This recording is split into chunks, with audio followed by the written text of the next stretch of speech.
We're back with a bit of a changed layout because we have the first badge now, so I figured I'd add it.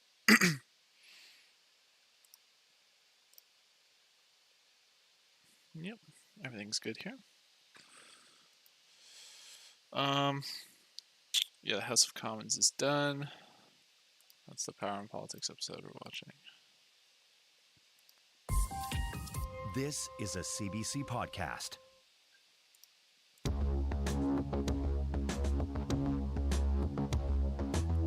Hi, everyone. I'm Vashi Kapelos, and this is the Power and Politics podcast for Thursday, June 23rd. The House of Commons is rising for the summer. The sitting may be over, but questions are swirling over allegations the government, through the RCMP commissioner, tried to interfere in the Nova Scotia mass shooting investigation. The government's House leader is here to take questions on that, and opposition MPs are standing by to weigh in. Plus, today I'm going to be playing more Overwatch, I think. For her first interview since but arriving in Ottawa. First we're going to... The fifth hearing on the U.S. Capitol Hill riot is wrapping up as we speak. The special committee took viewers inside the Oval Office in the days before the attack. First we're going to Department EV train of Justice Gas leaders more. shared their conversations with former President Donald Trump. These allegations simply had no merit, and I wanted to try to cut through the noise because it was clear to us that there were a lot of people whispering in his ear, feeding him these conspiracy theories and allegations. As the president went through them, I went piece by piece to say, no, that's false. That is not true. And to correct him really in a serial fashion. How brave. From one theory to another. Mr. Rosen said to Mr. Trump, quote, DOJ can't and won't snap its fingers and change the outcome of the election. How did the president respond to that, sir? He responded very quickly and said, essentially, that's not what I'm asking you to do. What I'm just asking you to do is just say it was corrupt and leave the rest to me and the Republican congressman. Paul Hunter has been following the hearings for us. He's with Sounds us pretty from sus. BC now. Hi, Paul. As I watched today, what I got from it was a lot surrounding basically how the Department of Justice was interacting with the former president and what the former president wanted the department to do. Yeah, you know, I think the power of today's hearing was simply the kind of flat, unemotional, straightforward, but indeed powerful recounting of what seems to have been an incredible pressure campaign from Donald Trump to use the U.S. Department of Justice for his own benefit, to get the DOJ to help him hang on to power. As you know, you played that clip off the top. One witness, the then acting Deputy Attorney General, put it that Trump said to him, just declare the election corrupt and leave the rest to me. Testimony today reiterated what has been said before and often, that there was no evidence of electoral fraud. Today, 3 senior DOJers describing standing up and pushing back against Trump as he pushed and pushed to have his way, to the point when confronted with the possibility that Trump would install someone who would carry out his wishes, that the threats of mass resignations at the DOJ followed. Mass resignations, hundreds of people, and Trump then backed down. Trump was described throughout this time as agitated and that, quote, virtually every day contacting seniors at the department to help him try to wrongly hang on to the White House. A vivid picture, Vashi, of a seemingly desperate Donald Trump grasping at, you know, what would have been powerful weapons to help him out, but rebuffed. The chair of the committee labeled all of this a brazen attempt to legitimate lies. And what about the FBI raid that came out, came through in all of this? Yeah, major development on that front, or so it would seem. Jeffrey Clark is the name of the person Trump was seemingly considering installing as AG, a kind of a devout Trump loyalist. Well, today it was learned that yesterday his house in Virginia, just across the river from here, was raided by the FBI, a clear signal he himself is now a target of the DOJ. It is unclear what exactly they were looking for, but it's hard to deny the timing is interesting. Meanwhile, Vashi, I'd just add there's more from before the committee came before cameras this afternoon. This morning, they met behind closed doors with a surprise kind of add-on to all of this. A documentary filmmaker whose material has also been subpoenaed by the committee, who had full insider access to the Trump inner circle during the period in question here after the November election, interviewing Ivanka Trump, Donald Trump Jr., Mike Pence, and President Trump. The doc was meant to be, you know, kind of a legacy thing. on the Trump presidency. The committee wants to see what people said at the time about stuff. Pence, Trump, et al. Perhaps relevant to what We can get played out Bugsy to and dab. what they now know. We can is do it. unclear what came of the testimony this morning. Again, it was behind closed doors, but like everything else today, and in other days, all these pieces of the puzzle potentially coming together, all seeming to paint a picture of a seemingly ever more desperate Donald Trump trying to do whatever he could to hang on to power wrongly. Thanks, Paul. The CBC's Paul Hunter for us in D.C. Sticking south of the border for a moment, the U.S. Supreme Court has delivered a major blow to gun control advocates. In a 6-3 ruling, it overturned New York's limits on carrying concealed handguns in public. The state enacted that law back in the year 1913, but the conservative majority justices say it violates a person's right to keep and bear arms. This decision isn't just reckless, it's reprehensible. It's not what I New Yorkers am, yeah. want. And we should have the right of determination of what we want to do in terms of our gun laws in our state. Does everyone understand what a concealed weapon means? That you have no forewarning, that someone can hide a weapon on them and go into our subways, go into our grocery stores like stores up in Buffalo, New York, where I'm from, go into a school in Parkland or Uvalde. The decision ignores the shocking crisis of gun violence every day, engulfing not only New York, but engulfing our entire country. The opinion claims to be based on nation historical past, but does not account for the reality of today. It ignores the present, and it endangers our future.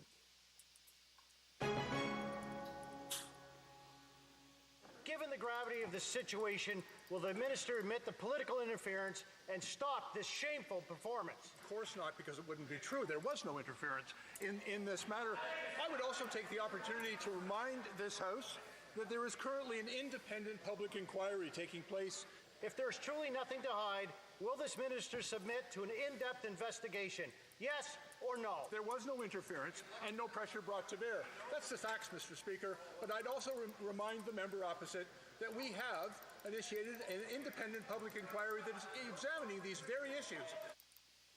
The House of Commons has risen for the summer, but the government is facing allegations of political interference, as you heard there. In an RCMP investigation, documents released by the inquiry into the 2020 Nova Scotia mass shooting suggest local Mounties felt pressured by the RCMP commissioner to release details about the weapons used. An officer's note, State Commissioner Brenda Lucki promised the government to release the details in an effort to advance their gun legislation. The feds deny those allegations, but the opposition is calling for an investigation. Mark Holland is the government's House Leader. Hi, Minister Holland. Good to see you and good to have you in studio. Thanks so much for having me here. I appreciate you making the time. I have a lot to ask you about the structure of Parliament, what it's going to look like going forward, but I do have to start off on an issue that has dominated the discourse within the House of Commons over the past few days, and that is what's happening with the RCMP and more specifically with the inquiry into the 2020 mass shooting in Nova Scotia. Your government has explicitly denied what is being alleged by a superintendent there, insofar as the commissioner of the RCMP said that she had made a promise to the Prime Minister's office, to the Minister of Justice, to essentially help advance gun control legislation by ensuring there was full disclosure of what guns were used in that mass shooting, almost like an instruction or direction had been given. I know your government says no direction has been given, no pressure was applied. Is your government saying that the superintendent who produced those notes is lying? Well, I mean, first of all, let's say that the tragedy that occurred in Nova Scotia was terrible. Invisible and, again, I guess. Heart-wrenching for the entire nation, and certainly particularly for people who were affected, the victims of that terrible tragedy. And I don't know, of course, what conversations took place between the commissioner and her subordinates, but the Prime Minister and the Minister have been very clear. There was no undue influence that was placed. There is a firm wall that exists between policing and government. That has been respected. Sometimes our speeds should be faster. The commissioner's own statement made that very clear as well. I guess, though, is there room for gray? Because it seems as though nobody is denying that a conversation took place. I think your government's interpretation is that wasn't trying to exert undue influence. Can you understand how the public's perception would be, though, if there is any kind of invocation of, for example, upcoming gun legislation in a conversation around the disclosure of what happened in a terrible tragedy, that could leave Canadians with the impression that in fact your government was trying to exert that, even if you insist that wasn't the case, that wasn't the intent? Sure. Well, I mean, look, let me be clear. I'm the House Leader. I speak in that capacity. And I listen to what the Minister has said and what the Prime Minister has said, and they've made it very clear that there was not undue influence. The Minister has a long career in policing as the Chief of Police and as a police officer, and has made those statements. I think those are clear. The conversations that took place between the Commissioner and her subordinate are not something we would know. But obviously, the Commissioner has also made a statement saying that there was not political interference. So there's been very clear statements in question period and outside of question period, and I think they speak for themselves. I understand your point that they speak for themselves, but I sort of put myself in the seats of Canadians who are watching and hear that and then read the notes that were produced in that inquiry, and they are contradictory, right? I understand the point your government's making, but is that I mean, this is a superintendent. He's a high-level RCMP officer. I read in the Globe this morning, the former RCMP Commissioner Bob Paulson, P.Y. Bourgeois, all saying he's a person of good character, that he wouldn't kind of make it up from scratch. Is essentially what your government's saying, like this is a different interpretation of events? Well, what I'm saying is, as House Leader, I've given you the best answer that I can. Obviously, I think having the Minister to ask more questions or go deeper as the Minister. But I would love to. He's unfortunately denied our request for an interview. Well, I mean, look, he's made his statements very clear in the House. He's spoken extensively to reporters scrumming every day. Again, this feels like such a boring, nothing news story, rather than just talk about January 6th for 40 minutes. And I'll say again, that the statements have been unequivocal and clear, both from the Commissioner, the Minister, and the Prime Minister. Okay, let me move on and ask about Parliament, the sort of file that you are in charge of here, and more specifically, hybrid Parliament. Are you proposing, or have you basically made sure that there will be a hybrid Parliament for the next year to skirt accountability? Absolutely not. I look back at the beginning of the hybrid the Parliament. pandemic, What is he talking and we worked very hard with other parties in House administration to create a system that was flexible, that made sure in a public health emergency that members could continue to represent their constituents, and that the government could continue to be held accountable in that process. Just last week, there were 5 members just in our caucus who had COVID, and yet were still able to participate. One of them was actually the Prime Minister, able to take questions despite the fact he was quarantining because of these provisions. What we've said is, let's continue for a year. And by the way, on the last vote, the Conservatives, 66 of them voted virtually. Only 44 of them voted in person. They're using these provisions themselves. The Bloc Québécois on the last vote, 21 voted virtually, 10 voted in person. So, everybody is using these provisions right now. They're able to fulfill their functions even when they're sick. What we're saying is, for the next year, because we're still in this pandemic, I thought it was over with, and then Omicron hit. We don't know where it's going. This allows us to have the flexibility to be able to adapt. Okay. And then the procedure in House Affairs Committee This will to be take a faster look now. at the use of these provisions outside of a pandemic circumstance to see if they have utility. Why do you need a full year of it to assess that? Like, I take your point about the next wave, what it might entail. Because we're We lazy. don't know. It's probably better to Why have. can't you make that judgment when that happens? Right now, we're not in that situation. Probably have better to have people zooming in. I feel like even. What has happened for the last 2 years is every time. No, it's not. I take it whether or not back. was whip But it or could be as because, the, like, I'm leader thinking of about the like people government, still House being Down, able to be in their every communities. time we try to start a parliamentary session, we spend 2 to 3 weeks debating it, talking about it. Really, instead of talking about the issues of the country. And I don't think it's healthy to do that again in September and again in January. These provisions have worked. They have been successful. They've allowed members to represent their constituents even when they're sick. We've been able to dial participation up or down depending on what the public health circumstance is. And it means that we can focus on the business of the nation. And I think what's so important about that year is it gives the Procedure and House Affairs Committee time to look at this separately to say, okay, once we emerge out of a pandemic, is there a way we can use or not use these provisions? And to have a debate where we hear from witnesses, parliamentarians, Canadians, on the appropriateness of its continuance outside of that circumstance. But this constant debate that we've had, and it has occupied an inordinate amount of my time. There are huge issues that we need to take action Also, wait, on hold and on. are taking action on to make life more affordable for Canadians, to continue the growth we're seeing in our economy with the incredible job story that we have. We need to be focused on that instead of debating the form in which Parliament takes. This gives us the stability to do exactly I that. do take your point on that, but putting aside, who votes which way, I take your point also. Sorry, on that could be Conservatives bigger. and the Bloc availing themselves of this. I'm not asking these questions around accountability on behalf of them. I'm asking them on behalf of Canadians vis-a-vis the media, right? It is, when people are not here, a lot of them say no to interview requests. You referenced, for example, the extensive scrum that the former Minister of Public Safety, now Minister of Emergency Preparedness, conducted. He did that because reporters were able to stop him outside of the House of Commons because he was there in person. If you're not there in person, that can't happen. That is less accountability, not just for your government, but for the other parties as well. Well, I mean, look, to be very clear, and I think you've seen how these provisions have been used. Since the public health circumstance has changed, it's allowed the vast preponderance of people to be there, but it also allows that if people are ill or if there's a circumstance but you're not going to dictate the circumstances. They're going to be able to do that with whatever reason they want. You can take a look at exactly what has happened over the last way. You can tell she's actually like personally mad about this. Example, about 90% of them were answered in person. Some of them were answered virtually. There are some people who are away, like you can track our IVs as well here. But there has not been an 53. issue. It's not just for, right? With all due respect, there is every opportunity for us to continue to have a dialogue. And here's the situation that we create when we're in a pandemic. If you're going to say that we can't, that this flexibility isn't there, let's take just this last week as an example. You have people who are not able to represent their constituents or are put into a position where they have to make a choice while sick about whether or not they come in to vote or participate in proceedings. They then come into a chamber filled with people in a small space, then travel all across the country and act as a super spreader. That, to me, but that's you're not taking the case specifically around illness, right? This isn't just for people who are sick. This is for whatever reason MPs don't want to be there in person. I think that what we have seen is hybrid work incredibly successfully over the last year. We introduced 22 bills in the Senate and in the House. We've adopted 10 of them. Despite extreme conservative obstruction, we were able to get an enormous amount of support to Canadians done and see the House function and see every member be able to participate and nobody be disenfranchised. The questions that are asked, and I wish that we weren't in the pandemic. I wish that people weren't still dying of this. I wish that we didn't have people still getting ill from COVID-19. But we are continue to be in a global pandemic. I think we're going to get I don't want Haunter, and then we're going to start playing Overwatch. We're talking about extending it for a year. That's it.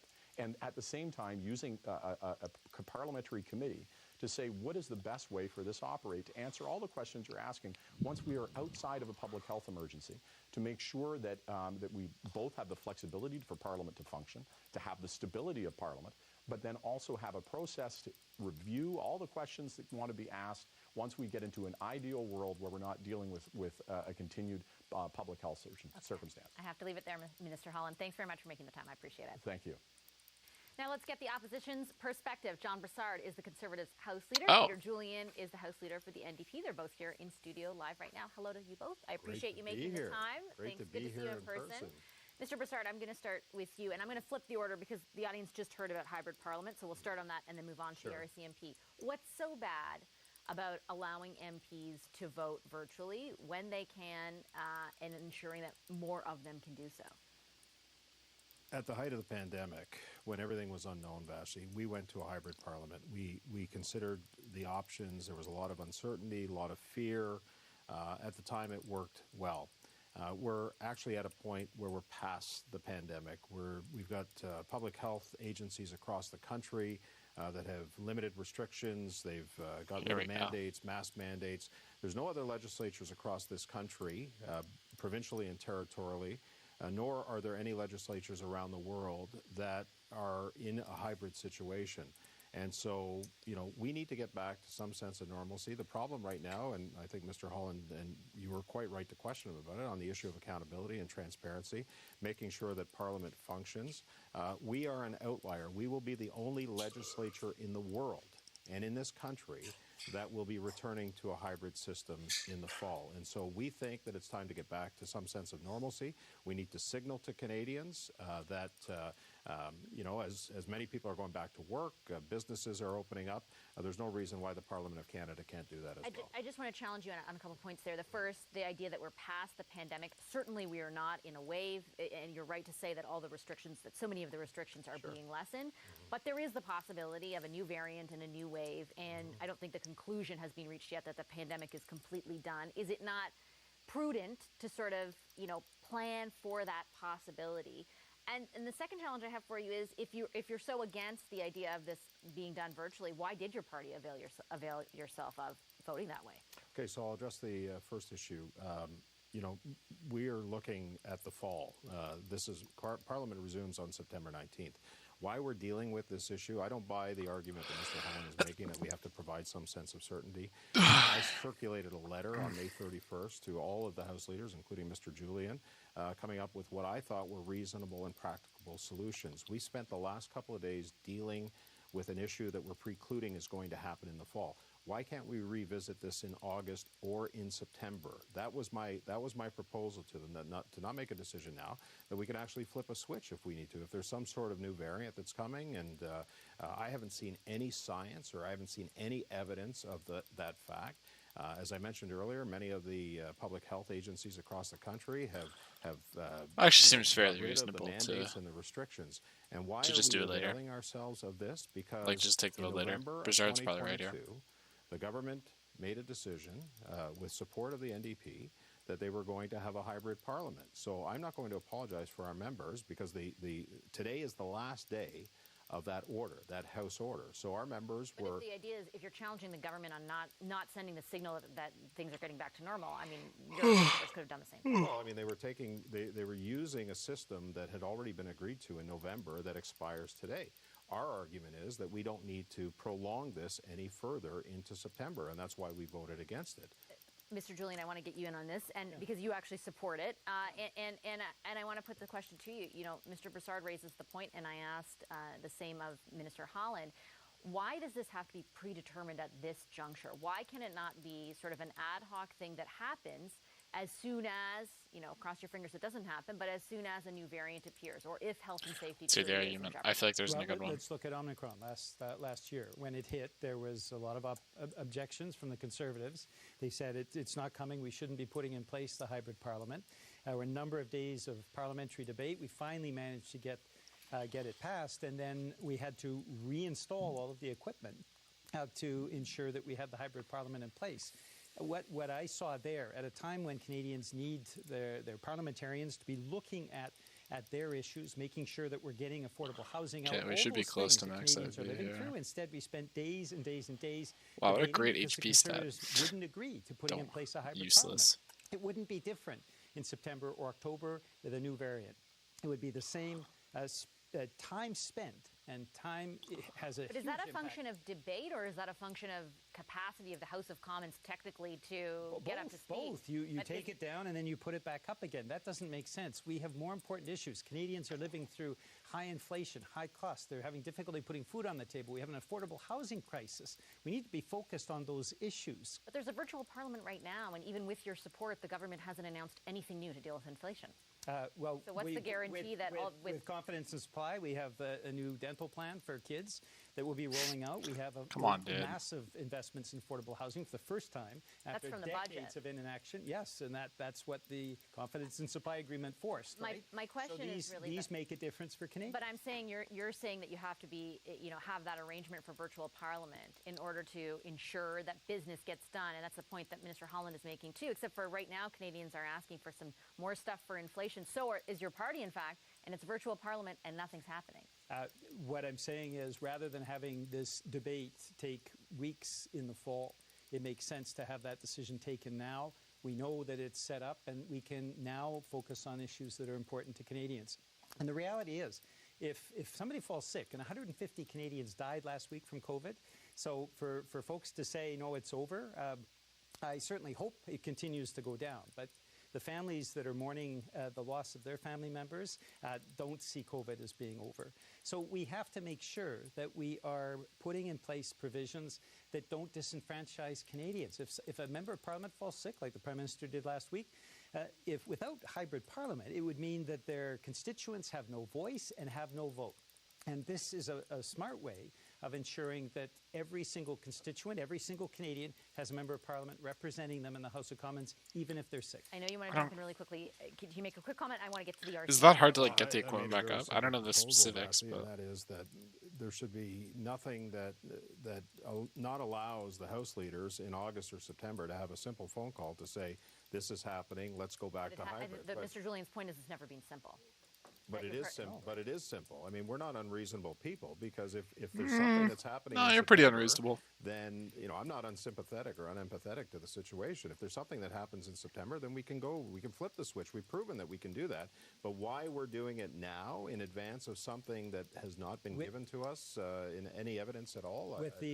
When the Omicron variant hit, the Conservatives were not reasonable, in my opinion, and they held up the House time for a number of days rather than having. We could have had a UC, and they chose. It's been about 2 years since I've had MPs talk over each other. It's like it feels like a miracle. I have literally a minute left, but I do just want to ask both of you very quickly about the development when it comes to the RCMP.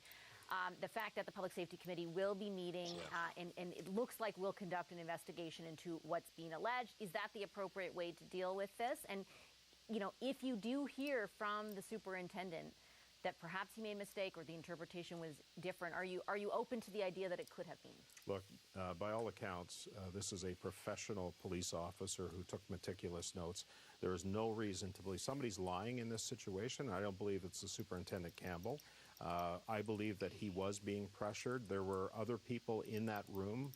There were other RCMP officers who will be able to corroborate that story. Somebody's lying. I don't think it's Darren Campbell. I think it is either Brenda Lucki, the Prime Minister's office, or the former Minister of Public Safety. We need to get to the bottom of it, and I think the committee's going to be charged with that. Mr. Julian, do you think the committee's the right place to investigate this? Absolutely, that's the next step. The families of the murdered in Nova Scotia absolutely deserve 100%. answers. Alistair McGregor, our public safety critic, pushed for that full-day hearing that'll be on July 25th here in Ottawa, just after the blackout period.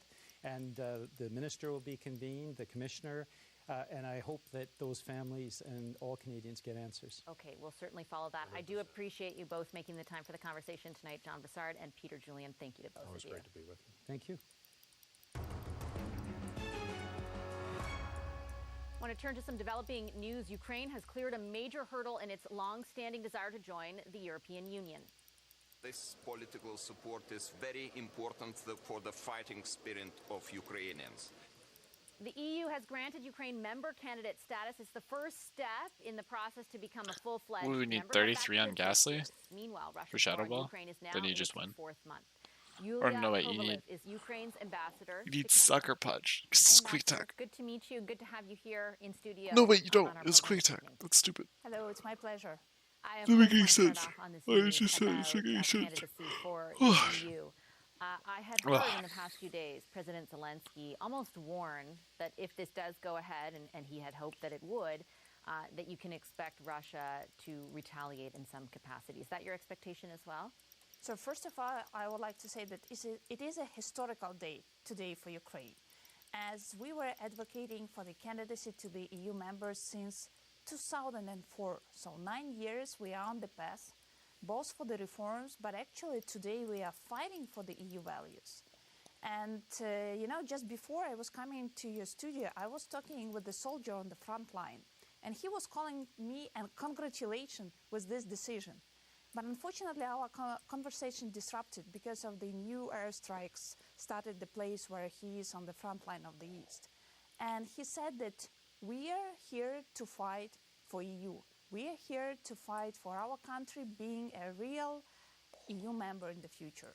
So, the people of Ukraine have been striving to EU, have been striving to build the democracy, to build the rule of law.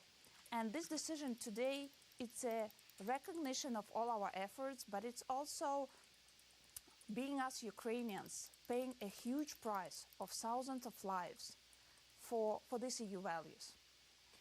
Do you think that recognition would have happened at this time if it weren't for what Ukraine is doing right now? Why am I thinking so much about this? War on Ukraine? I think we well deserve the status that we got just few minutes ago was the decision of EU. And of course, the war brings the huge price for us for this decision, because as more Ukraine was moving to EU and cutting all ties with Russia, the more Russian regime became aggressive. And actually, for us now, it's a choice of our future to be in the EU member. And we actively started this path back in 2014 when hundreds of Ukrainians were killed in Maidan Square because of the strive of the nation to be an EU member. lands without And now fail? we are paying much This is just higher always better price than for our future, for our hypnosis. European future. What is your level of concern, though, that price Because might we get even have higher, guaranteed all moves that hit. given what you just laid out, right? So circling back kind of to my first question, which is Ukraine and the EU and its connection has already instigated Putin in the past, as you mentioned in 2014. Do you expect Russia's aggression, if it's even possible to imagine, to increase based on this decision, which, as you mentioned, happened just moments ago? It much will depend on how much and how quick will be the support of the weapons. So what I've heard just a few minutes ago from the soldier on the front line, they are here to protect Ukraine, and that they are there to protect EU. The only thing they need to battle with Russians on the east is the heavy weapons. So this much will depend on how much our allies will support us with the weapons. I think for tomorrow will be the 4th month of the full-scale war.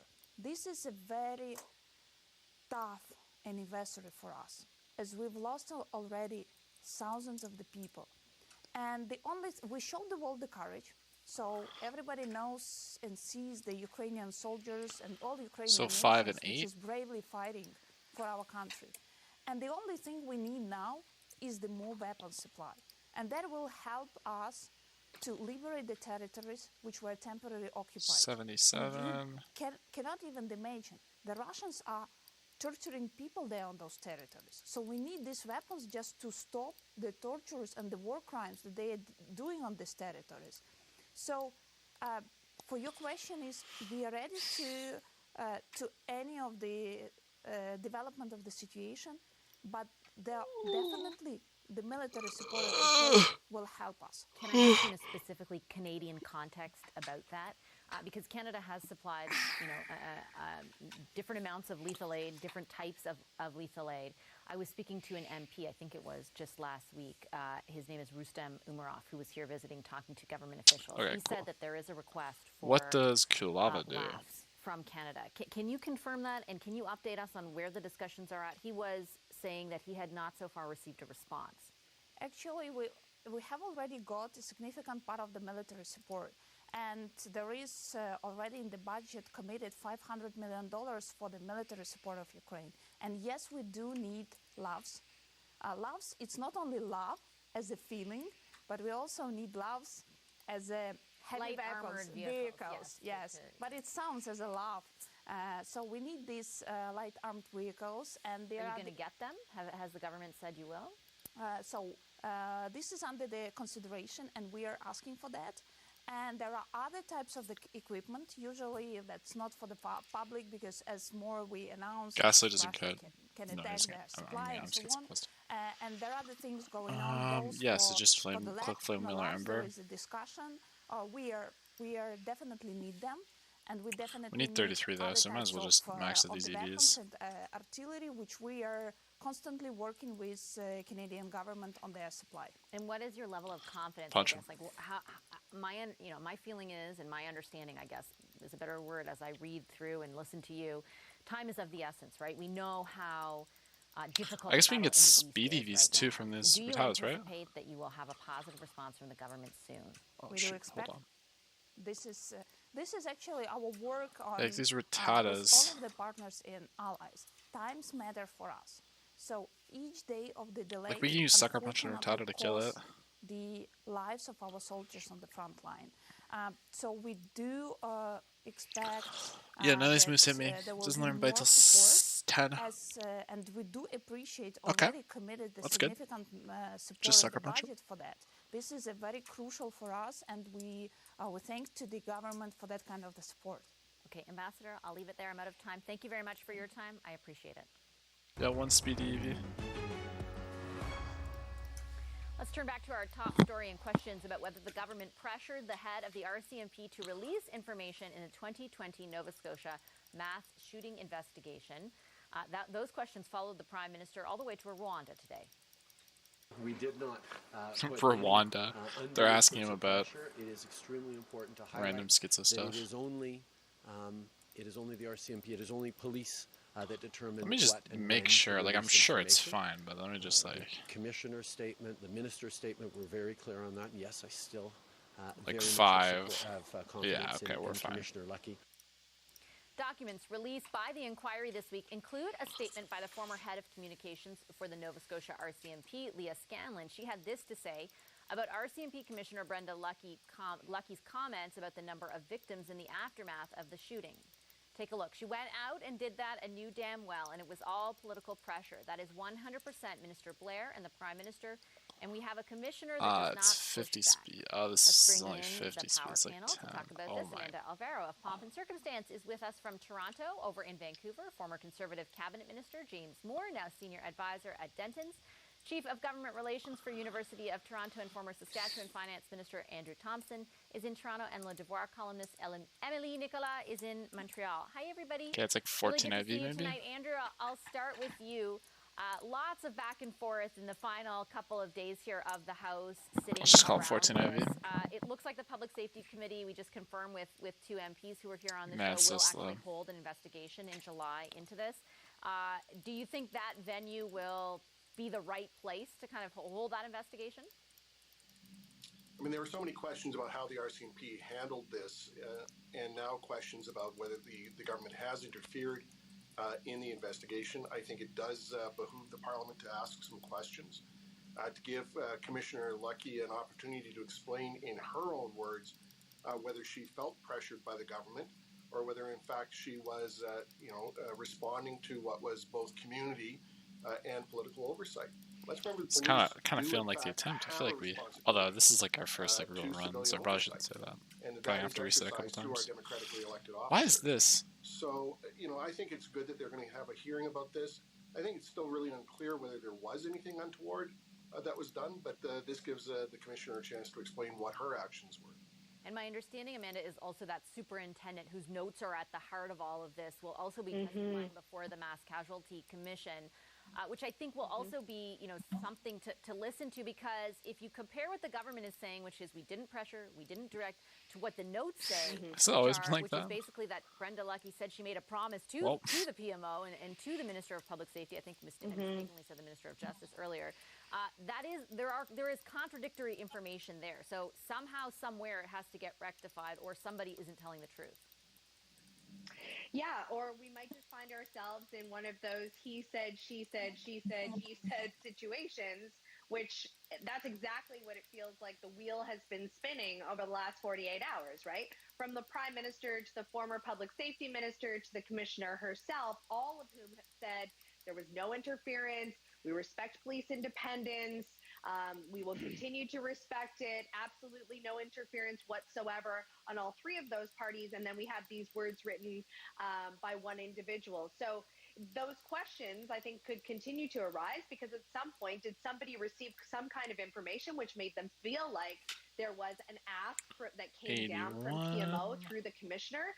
But if the Prime Minister's office denies that happened, if the minister denied that it happened, if the commissioner herself denies that it happened, I think it's very difficult to make the claim that it actually did happen.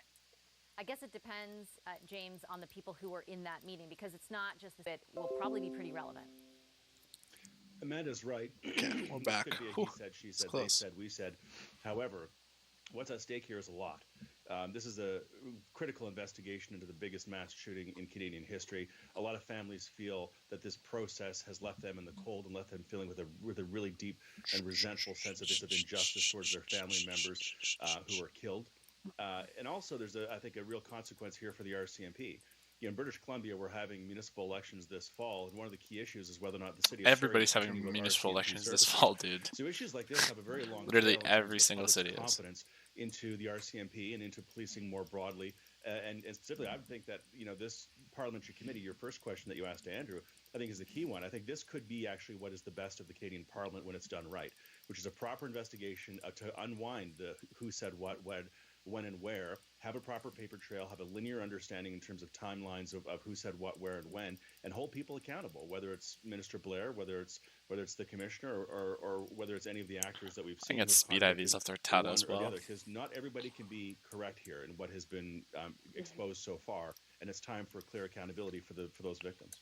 And I should say, Emily, like there's obviously our discussion and the questions here in Ottawa are focused on the RCMP. What berries can Rattata hold? I mean, James is right to point out this process, this inquiry has also, left families wanting, but also pointed out a lot of stuff that the local RC, like the Nova Scotia RCMP, got wrong as well, and a lot of the deficiencies in sort of what happened in the days that followed. So there is a lot at stake here. Yeah. So if it was so first thing first, if it was just a story about a person that said something in a meeting, what do I want to do? That what was suggested didn't they actually like end Chilean up doing, berries? right? So the being done, the information Normal. on which type of guns was not released. It would not be the same story. If it was just that, Because they can hold like these berries, the Chilean berries, that's what they're called. On the day of the shooting and the days after, a lot of criticism on how the RCMP handled this. Why is it that not everybody received the alerts? So that's an element of context that makes the story bigger. And the other element, obviously, is the fact that the RCMP has been criticized for all Doesn't kill sorts of level things 5s that hold by Chilean all berries. sorts of communities across Canada, and there's a growing discontent with it. Obviously, it's been there for a long time, especially in a lot of Indigenous and Black community across the country. But there's also other demographics in Canada that are growing more and more discontent with it. So level 4 always kills, even though it's holding Chilean berry. makes the story big, and if we're only going to look at what's going to, it's right that we're looking at that specific incident, but I think we're missing something if we're not also looking at the broader context of the criticism of the RCMP being on the rise. Yeah, we'll have to certainly see what the mandate of the committee that investigates it in July. My understanding is that should happen sometime before the last week of July. So we'll keep our eyes peeled and our ears tuned to that. We're going to take a short break. On Monday, Tuesday, and Wednesday, there were between 1,500 and 2,000 people outside of Service Canada centres at Laval, Saint-Laurent, and Guy Favreau. As of yesterday morning, as of 7 o'clock in the morning, there were teams of managers that were triaging the line. There's no easy solution here. There's a lot of work that has been done, and there's a lot more work that needs to be done. But my commitment to Canadians is to make sure that we get through this. That is Minister Karina Gold. She's in charge of Service Canada, and she says the government is working to speed up passport applications. The situation is so bad at some passport offices this week that police were called in to handle crowd control. Conservative leadership candidate Pierre Poilievre tweeted his take on the situation today. Have a listen. Ready to go camping? As you know, the government's offering a new package deal when you apply for your passport. You can camp at a government building or maybe even in the parking lot while you wait. Here, the wait time is only 6 hours and 45 minutes in Ottawa. The Power Panel is with me to talk about this. Emily. Admittedly a little funny, a little silly. Emily, I'll start with you because you're in the heart of where these lines have gotten wild. Like the video out of Montreal. Oh, wait, hold I on. don't know if you've all seen it. It is. The only bad thing with this is out of a movie. How if much you of a click political this, problem you instantly for struggle. The government is this? It's Okay, I need to be a little political careful. problem. There's been journalists going in the crowds, putting the cameras on, people camping. Maybe we don't every use day, Nightshade. in the last days here in Montreal. So obviously it's a big political story, and that's the only story that people talk about when it comes to federal politics. As long as that line isn't fixed, there is nothing that the government, I think, will be able to get across as a message in terms of a political story with the end of the parliamentary session. That's really what the focus is. Karina Good was on Radio-Canada today and said that, amongst other things, there's just a lot more new applicants, so people who've never got a passport before, and children also who are in line that might, she said it's not an excuse, but it's one of the explanations. But there was just complete lack of foresight, that the fact that the 10-year long passports would expire, all of them at the same time, or some early next year, and that some people would be all at the same time trying to renew those, as well as people were being discouraged during the pandemic to renew their passports. So obviously there's a rush now. So there was a complete lack of foresight. So they can apologize, but I don't know if people will stop being angry as long as they don't have their passports. Well, it's funny because you think about the apologies Interesting. and the acknowledgement that there's a big problem as our viewers are literally watching people. And I mean, it is like they are camped out. Like there are umbrellas, the visuals that people were just looking at they're striking, right? Like there's no other way to describe it. Your thoughts I guess that lack of foresight that Emily is pointing to. And I have been there. I stood in the 5-hour line, so I have felt the pain. And there may be many explanations, and there could be many good explanations, very reasonable ones. It takes a long time to train people up. We need so many more employees to do the job. We need to second people from other departments. It doesn't matter. It'll fall on deaf ears as long as there are lines of people snaking through the streets, camped out with their tents and their chairs. And it's such a problem for the government because a lot of times on the show we talk about, some pretty politically wonky things that maybe some people are digging into. But passports is the kind of thing that everybody over their dinner is chatting about someone they know who had to wait in a 5, 6, 7, 8-hour passport line. So there is no good way out of this one. There is no message that is going to solve this. What needs to happen, and I agree there should have been more foresight, but what needs to happen now is some actual plans and solutions to alleviate this pain. I think what's happening is that people are so concerned about the trip that they may take even 3-4 months from now that they're also getting in the line. So to kind of find a way to file people away and to expedite those that need to happen immediately while looking at and turning people away who don't need their passports for a couple of months, some of those small solutions need to be put in place to actually alleviate the line. James, your thoughts? Well, look, often politics gets drawn into some philosophic conversations about Canada's place in the world and the global shifts and this and that and demographics. But there are just sometimes practical things the government has to do. And when there are practical things the government can't do, it starts making people doubt about whether or not the government can do other things, like provide extended dental care, extended child care, take care of the elderly. When you can't properly administer a coming bulge in demand for passports that everybody knew was going to happen within the government of Canada, and you can't administer After this that, level, I think we should just start doing Kalava, get his IVs up, and then we'll other things that the government might have aspirations to do. Andrew, on this And topic, we'll move on from there. Yeah, well, this is really at the core of a big problem for the Liberals. I mean, they have always promised to kind of govern for the middle class in a way that is, very centrist, very pragmatic, very competent, and they're failing. They're failing on the passports. They're failing on the transit files. They're failing on the customs lines. People can't get their baggage through airports. I mean, it's just a whole pile-on of things that people really, as James is saying, causes them to question what the point of this government is. It's unfortunate that we get more exercised about standing in line at the passport than people who can't get drinking water on First Nations reserves, but such is the state of Canada. And this is really at the heart of the value proposition that the Liberals put to voters every election. If they can't get it fixed, they're in big trouble. Okay, let's switch gears because I have you for a few Nobody's minutes. gonna remember this once it gets fixed. Involving what a Michelle Rempel-Garner. She left her position, as we'll all remember, because we happen to discuss this every time it happens on a Thursday with this exact panel, pretty much.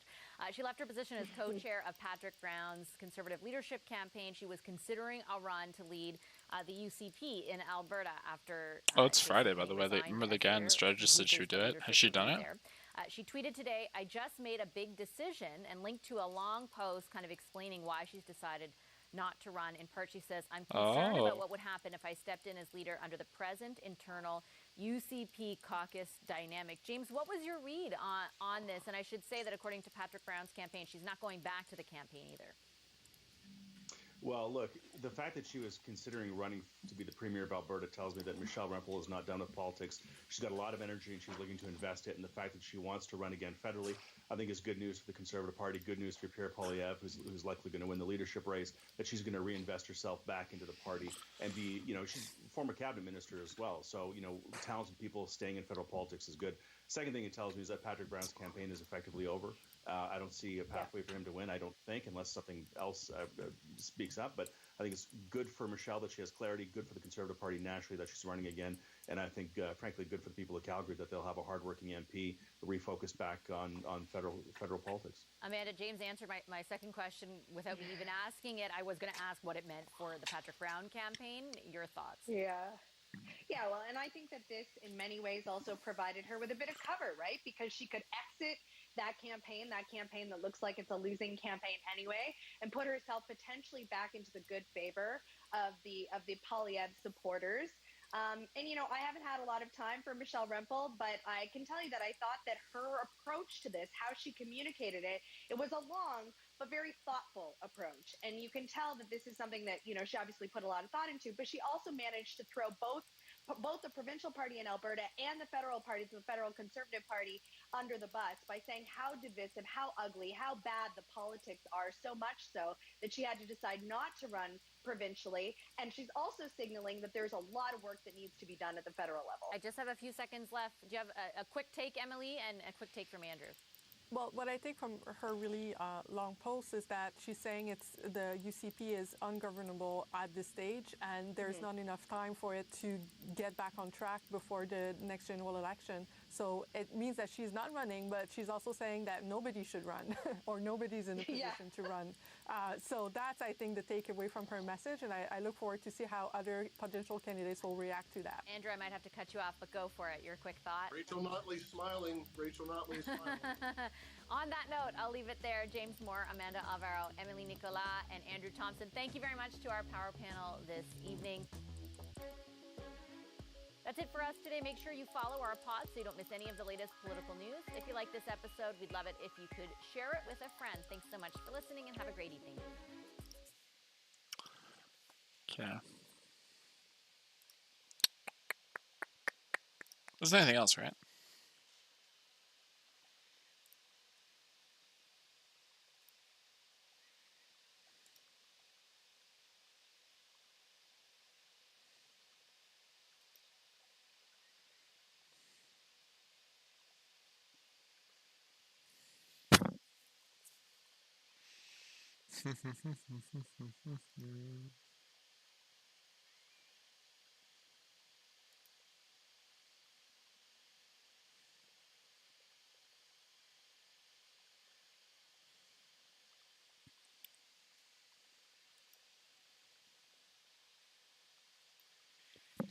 GGG.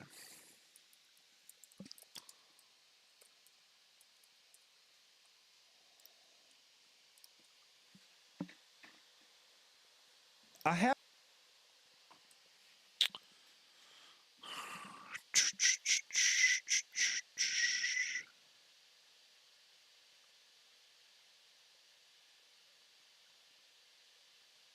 Oh man, actually so much good stuff. Why do I think I have this wealth of interesting stuff? Alright. I'm not seeing that at all. And every time I talk to people like you, every time I talk to people like you, So loud. every time I talk to people, The issue is that all of Sorry about that, it was very loud. We agree. No, that's not true. Everyone in here agrees that less immigrants coming into the country would probably decrease how quickly housing is increasing. That's almost for sure true. Yes, but the issue is exactly. that is the dumbest Band-Aid solution to. That's not a solution No, it's to not a problem. a Band-Aid solution. It That is literally- stopping the demand while we work to do the rest. That is hopefully going Why to be a in solution. any economy in the world, unless you're in the Soviet Union, would your goal be for a supply problem to stop the demand? Why the would you ever want to do that in any economy? If you try to limit demand, then sure, you'll get like a temporary like shock in, you'll reduce prices temporarily, but the underlying problem is that you need to get rid of your zoning rules and build more housing. Yeah. Because I agree. Holy shit, I agree. But when Lauren, you've I got thought you were supposed to be dragging in more help. Well, Hey, it's just that everyone if you like, This is turning into a birthday gangbang. Okay, but you get also the people on your side. Whoa. The Staples Big Print Promise. We'll give you $50 to try Staples quality printing services. Will a big banner attract more customers? Let's find out. Where small businesses print big.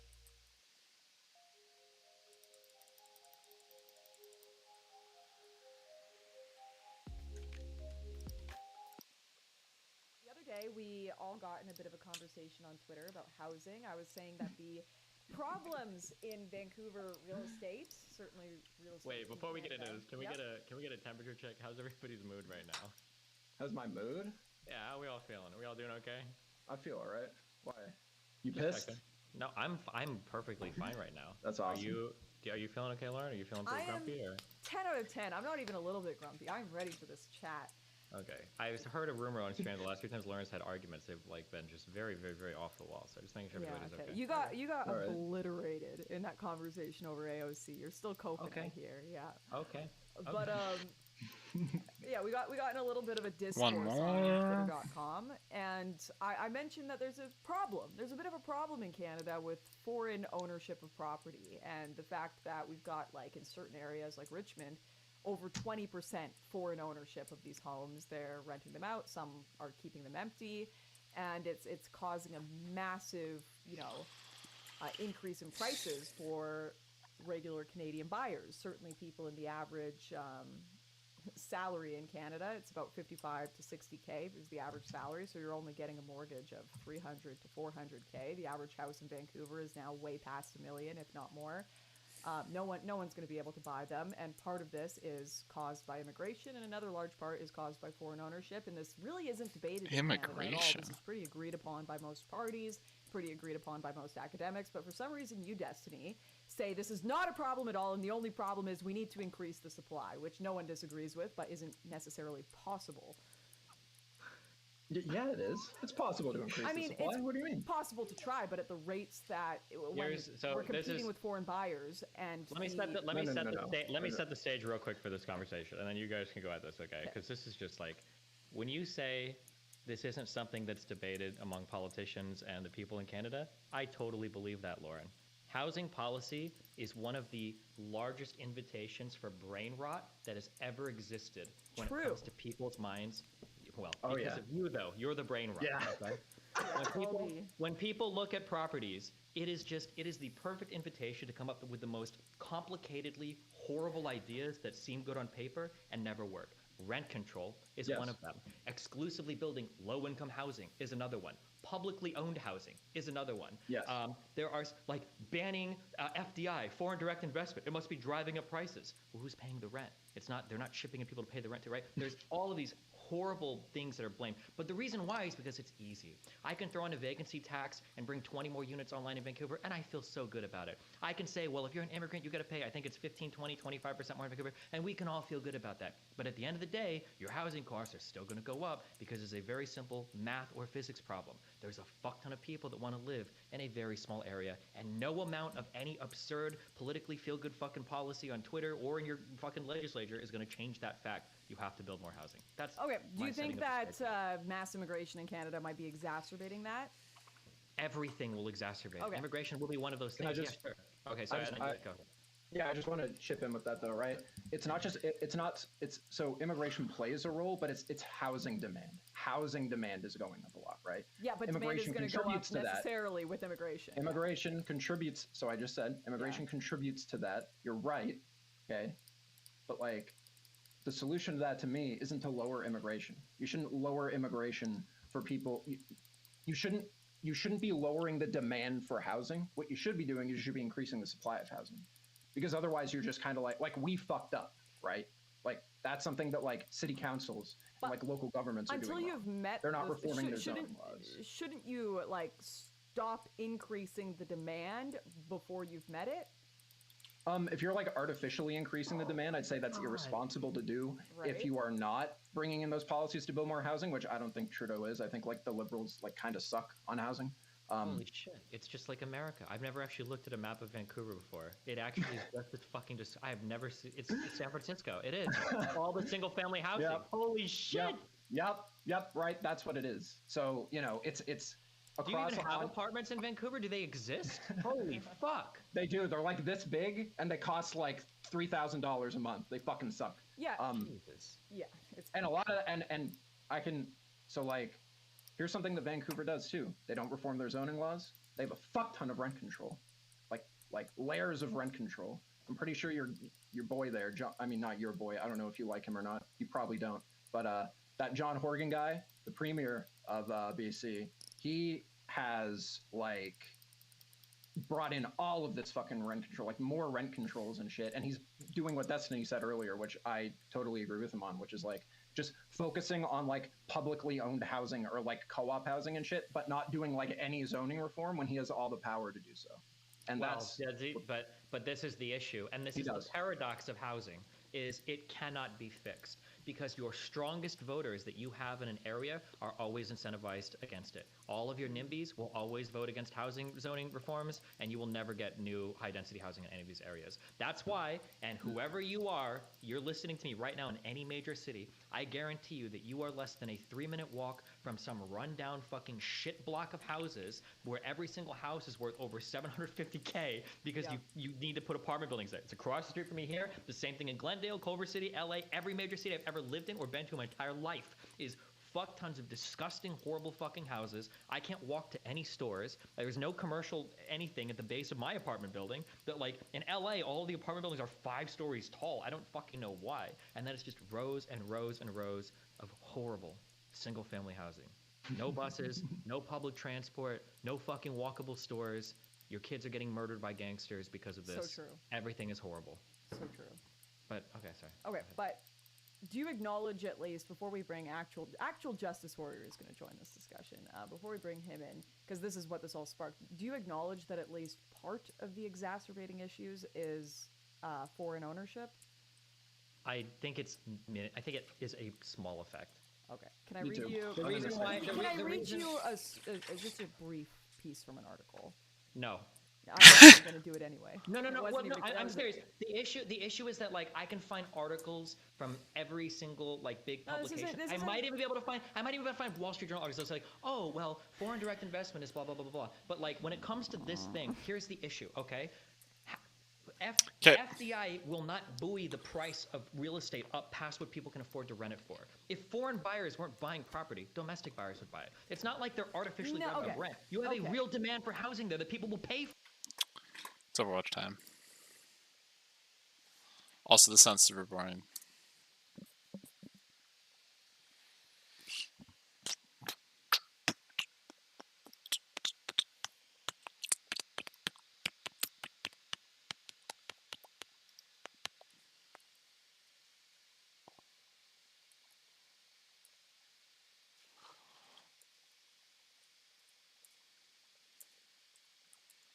To be honest, I kind of just wondered. This whole thing is like super messed up right now.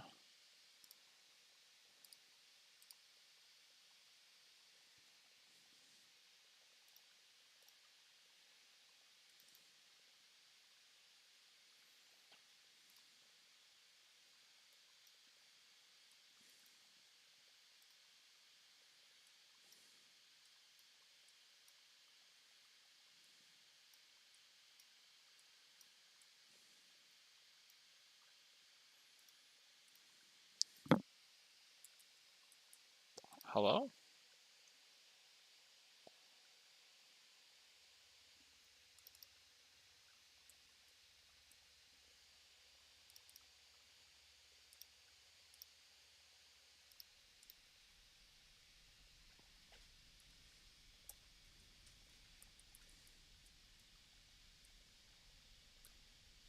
Wait, we learned that this won't kill. You should run away from that.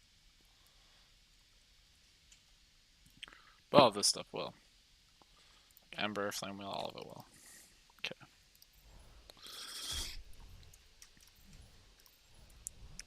Level 9. Yeah, we're just queuing DPS today, by the way.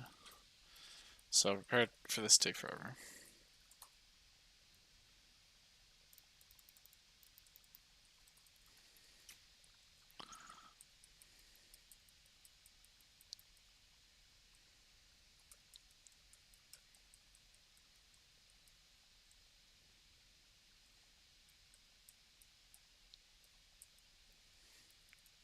Also, is the HM plan you have to catch Magikarp and then raise a Magikarp up?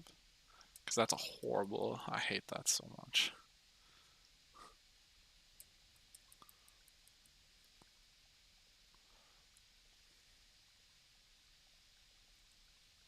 Also, our frame rate's down now on Desmium. This kills.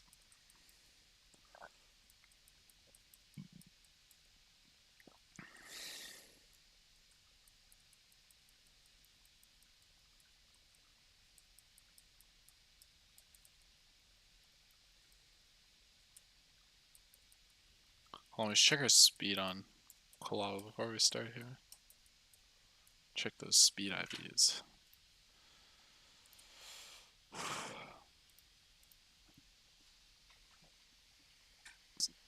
Okay, no, my speed IVs are correct. Haunters are incorrect at the moment. Okay.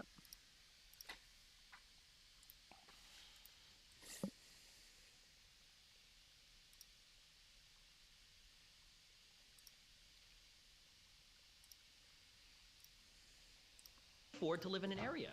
When we're talking about 20% plus foreign ownership in areas, this is not just regular buyers would buy it anyways. Who cares who's buying it? And this isn't just an article. This is a study. So this is based on data from Stats Canada, collected only recently in the last 2 years. SFU public policy specialist Joshua Gordon. This is a paper he wrote that's been peer reviewed. And he talks about in the debate over the cause of high housing prices in Canada, Gordon says the conventional explanation promoted by developers is that not enough housing supply is being built. I wonder who I'm hearing that argument for. But as Gordon emphasizes, in Canada, there has not been a single peer-reviewed article exploring the supply theory.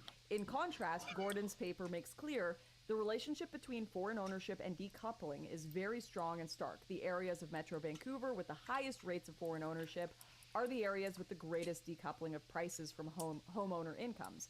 Analysts generally consider housing affordable if the ratio of property prices to household income is about 4 or 5 to 1. But this ratio jumps to a startling 13 to 1 in Burnaby, 16 to 1 in Richmond, 22 to 1 in the city of Vancouver, and 23 to 1 in West Vancouver, which are the municipalities with the highest proportion of non-resident owners. The lack of connection between soaring housing prices and tepid local wages in Metro Vancouver is caused in large part by hidden foreign ownership, says the peer-reviewed study from Simon Fraser that is being welcomed by the BC ministers responsible for housing.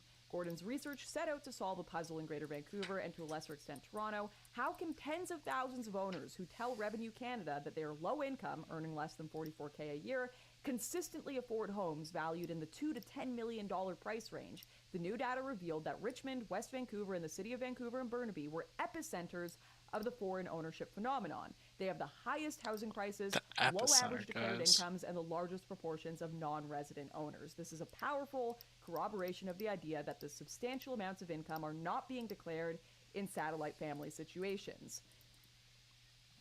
So the issue here doesn't sound like foreign owners. It sounds like you're talking about people buying property and then moving in and not reporting income, or that's what it sounds like. These massively wealthy people coming from China that are not paying taxes in Canada, the United States as well, mass amounts of housing in this area, and then moving there. Wait, so do you want to just ban immigration then, or what? No, it's foreign ownership. Some of these people aren't even moving in. There are some portion that are moving in with mass amounts of wealth that they aren't declaring, and then there's also mass amounts of people that are living overseas that own these houses. Some are being kept empty. I know you say it's not that much, but it's significant. And so hold on, the vacancy rate. The vacancy rate overall in Vancouver is like 2%. Yeah, and earlier you said like Richmond was at like 1%. Like these, this is not high vacancy rates. Yeah, and these vacancy rates might even be too low for what a market should bear. You need some level of vacancy. The point is, home buyers in Canada cannot compete with these people. They cannot compete with foreign buyers. But like there's not enough housing. They cannot compete with the massively wealthy immigrants coming on. He talks about the visas that they're coming in on these work visas and coming in with mass amounts of wealth that they're not reporting and competing with them in the market for these houses. Like the regular Canadian, average Canadian cannot compete anymore. Like everything you're saying is kind of true. Yes, I know. But here's the issue. But what's the solution? Let's say that I have. Well, you need to slow down the immigration until you at least have the supply available.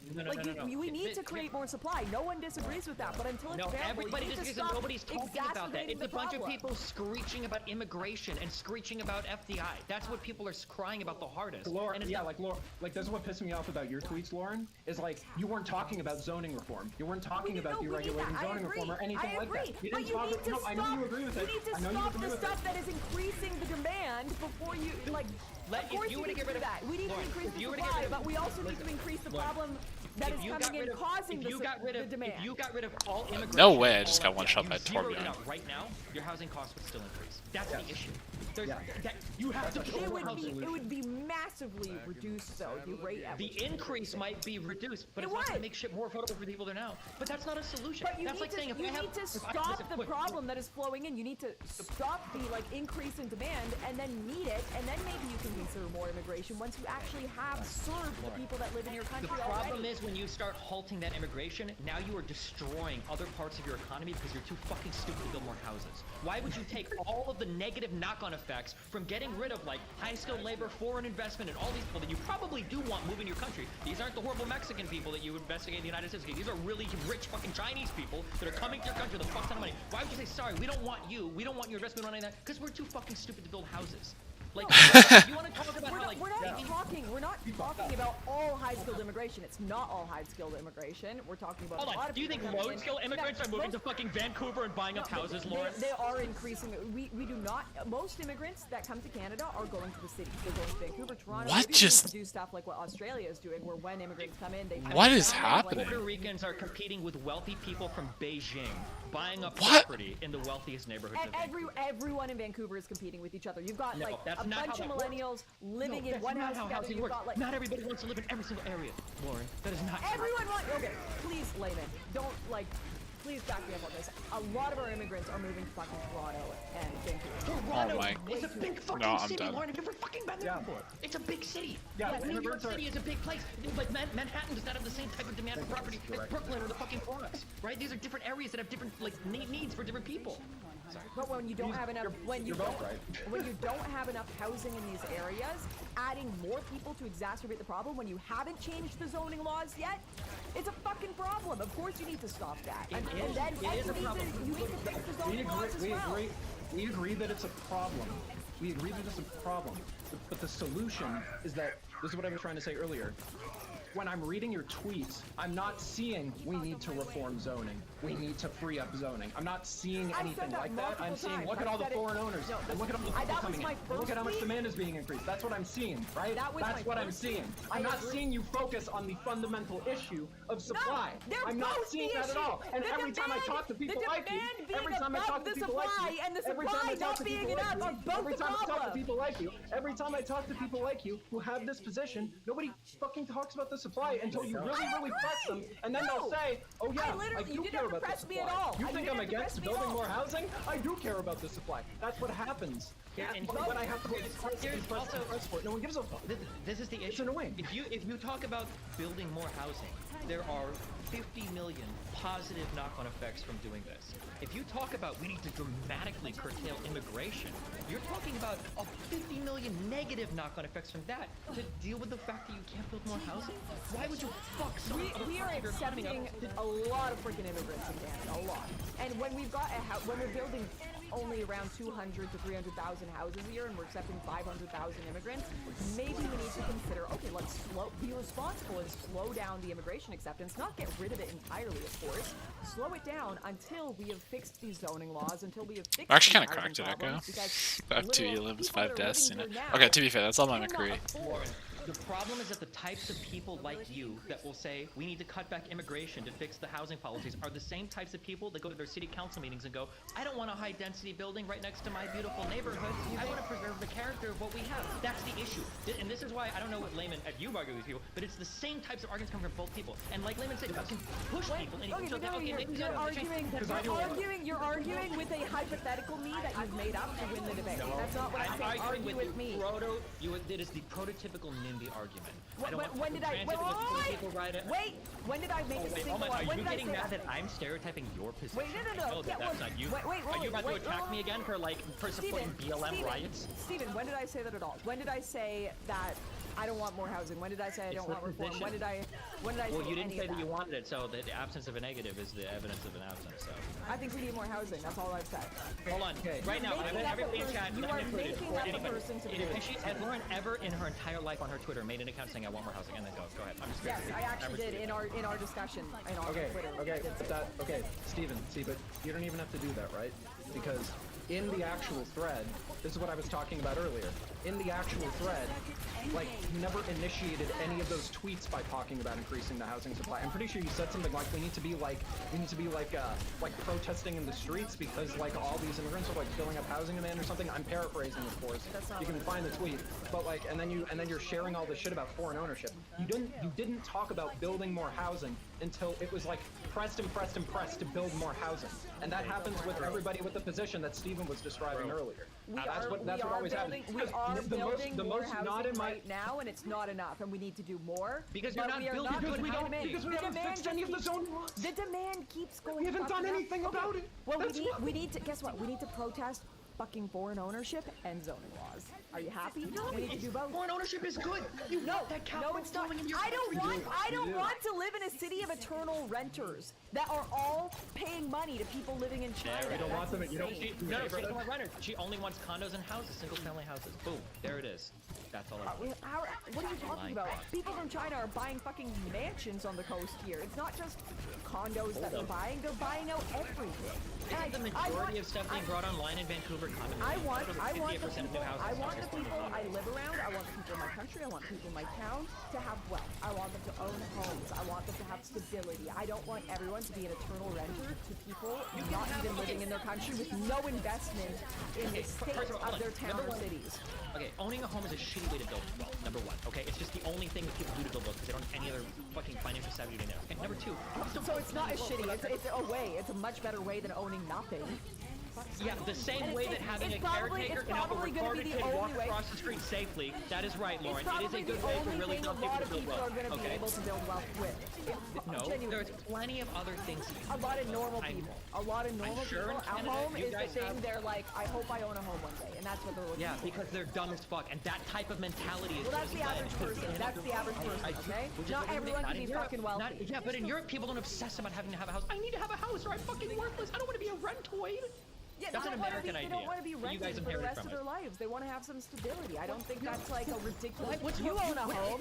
I guess you're fucking like just give it up. Just rent for the rest of your life. What the fuck? First of all, I am renting. Thank you, and I'm happily renting, and I'm richer than 99% of dipshits that bought houses. No, you own a Number home one. too. You own a home too. Shut the fuck up. You're lying. Reasons, Yeah, okay. For different reasons, but I don't live in my own home. Okay, I'm cucked in my own home, so that's a different. You'll I'm own even more nothing and be progressive. happy. I'm even more No, I own the shit that I have. I have money in my bank account. I would rather own stocks. I'd rather have money in the bank than have all of my 100% of my net worth tied into some fucking piece of property that I can never pull equity out of. Oh Okay, yeah, so the I'd idea rather that have it in building- cash right now with this inflation rate. Yeah. Okay.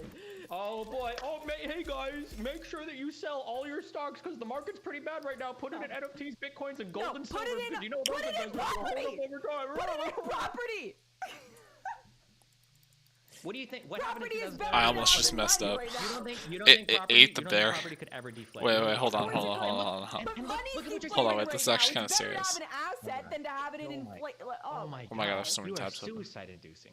Lauren, look at what you're saying. Look, everything you're saying is leading us to the next step. It's like the domino scene in V for Vendetta. Okay. You got all these people putting money in housing. Wait, hold on, let me The check government's this. like, hey, we need to build more high-density apartments so that we can I deal need with to pause this. I need to check this. Hold on just a second.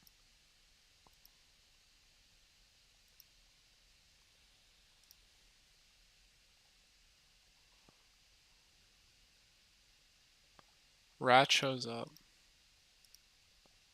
It had the Chillin' Berry and it was level 5. Oh, but at level 25 I always kill with quick attack now. Okay, never mind then. But that was like first real mess up of the run. It's like, wow, like you actually almost screwed up really bad. Yeah, I always kill now, but like, whew, that was a little bit of a sweat there. Okay. So it had. See what I mean? They hold Chillin' Berries. And all those housing people. They literally are like, hold Chillin' well, Berries. Hold on.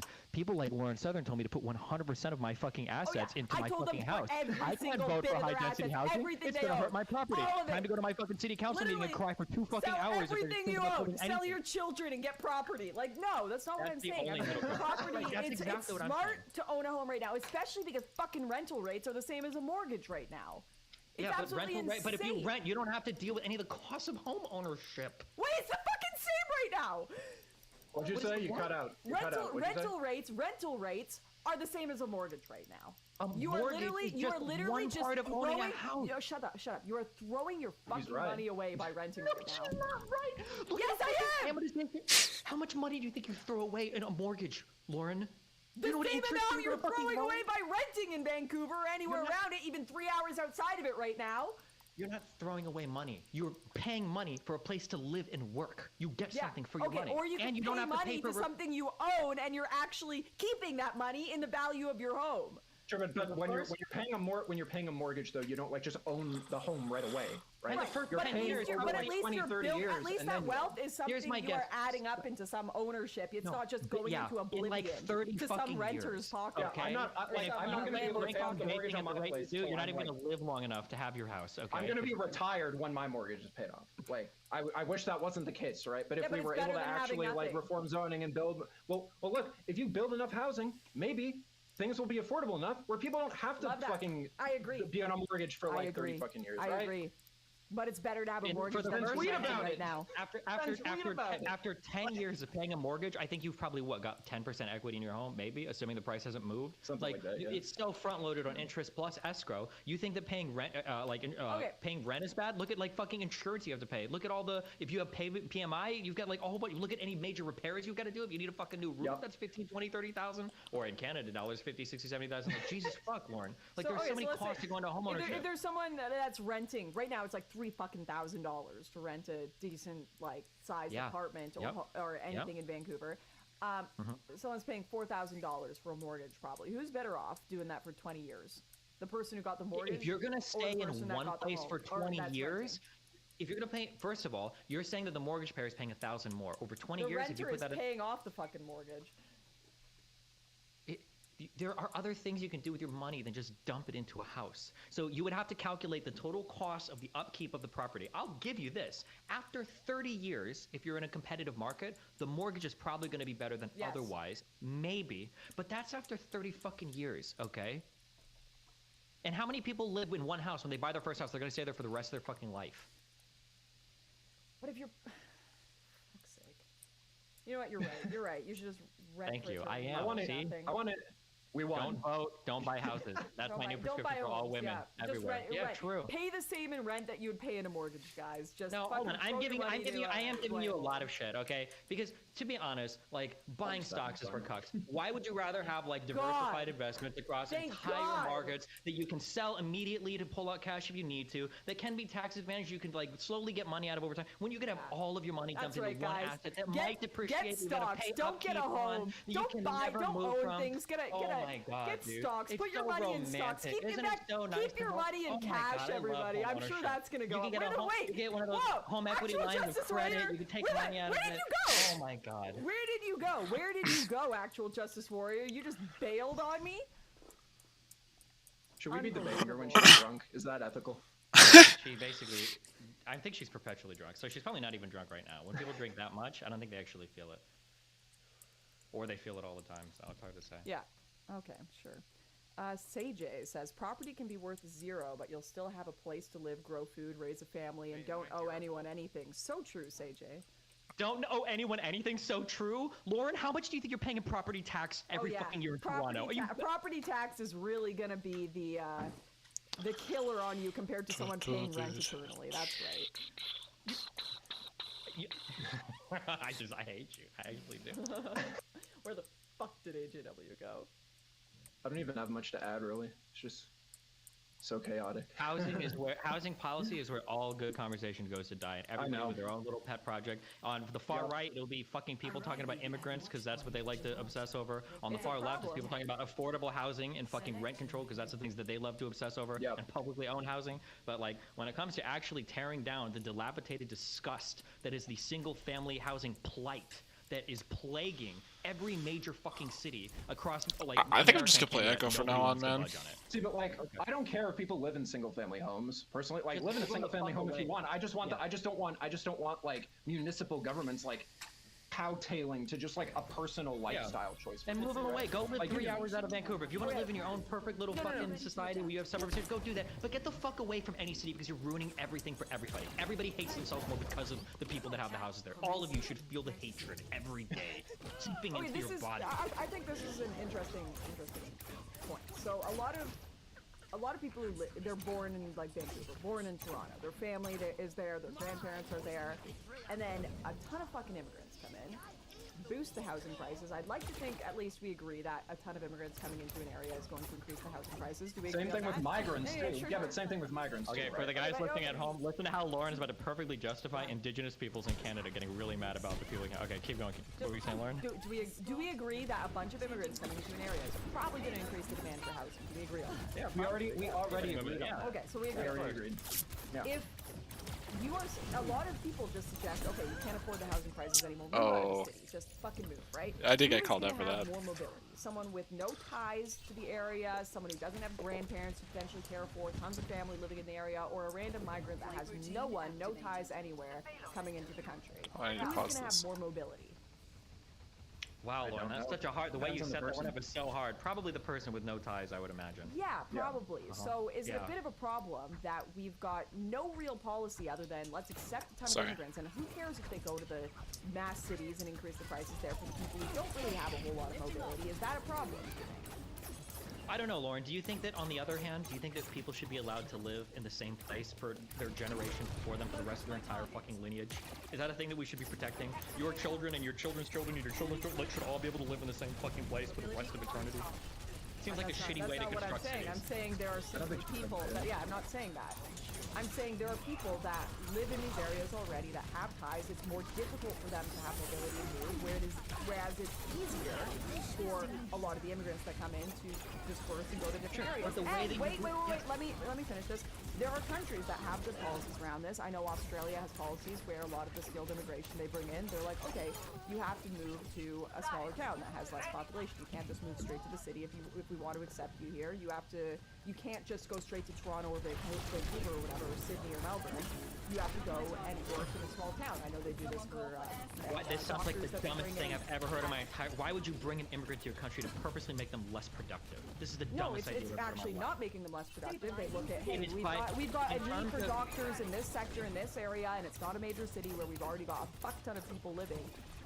I promise you that there is no city in the entire developed world that has too many doctors, except for maybe fucking Havana. Especially in I just want to say, especially in Canada, we're dealing with a big doctor shortage right now. Like everywhere could use more doctors, especially urban areas, but rural areas too. Like you're right there. I just think that like where you would have to disperse those immigrants is going to be relative to like the demand in that given area. I don't think you can just like blanketly say, oh well, the small towns always like need more immigrants. Sorry, always need the doctors like more than urban areas. Well, it sounds like that's what that policy when kind all of of our implies. migrants are moving to areas where we do not have enough housing supply, you're going to have problems, Man. especially when a lot of the people there don't have the same. I did all I could. Why are we all talking about things that we agree with? The solution is what we The solution, okay, I think that solution you is need eminent to domain. Dude, Echo's just so broken. mass amount of immigration Single-family and build more housing houses. blocks, destroy them with nuclear bombs, and then rebuild them with Vosh, relax. ultra-modern, Relax, Vosh. ultra-modern Swedish-style communist housing blocks, 50 stories tall. And you're all going to be, in fact, I think we should have only Chinese investors owning those housing blocks, and everyone in Canada should be renting forever, living in a tiny little one-bedroom apartment. You know that when you I don't think that's bring what out this you line, said, but okay. when you bring out this line, I actually sit at her position actually. When you bring out this line of like we should rent things forever, you're revealing your inner NIMBYism. Like we can all see it. That's my NIMBYism, that we should It is. all be, me being against being eternal renters in our own country is me being a NIMBY, okay, Wait, fine. Destiny, let's just, there's ways to see this, right? So I do a lot of like IRL political stuff around housing. And I have like a way of knowing, right? Because if you talk to like any like not in my backyard type of person, they will always say that they support like building more housing. They might even say that they support you like reforming like zoning laws and stuff, right? But then once it gets into like their backyard, that's when it's like, oh shit, I don't want to do that, right? So usually the way I gauge an NIMBY isn't based off of that. Oh my. Usually the way I gauge an NIMBY is based off of like the solutions that they kind of. That was a drunk rat moment. So, what I guess I would ask you, Lauren, is like, what are the priorities to like yeet single-family zoning, or are the priorities to reduce demand through like immigration? Like, what would the priority policy be? I mean, you can't. Like the zoning laws are going to take a long time, and creating more housing is going to. Yeah, but so immigration reform is going to be like that in Canada. Because I'm pretty sure Canada is like the most immigrant-friendly country in the world. So like running off of reducing immigration is like a losing strategy. Not even our Conservative Party does anything like that, right? Like this is the only party that's done this. It's like the PPC dumbfuck party that you voted for, who won no seats anywhere in the entire country. And I'm pretty sure Maxime Bernier in the last election lost his own seat. So like. It's a losing strategy there too if you're just focusing on the pure pragmatics. A lot of the people who voted for PPC were just conservatives voting against the Conservative Party as a message. No one was under the impression that the PPC were going to win. You're aware of that, right? I don't know if there's any way to gauge public opinion on that. I don't think there's any polling data on that. I think a lot of people are just mad and they felt at home with that party more so than the Conservatives. Yeah, so they voted.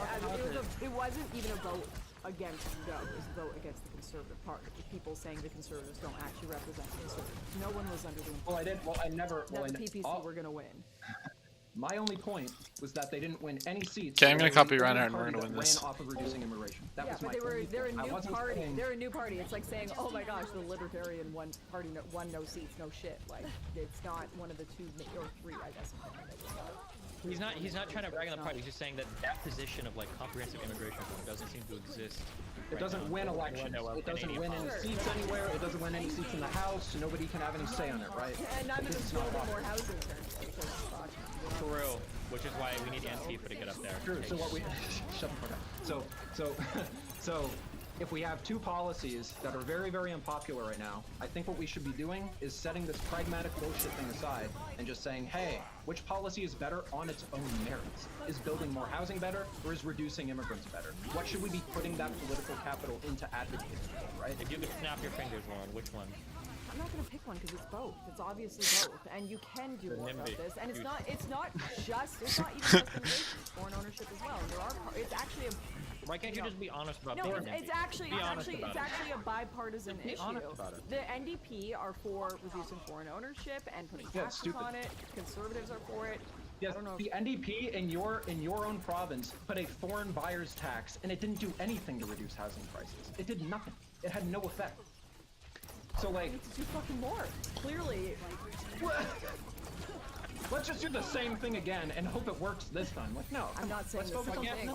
You have provinces that are empty, right? Manitoba and Saskatchewan or whatever. Go move there. All the single families will build a ton of houses there. Yeah, that's all like the your people Montana. Family stuck in one. Take their family. Yeah, let's just pick up and move to Saskatchewan. Maybe we send all the immigrants to Saskatchewan instead. You can come here, but you got to go somewhere where it's not fucking insane demand for housing.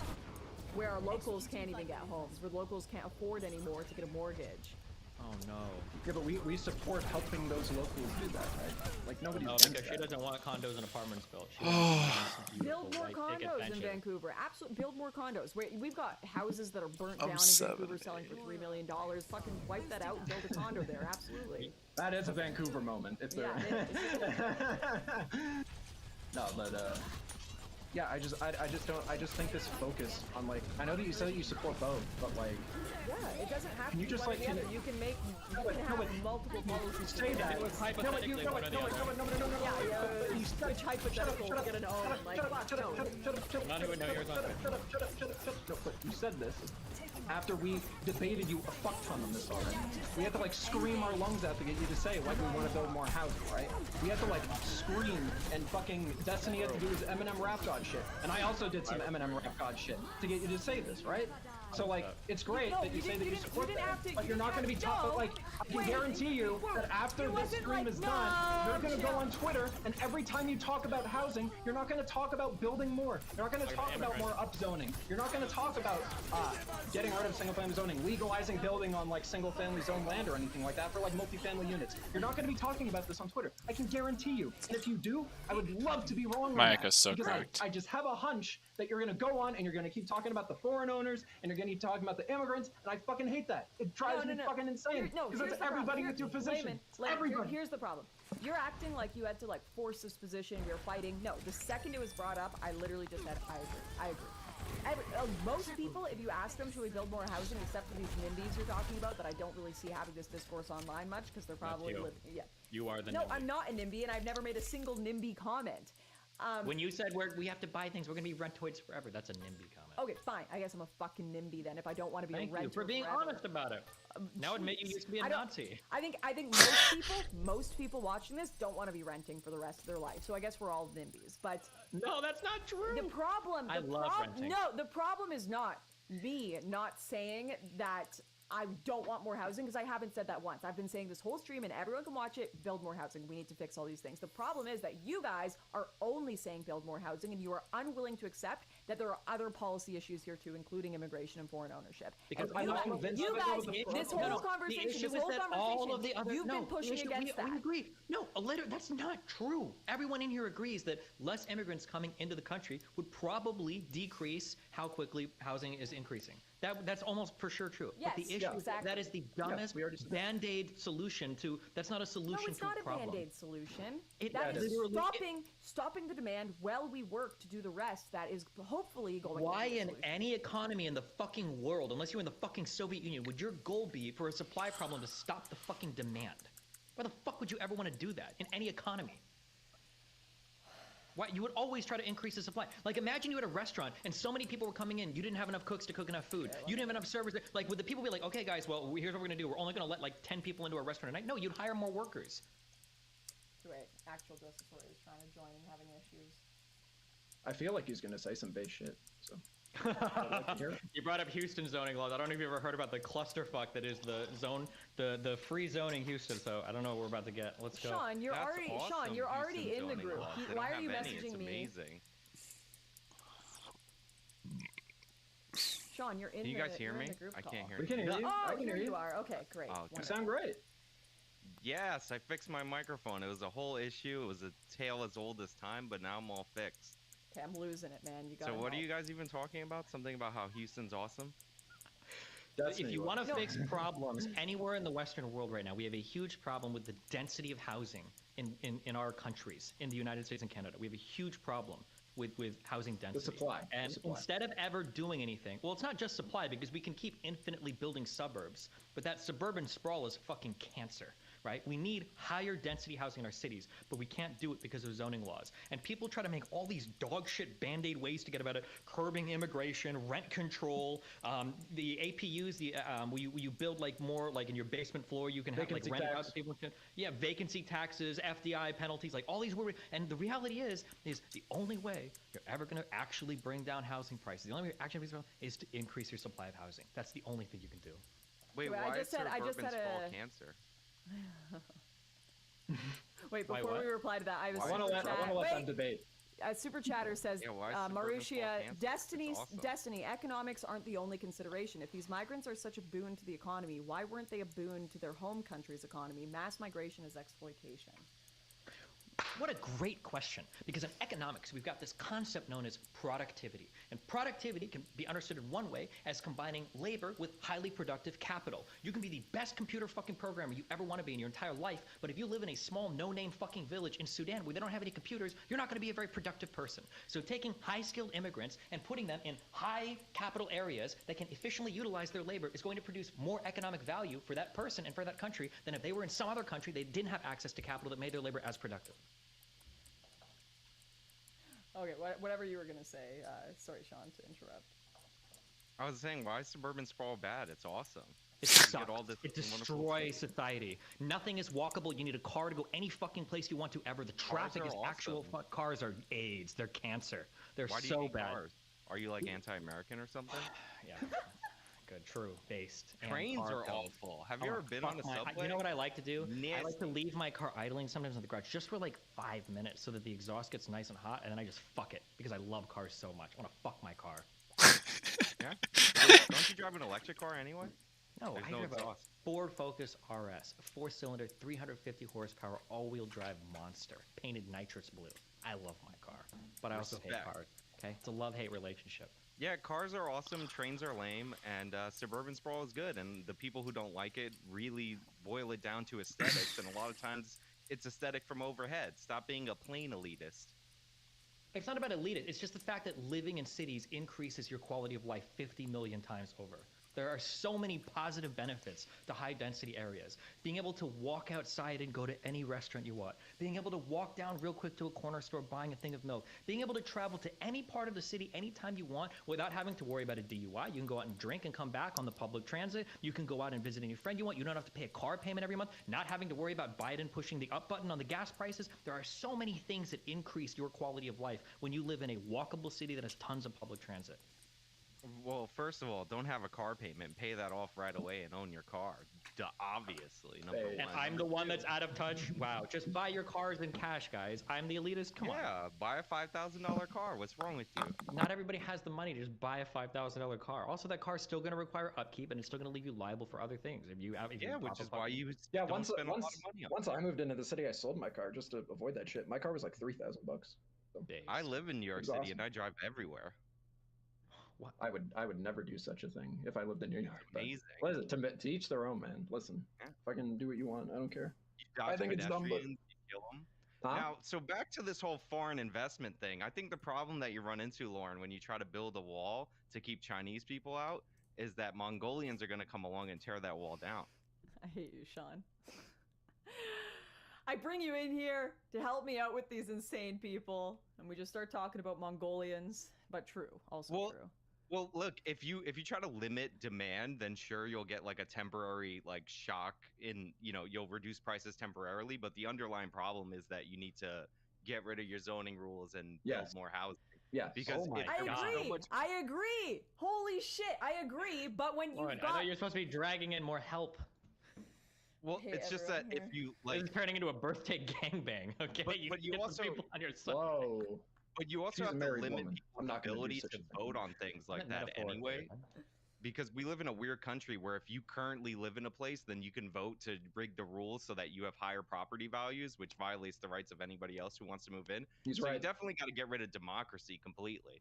Like in California, they have all these places where... straight up, I am totally fine with getting rid of housing? I am totally fine with getting rid of municipal democracy.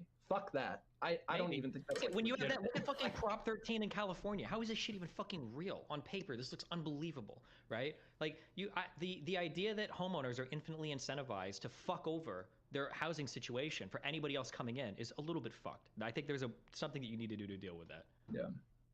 Okay. Awesome. We're all but friends. You all agree. Now, right? What a reasonable... Wait, do we all agree here that Lauren is absolutely a NIMBY? Are you a NIMBY? I think it's a gray area. I've literally been saying this entire time, we need to build more housing, we need to get rid of zoning restrictions, and he just keeps calling me a NIMBY.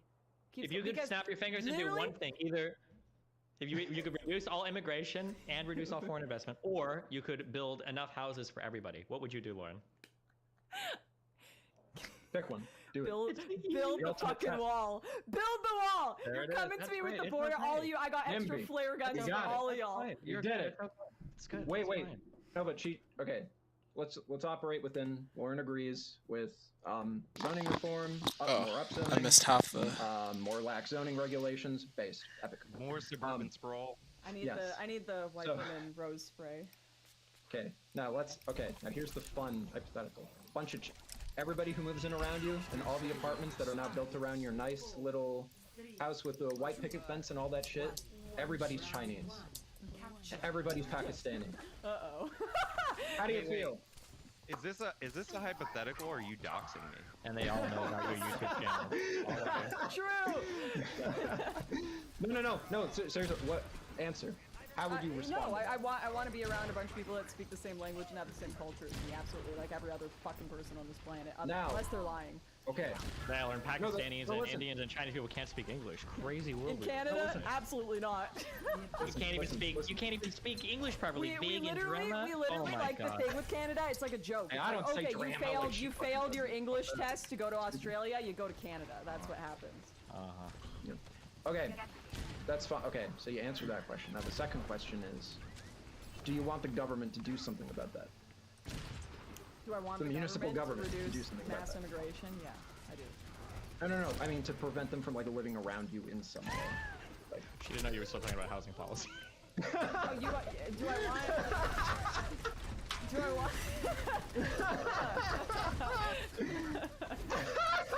Oops. Do I want the government to prevent people that wait? No. Explain. Do I want? Would you want there to be some kind of would you want there to be some kind of municipal zoning regulation that would stop those people from moving in some way? So like, let's say, hey, we're gonna think you can pass a municipal policy to be like, I don't want Pakistanis living. No, that's what if it was like the Chinese Exclusion Act? No.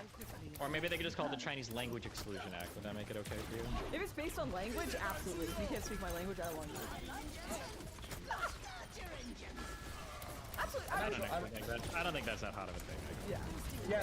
No. I was gonna say, like, I think everyone should be able to agree. I mean, some like more like progressive people who are like too progressive for me don't really agree with this, but I think like people need to know English, like, obviously, right? Like, yeah. We're actually all just aggressively agreeing with each other.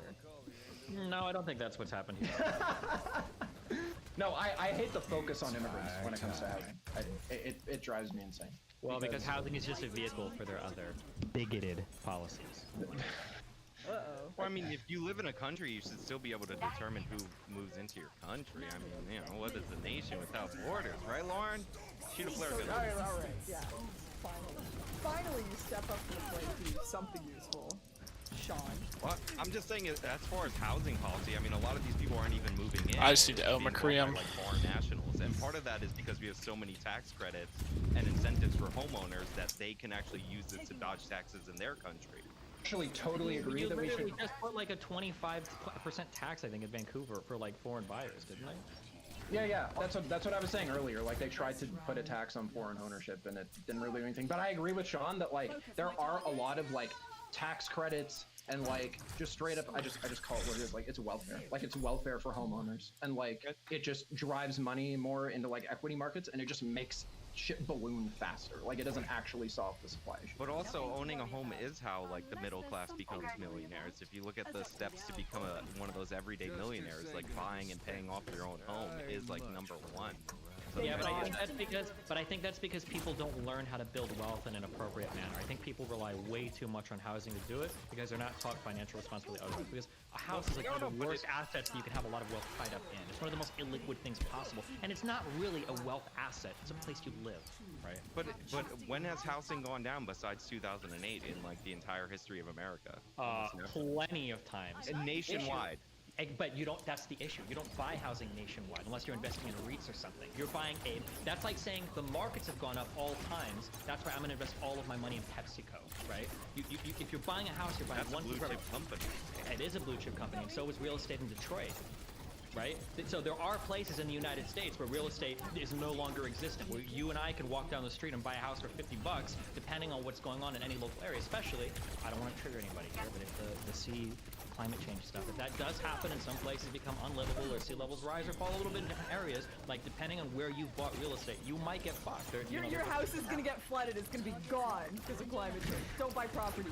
Own and I'm glad that was the only thing you took from that. The only thing they took. But in reality, No. So you gotta if you buy a house, everything cash.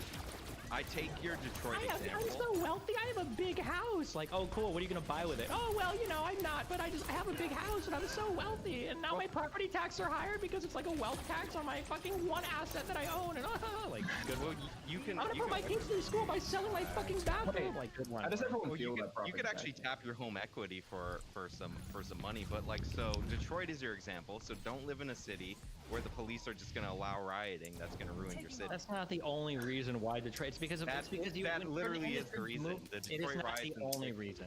When huge industries are moving away from your areas or moving into your areas, that's going to influence the price of housing. The people moved. Why'd they move?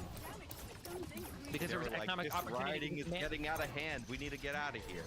Yeah, but why do you think they were less incentivized to give a fuck about the rioting? They probably didn't care as much because the economic opportunity was disappearing, so they just leave.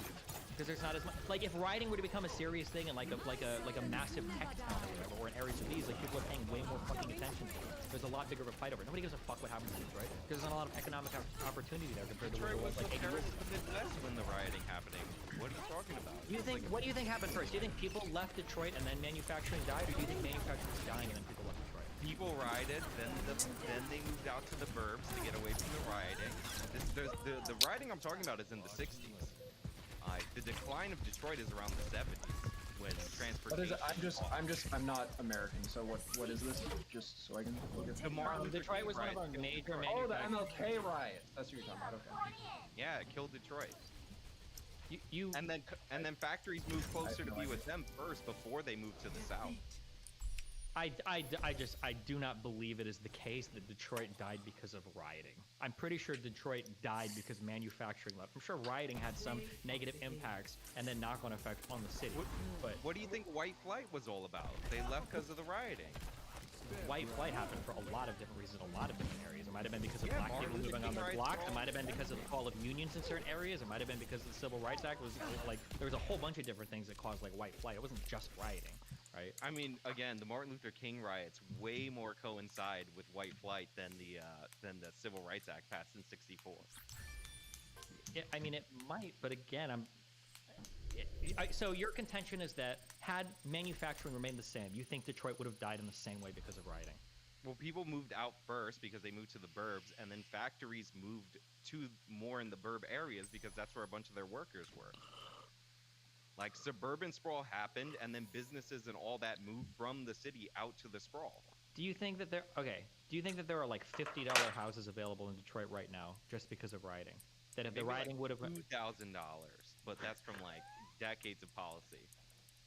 Okay, I don't think any of this is true, but I don't know if we want to get into it. I think there's $2,000 houses. I mean, all the copper wire's stolen out of it, but yeah.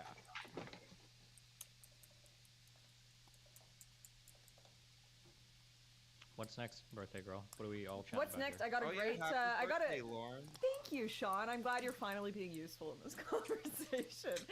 I got a wonderful super chat from Weld John here, who wanted to say, "Destiny. People don't grow wealth through housing because of education. It is because of necessity. Most people don't have extra income to invest in markets, but they have to live somewhere." So true, John. No, that's not true. Okay, So whoever true. he is, he's dog shit with money management, and he's probably going to be poor his entire fucking life. Okay, that is not true. If you don't Destiny have hates the financial working class. wherewithal, no, if you don't have the financial wherewithal to invest a little bit of money every month, how the fuck do you think you're going to have enough money to save for repairing? Because they have to pay rent anyways. It's best to put it into something that is going to be. What rent allows you to do is rent smooths out the payment curve over a long period of time, so you don't all of a sudden find cracks in your basement and have to pay $50,000 to put your house on stilts, or you don't have like a massive repair that comes up that you've got to take high interest loans on in order to pay for. You don't just rent isn't just random black holes that your money goes into. You're paying for. That's why you get someone to do a housing inspection first. What is she? How did I forget about the housing inspection? Tell all future problems in housing. Oh my Of course, there's God. still going to be problems in a house. I'm such an idiot. True. I forgot. I totally I concede the whole argument. True. Well, one of the problems is that if you don't have the foresight to put $100 a week in your Roth IRA and invest it in index funds, which grow at a rate of around 8 to 14% a year, except for this year, then you're probably not the kind of person that's going to have the foresight to see problems early on in your house and fix them. So you could end up in a hole. But yeah, anybody could put like a couple $100 in an investment account for like, once a month or once a week or whatever. Like any little bit helps because that's how compound interest works. So yeah, you should do that too, for sure. As well. Damn, and then imagine, we're not even talking about the real pain, which is when you've lived in an area for 1 or 2 years and you might get another opportunity in some other place, and now you're tied into a goddamn horrible fucking house you took a 30-year mortgage out on that if you sell now is either at a big loss or you don't recoup like the closing costs. Oh my God, the fucking horrors. Yeah, but you buy a house if you're going to stay somewhere for 5 years or longer. Yeah, but how many 22-year-old people know they're going to stay in a place for 5 years or longer? Or even at 25 or 30, depending on the types of work you're doing, Who's saying right? 22-year-olds should buy a house? I don't know why you're so anti-home ownership. Because it's a bit Who's living in it? I think I don't like home ownership for a few reasons. Well, firstly, I like home ownership, but I like it when it's treated like it is, which is a luxury. And people in this continent have turned it into a fucking necessity. You will own nothing and be happy. It's a luxury. If you want to own a house in Destiny's New World Order, Great Reset, it's a luxury, guys. You should never own property. I feel like I'm in a really large room covered with bitch panels, and every time I say something, it just gets echoed back at me. More bitch here. That's what you're doing right now. Yes. You're saying that you're absolutely saying bitchy things. You're trying to say them nice though. Home ownership is a luxury. Says the man who owns a house. Yeah.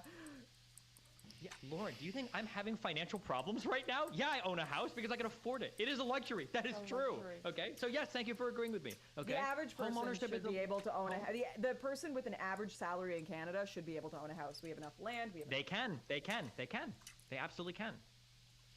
But they can't all do it in Vancouver. They can't all do it in Toronto, and it will never be the case if that is the case. You can't do it where you were born.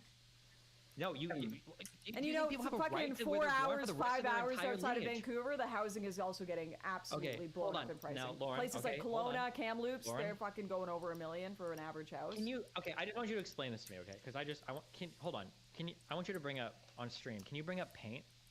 Paint. Can you do this?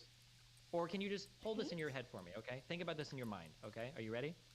I'm talking about the program in your computer, but don't worry about it. Oh, Mike. If one person, if one family is in a house, and then they have 2 kids, should those 2 kids have a right to live in that area for the rest of their lives?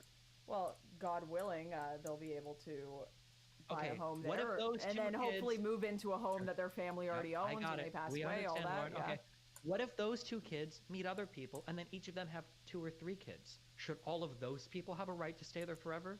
Well, stop me if you see where I'm going, Lauren. Unfortunately, the average Canadian right now, we're not. Our birth rates aren't high enough for replacement. That's not what we're talking about. That's not the question. The question is, as all the families are making more and more children in an area, and they're expanding, do all of those people have a right to live there for the rest of into perpetuity, for the rest of all of existence? Do they have a right to live there for the rest of eternity? Their whole family. Have you ever seen a great-great-great-grandpa? You know that one person produces like 100 fucking offspring? Do all of these people have a right to live in these areas for the rest of their entire generations? If there is available housing and they work hard enough and, are not like fucking living on the streets asking for welfare, they should be able to own a home. So what's going to happen when all of these people live in, to my understanding, physics is still limited the amount of space available on the planet. All of these people in this one area are having more and more kids, and those kids are having kids and families and stuff. At some point, aren't you going to run out of space for houses?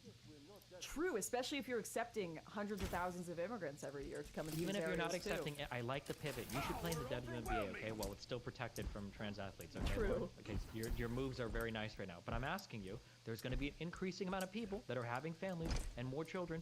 Do you think that those people should all have the right to infinitely live on the same fucking land? How are you going to do this without cramming 100 million people into No, they don't. But you know who has even less of a right to do that? People who don't even live in the fucking country in the first place.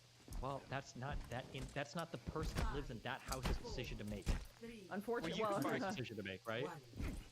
Well, you can buy condos. But you can pivot away. Well, Lauren doesn't want condos. She wants a white picket fence with a I literally said, take away that home that burnt down that sold for $3 million in Vancouver. Oh, you're giving us one home. I literally said that. Thank you, Queen. Thank you, Queen. Right, that's right. Just that one home. That's what I said. True. Thank you. So, all the burned down homes. All the burned down homes. Well, oh my God. There's a ton of unused space in all the urban centers that, due to open space regulations and all that you could build out more homes. Open space regulations. Well, it depends on how much high density shit is around. You have a super high density city. I don't think that it's necessarily like Manhattan. I think is one of the highest density areas. I think in all of North America. I think that's Central Park. I think that's okay. If you got a fuck ton of houses around it, I think having some open spaces is like okay. Well, if you're conserving like a national park or like a, I guess in your language, state park. That's fine. I think what Sean is talking about is just like, oh, this home must be like 10 square feet away from this home at least, or something. Oh, that's cancer, sure, 100%. I think that's what you're talking about, right? Sorry. Well, yeah, and there is some places like in San Francisco. I think like 2/3 of the land is actually open space that they could theoretically build stuff in, but people keep voting to keep it open space. But also, I threw in a very important photo in $1 million house in New York City into our little Discord chat. I think everybody has the right to have this bathroom. Me too. If you don't get it, look at it very carefully. I don't know. Am I supposed to? That's what you're a leader. The toilet is in the No, shower. that's Destiny's That's bathroom. super That's why normal. it No, doesn't no, this is like really normal in a lot of European apartments, or at least just No, look where the toilet paper hole. Yeah, I say the toilet paper hole is in a weird spot, but in a lot of these places, you will literally Wait, have let me the bring it up on bathroom, screen like for the you guys. toilet and the shower in the exact same fucking room, like they're right next to each other. Like my guess is, in this bathroom, maybe they don't have it installed, but you'd have a curtain installed around. We gotta the get shower, this on and that would be like a normal bathroom. There is no curtain. $1 million house. $1 million house. It's gonna take me a million years to bring this up here. Wait, this isn't normal? No, in the United States, having the combined like shower and toilet like on the same fucking floor is very fucking weird. But in Sweden, I noticed like the Linux apartment it's all like in She the has a same. toilet in her shower?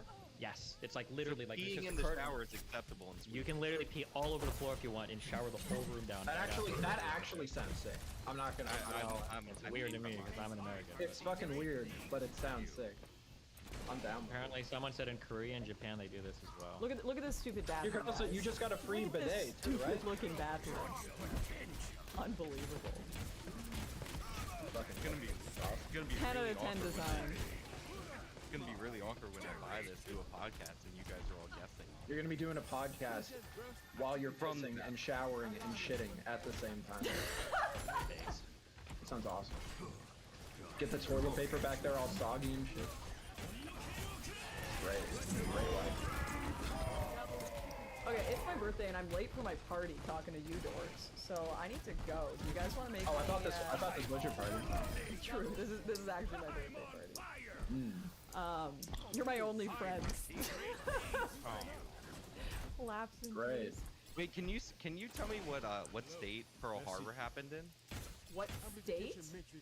The Yeah, Pearl great Harbor happened. state of America. No, what state it happened in? Hawaii. I know you I make had to fun of think the way twice I for a say second. Was I about to Hawaii. get mind fucked? Holy shit. She's right. Wait, did you look it up? Yeah, of course in Hawaii. It's the No, Pacific Theater, he's right? He's not asking me to say Hawaii because I don't know. He's saying he doesn't like the way I pronounce it. Because everyone just makes fun of my pronunciation. Even for a Canadian, you say a lot of shit really weird. Hawaii. What? Hawaii goodbye. Oh wait, one more. Sounds like you're saying Hawaii. Julian, thank you for the happy birthday, Julian. And Malcolm says, happy birthday, Lauren. Destiny, homeowners have access to a broader range of expenses on tax returns. Homes can be claimed as depreciating assets in the U.S. or principal residence exemptions from capital gains in Canada.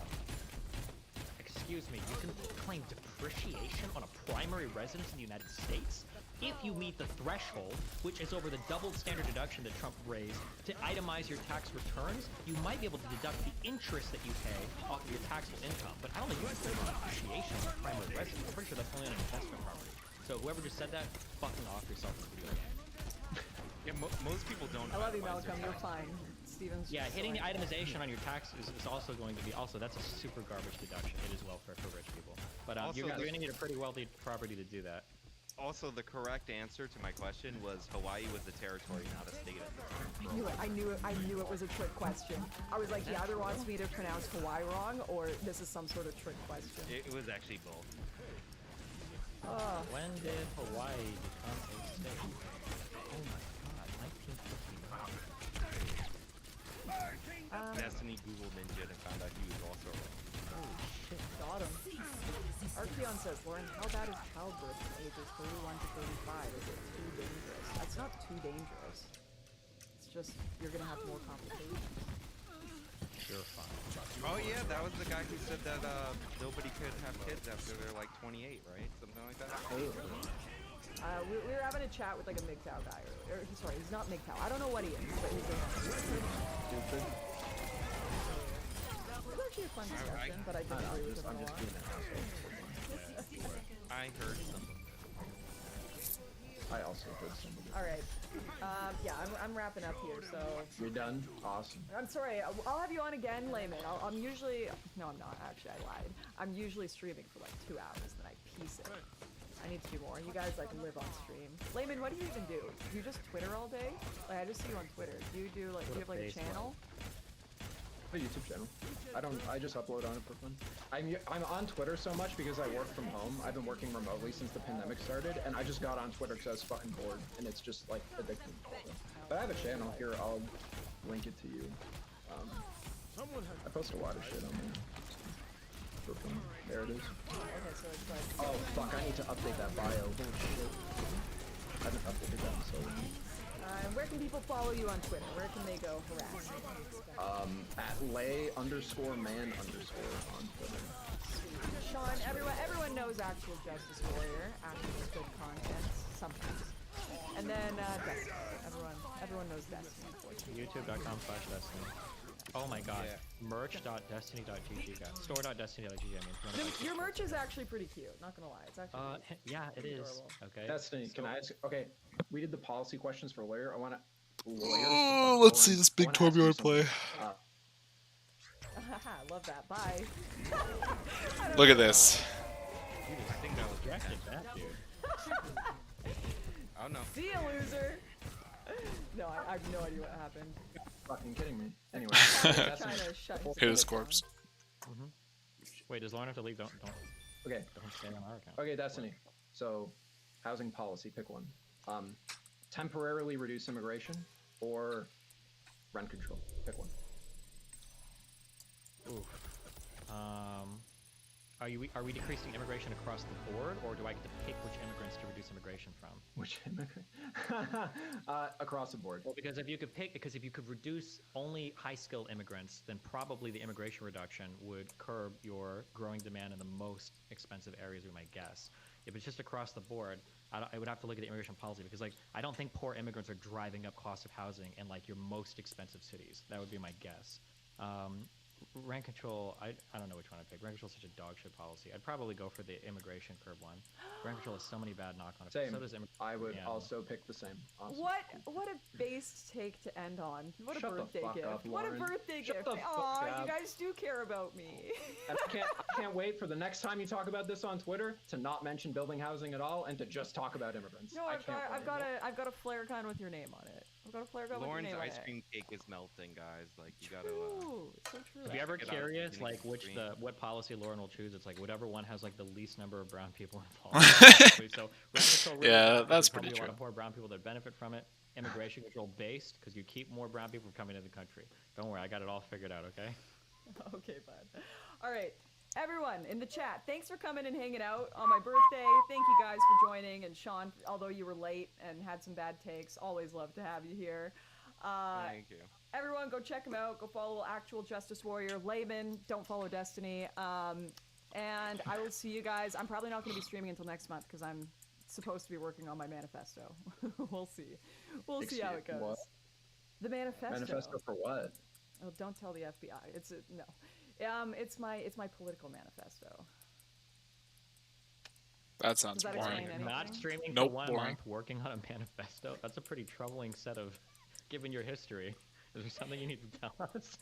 It's entirely a video manifesto. It's not a manifesto that has. Oh, so any you're live streaming it to real-world- what, Facebook too? That doesn't help either. But okay, listen. You do At least you, it takes the burden off me because I don't have to call the cops. She'll just put it out there for them to find on their own. So.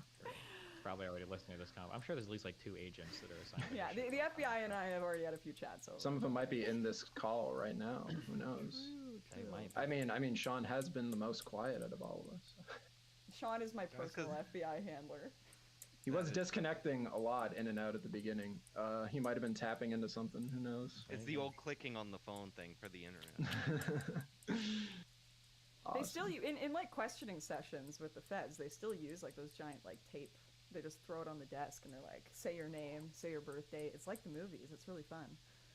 If you've ever been questioned by the feds. That's for intimidation purposes only. I swear. Yeah, for real. They have like a little regular recording inside there. Yeah, they like just normal technology.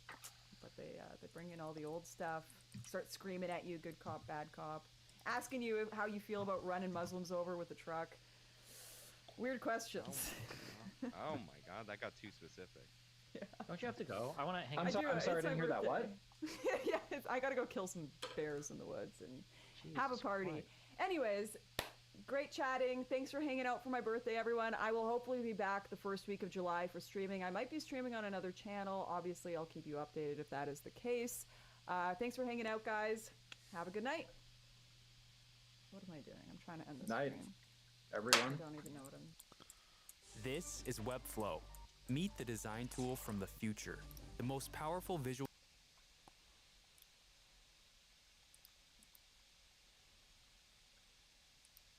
Okay, my gender is completely whatever I feel like in the moment. I'm not just one solid thing. Sexuality, gender, these are all social constructs. So this is like, I'll go even harder. Sorry. I think this is like the trans trender that I get emailed about so much. It's women like this. Yeah, I'm coming for your job, cocksucker. Come for it. I am. I'm coming for your job. I'm coming for your job.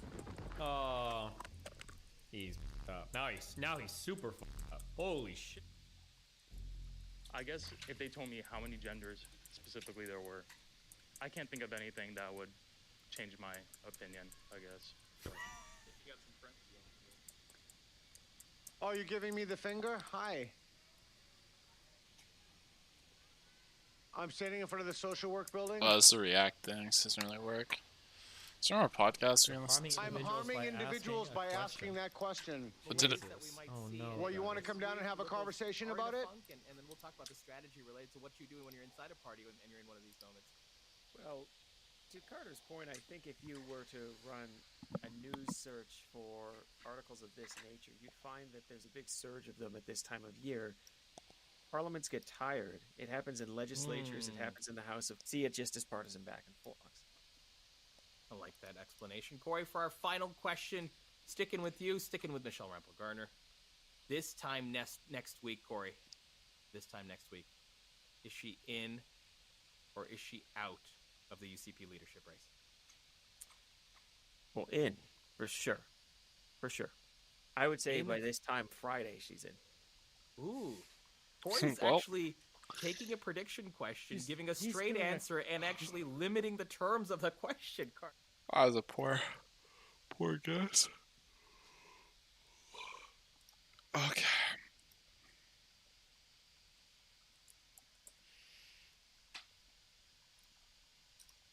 It's on YouTube. 3 new emails. Hold on.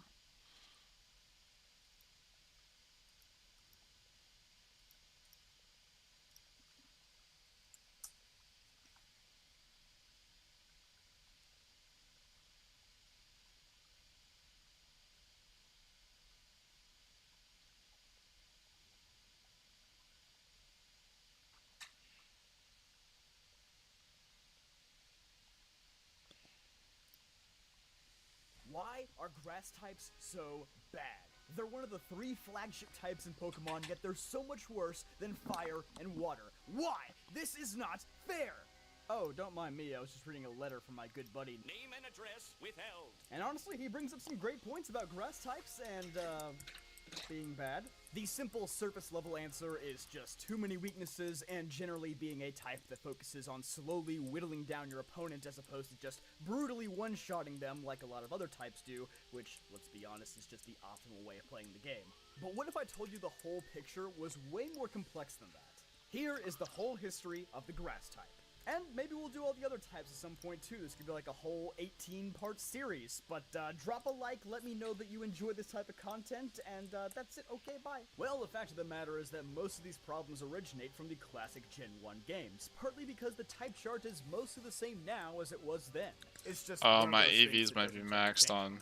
Ironically, the Bulbasaur line is probably one of the best picks for any Kanto region team. And as far as competitive gameplay goes, Venusaur has almost always been ranked above both Charizard and Blastoise. But perhaps Bulbasaur being the poster child for the grass type has actually led to some of the type's shortcomings. If you ask any fan back in the day, Bulbasaur was commonly seen as the easy mode pick, since it has a favorable matchup against each of the first 3 gyms, outright beating rock and water types and resisting Surge's electric types. Not only that, but This is so boring. Is there any...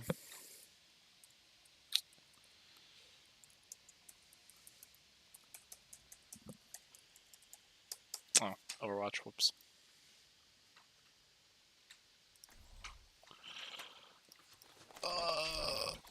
Sanctuary?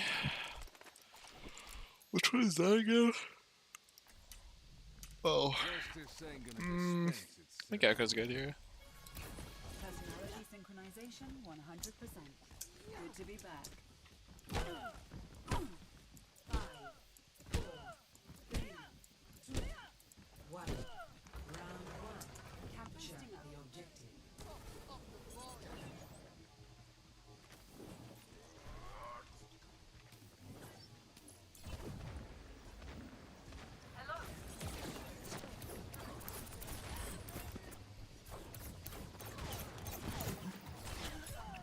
What?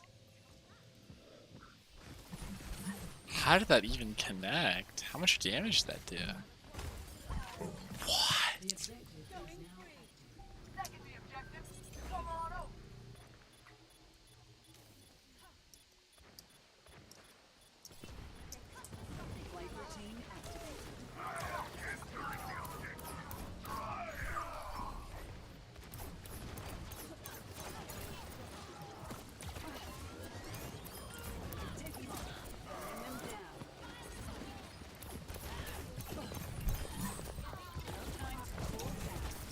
Let me back up, let me back up, let me back up.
Flight routine activated.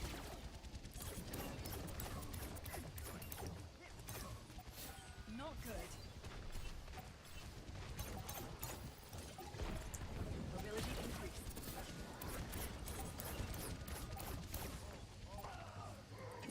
Burning them down. Last round. 1. I've got you in my sights. So you just play Echo and win. It's kind of easy.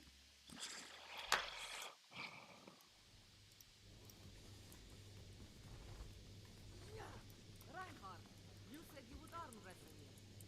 Nervous? Nothing to worry about. Unless there's something to worry about. Level 6. Always said. Oh, it must be morning now. 5, 4, 3, 2, 1. Round 2. Capture the objective. Oh shit, oops. Going free.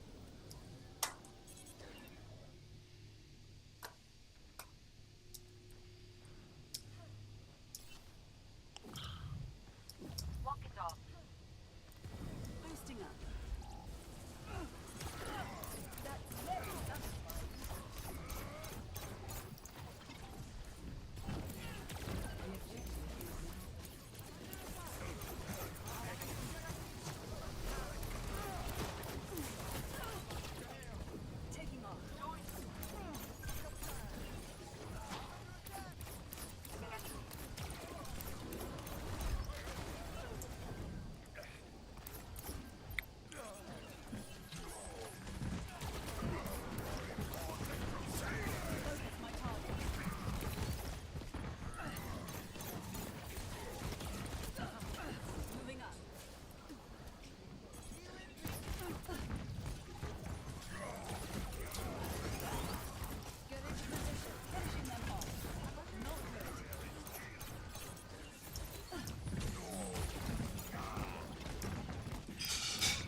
Am I on push to talk?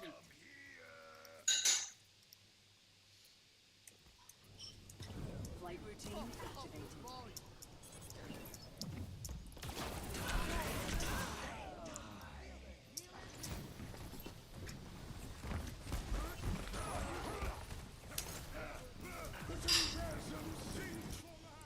Executing flight maneuvers.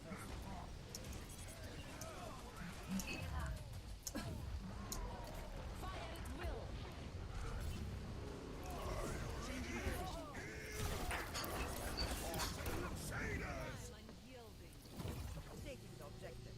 Support requested. I'm on fire. Keep out of my way.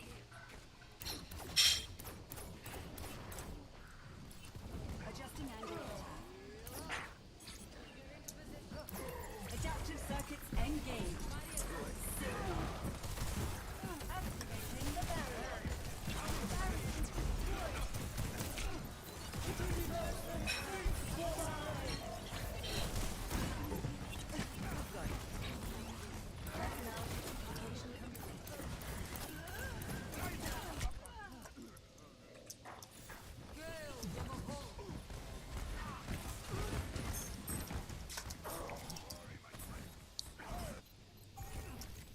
Gonna be honest, I'm into copy our dog.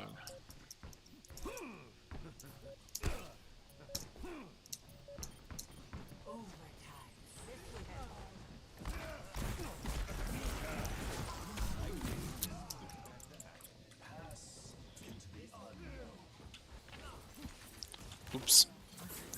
Oops.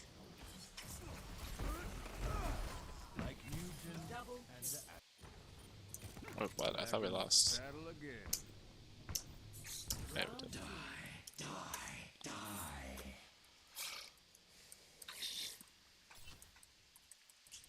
Score 1-1.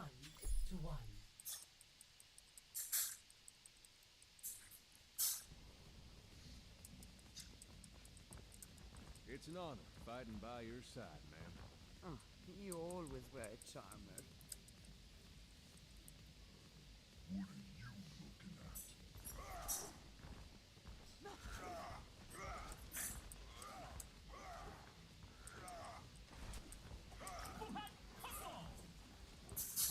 5, 4, 3, 2, 1.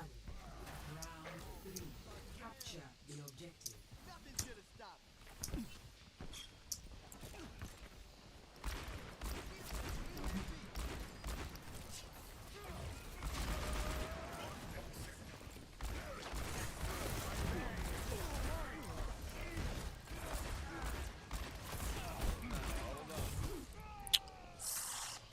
My whole team is just not okay.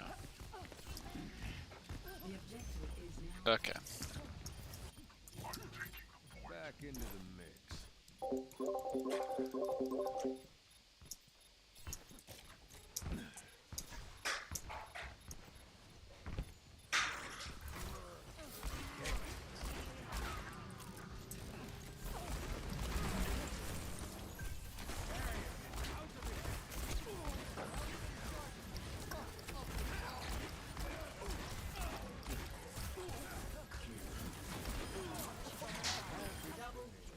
I'm on fire.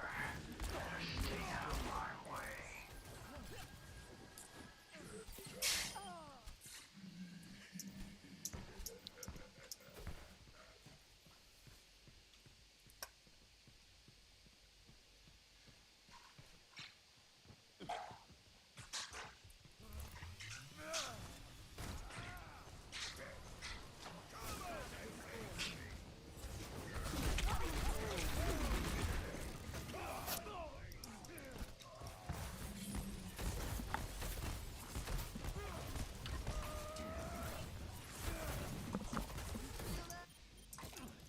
Well, This would help.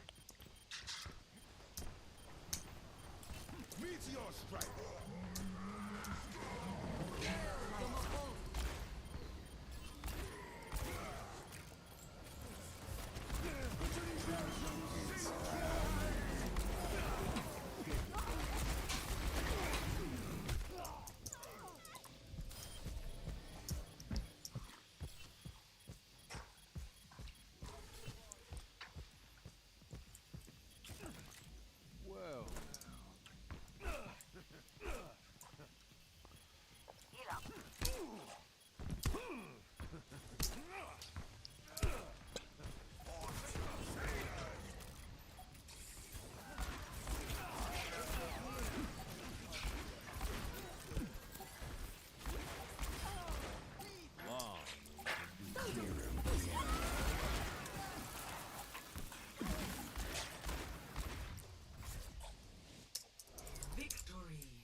Republicans love to play up the American exceptionalism founding documents bullshit, but I assure you, the founding fathers were smarter than this. They were better than this. Seriously. I have enough faith in them for that, at least. These are authoritarian theocrats. This is a non-functioning civic society. A reading of the Declaration of Independence and the Constitution is a rejection of these platform positions.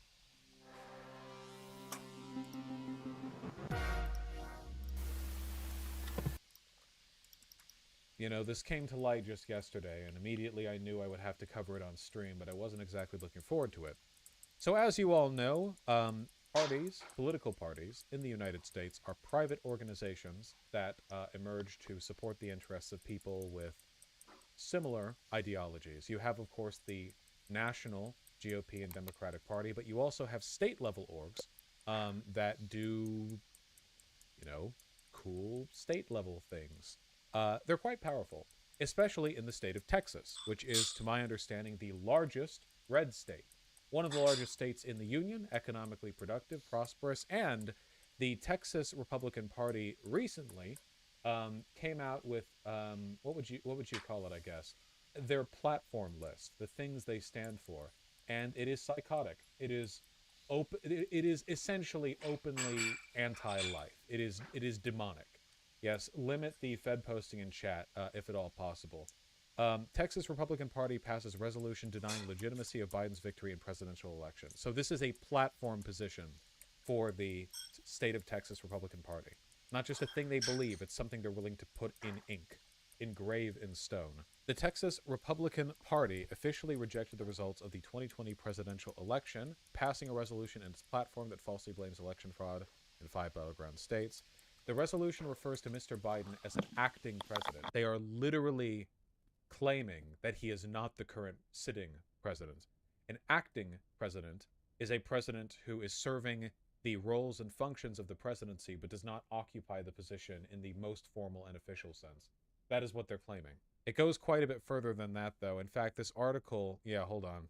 Texas Republicans also passed a number of other far-right resolutions in the platform, demonstrating the most conservative activist strength in the state party.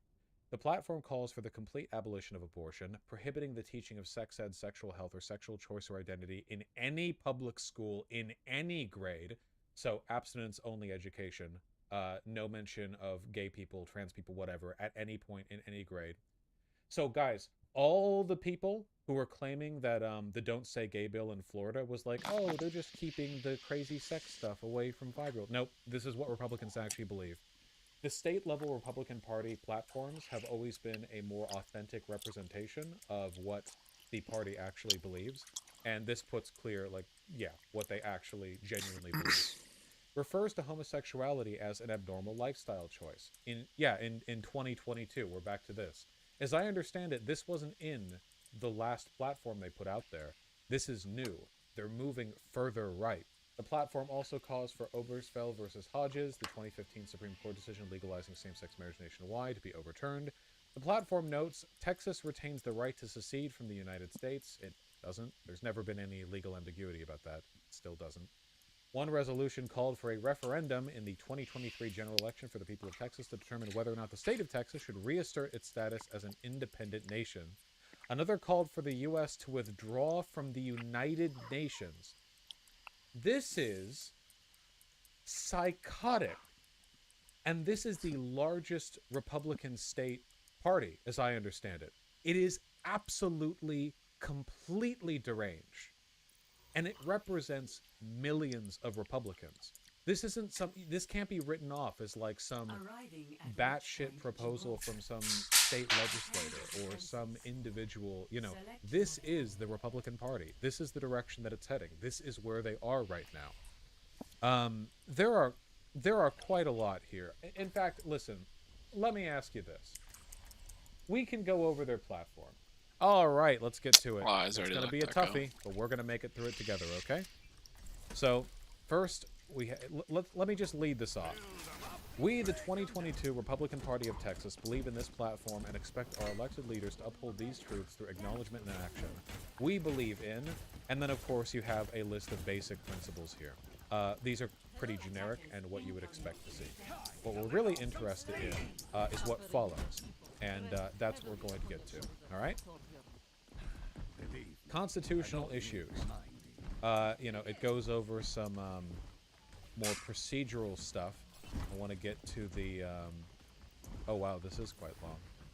Anime it is. Hello. The Texas GOP platform document is way worse than what you've seen snippets of. A thread. They call for any executive order that go beyond the administration of executive authority and have the effect of legislation. Opposes any mass lockdowns of contact tracing. I think I'm going to have to double check some of this. Oh, hold on. We oppose funding or implementation of any form of contact tracing. Wow. That is absolutely insane. Contact tracing is literally just trying to find out who got sick when to see if other people might have gotten sick. This isn't even about lockdowns or personal freedom. Funding contact tracing does nothing. This is pure death blow. Like, this is literally just, let's not do the very basic, like, anti-pathogen thing. Yeah. That we discovered to do, like, decades and decades and decades ago. Absolutely deranged. Once given to people completely control their children until they're 18, return prayer, the Bible, 10 Commandments back to school, create a state electoral college, fully abolish abortion after the moment of conception, call a convention of states to limit the power of federal government, oppose all calls for carbon dioxide to be classified as a pollutant. Jesus. Literally, like, existential threat to humanity. Again, I understand. I mean, if you want to, like, parse out the numbers and, you know, wave your hands around, you can be like, oh, well, this isn't them literally being demons. Actually, this is just them serving a legitimate economic interest for oil and gas and coal. By not recognizing carbon dioxide as a pollutant, they're able to protect their... No, it's demons from hell. It's demons from hell, you know. Yeah, the creation of a state electoral college. Oh, look, they're complaining about the National Popular Vote Interstate Compact. Is a direct violation of Article 1, Section 10, Article 2, Section 1 of the Constitution, shall be redacted by Texas and its officials. We support the Electoral College. We know they do. State Electoral College. The state legislature shall cause to be enacted a state constitutional amendment creating an electoral college consisting of electors selected by the popular votes cast within each individual state senatorial district, who shall then elect all statewide office holders. Wait. All statewide office holders? Each individual senatorial district? Wait, there's no... Wait, this would be unlosable by Republicans, right? It wouldn't even... There are only 2 senatorial... Wait, do they mean state senatorial or, like, federal senatorial? Hold on. They're terrified of Blexus? Yeah. Texas Senate. Don't do that. What this would essentially mean is that with appropriate redistricting, they would never have to worry about losing any local... Holy shit. Dude, having an electoral college determine all statewide office holders? The federal electoral college votes in the president. That's one office. You mean whoever wins the state electoral college gets to appoint every single state congressman and senator? They get to just pick from the lists there? Down to the fucking school board and the sheriff of every single district? Complete and 100% control over the entire state at every level, every city, every district, every school district, determined by a state electoral college system that they already have the power to set the district lines for. Yeah, this would essentially just be like a legitimate abolition of democracy in the state. There would be no, like, there's no, that is not a democracy. That is as much of a democracy as, like, the CCP is. No, Vosh, I'm pretty sure statewide means like governor, etc., not local offices. I guess it could be interpreted in either way. Statewide office holders could mean every office holder in the state, or it could mean office holders that represent the entirety of the state. It's not really clear. Either of them is psychotic. Either is psychotic. It doesn't... Whatever line is parsed here, like, either are completely psychotic. Yeah, this is them abandoning, pretending that they care about democracy. We support restoring state sovereignty with the repeal of the 17th Amendment of the U.S. And the appointment of U.S. senators by the state legislators. They want literally everything to be done by electoral college at every level. This abolition of the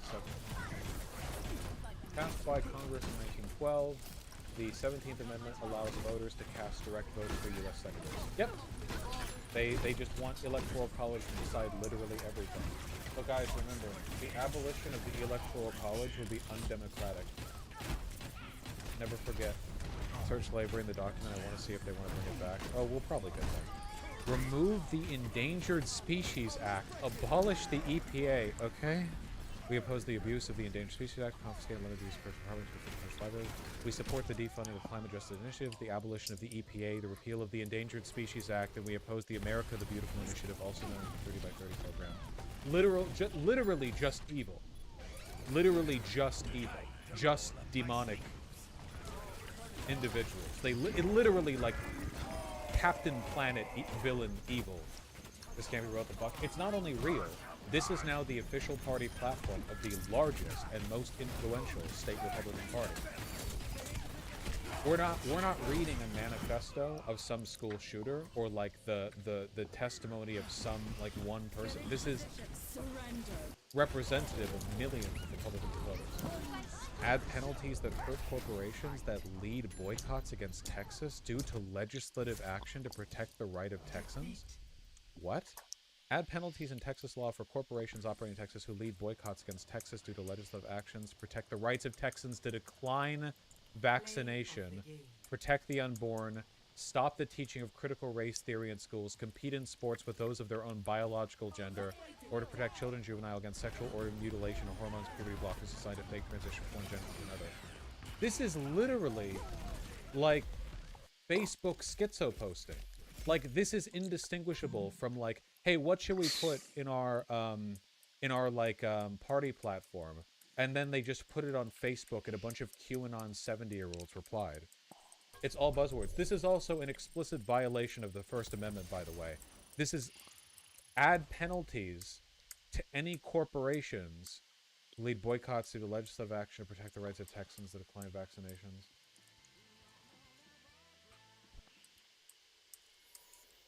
Please read it in full. It'll be such good content. Trust me, it's also really important. This might all be completely insane. Fine. Okay, starting from citizens' rights. Jesus Christ. Rights of the sovereign people, including the unborn, of course. Protecting constitutional rights regarding age. There should be a single-age majority. Okay. National Popular Vote Interstate Compact Act. We support the right to recall our elected officials. Okay. Habeas corpus. Census. In accordance with the United States Constitution, we support an actual count of only United States citizens. And we oppose Census Bureau estimates and collection of all other data. Okay, so don't include undocumented immigrants in any of our census data.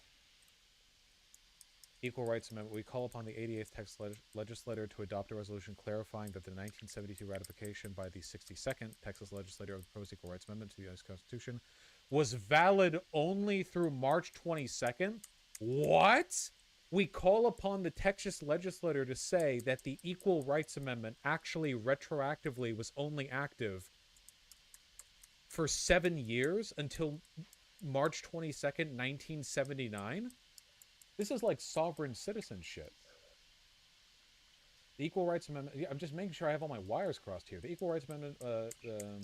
proposed amendment to U.S. Constitution designed to guarantee... It's probably not that serious. All American like, probably 90% sure it's not as bad as they're like fearmongering. Was that ever even... Although the use is a crazy pace. Honestly, I could see it being real. I could see all this being very real. 1972. Proposed amendment. Wait, did it ever get actually put through? Oh, here we go. It was approved by the U.S. House of Representatives by the Senate March 22nd, 1972. Thus submitting the ERA to the state legislators for ratification as provided by Article 5 of the U.S. Constitution. I see what it is. Constitutional amendments have to be submitted to state legislators for ratification. They want Texas to recede their affirmative vote. Parental rights. The rights of parents are foundational to Western society. Holy fucking white supremacist dog whistle there. Holy shit. This is a document of an American political party in an American state for American citizens. Western society is a term that would only be invoked here to juxtapose the values of this document against some other entity. An acceptable thing to do when the entity that you're referring to is everyone who isn't an American, because this is a political document from an American political party. Western society invokes a whole other set of connotations. We call upon the legislature to properly recognize and affirm the fundamental right of parents to make all decisions regarding the upbringing and control of their children in all aspects, especially with regard to the grievous violation of the Texas educational system. No parent exercising any of these fundamental rights shall be prosecuted as domestic terrorists. That is a suspiciously specific denial right there. We support prayer, the Bible, and the Ten Commandments being returned to our schools, courthouses, and other government buildings. Good. Breaking down the separation of church and state. Right to keep and bear arms. You guys know where that goes. State sovereignty. Federally mandated legislation that infringes upon the 10th Amendment rights protection should be ignored, opposed, refused, and nullified. Texas retains the right to secede from the U.S., and the Texas legislature should be called upon to pass a referendum consistent thereto, of course. This is the state electoral college, where they want everything to be decided by the electoral college. Underfunded and unfunded mandates are unacceptable. The state of Texas must fully fund, at a minimum, the following additional costs to local governments. Indigent criminal defense, inmate healthcare in jails, indigent burials and autopsies, veteran service offices. Oh, that's nice. They want to fund inmate healthcare in jails. Folsom 100. Equal protection for the preborn. Yeah, we know. Article 5, Convention of States. The Texas legislature should extend the call for a convention of states to limit the power and jurisdiction of the federal government. That's it? Okay. Energy and environment. We encourage free market solutions to providing utilities whenever possible. Hey, how's Texas's energy grid doing for it, huh? Detached from the federal grid so they could be subject to their own sets of regulations. Power grid. Yeah, oppose all efforts to classify carbon dioxide as a pollutant. Midland, not Moscow. We fully support and encourage greater energy production in the Permian Basin throughout Texas, as well as necessary politics and infrastructure investment in roads, pipelines, and ports to support Texas workers and help America's energy security instead of increasing the reliance on foreign governments. In principle, I'm in favor of this, actually. I just want it for green energy. Environment. We oppose... Oh yeah, this is them wanting to get rid of the EPA and the Endangered Species Act because they're evil. Cool.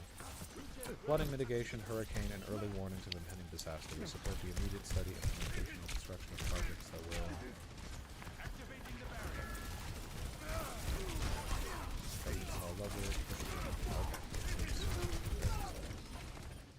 Oh yeah, of course. It's all about protecting their right to drill until they hit the fucking molten core.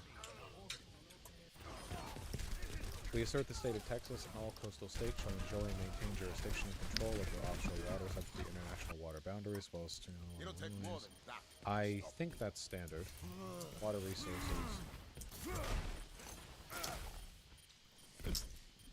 Not now, I'm afraid. We support free market solutions and immediate removal of government barriers and direct subsidies to the production, transportation, and technological requirements. Immediate removal to direct subsidies. Ah, nice. They want the federal government subsidies towards green energy to be gotten rid of. Cool. Coastline and offshore stuff is normally controlled by the feds. They want to control it themselves. They won't have any luck in that respect.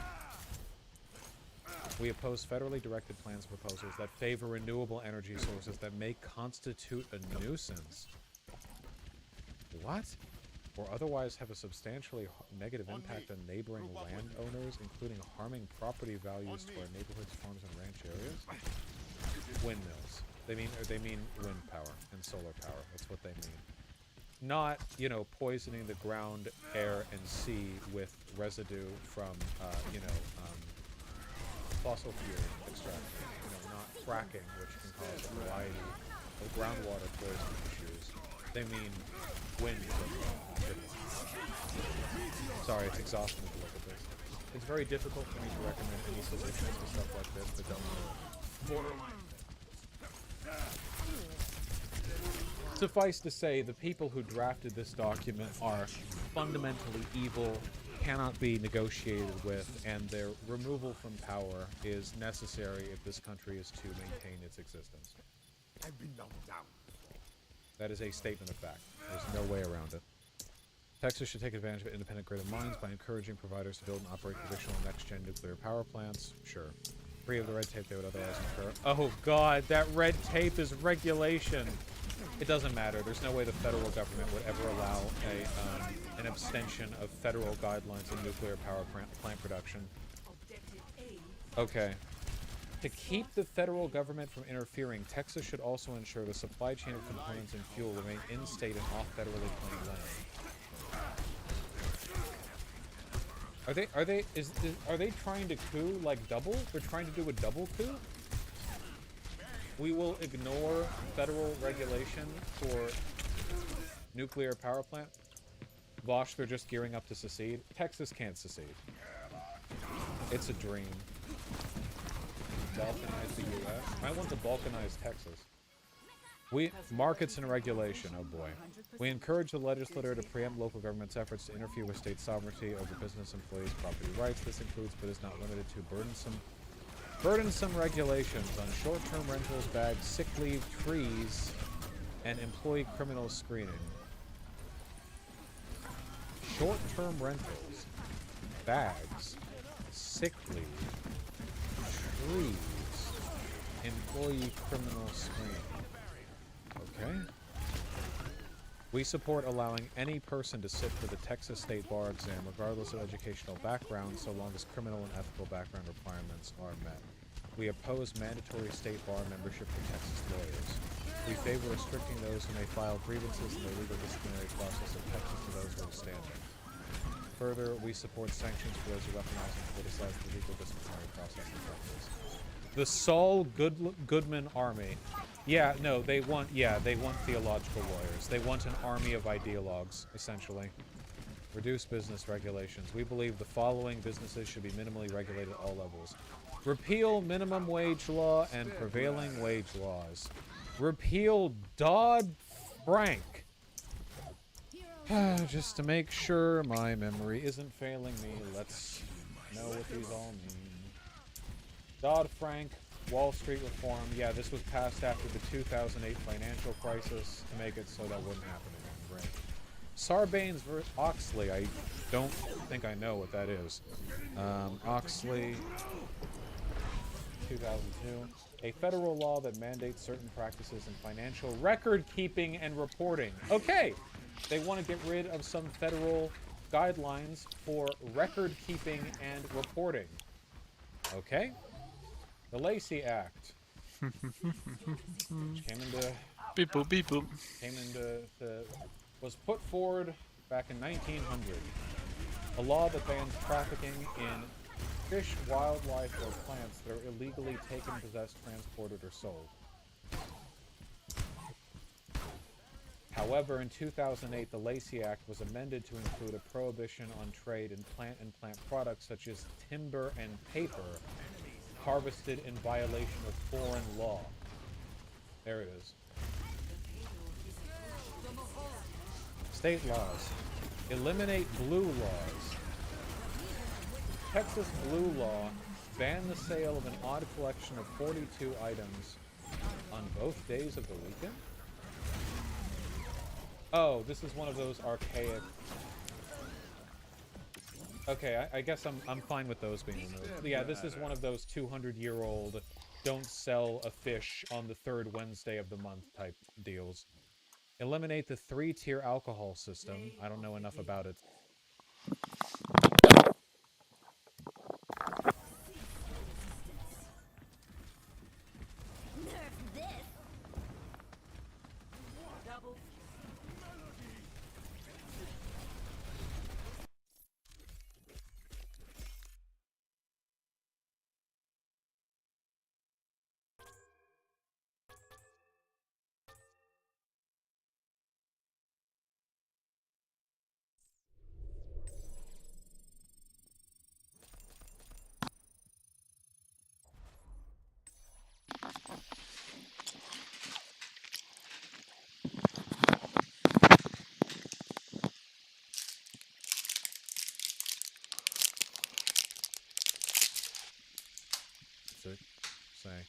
allow auto manufacturers to sell directly to consumers as opposed to through dealerships. I don't know enough about the law here.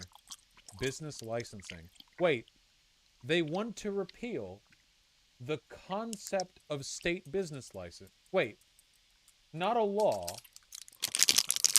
They just want to get rid of business licensing. Okay. As well as professional licensing.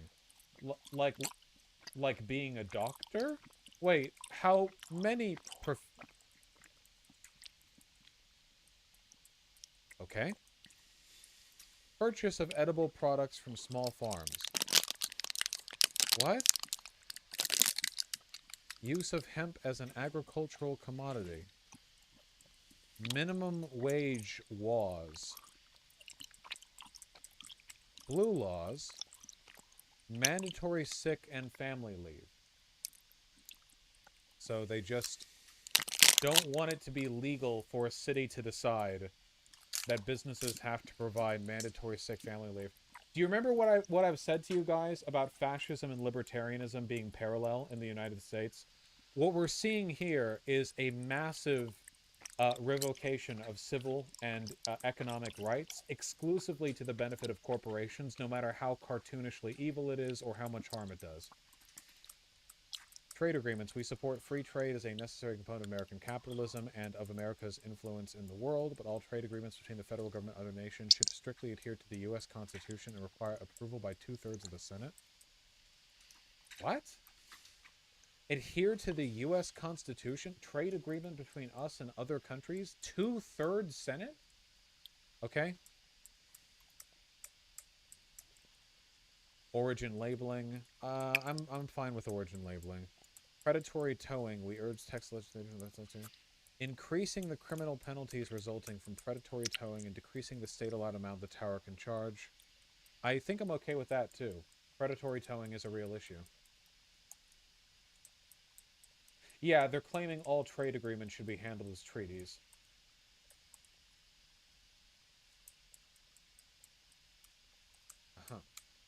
Municipal permitting. We call on the Texas legislature. Okay, one more level. To continue to streamline the. This would be for alligator if we were doing. I just want to see how the IVs work. Texas resistance to the Great Reset. Holy shit, dude! This was literally made by like QAnoners.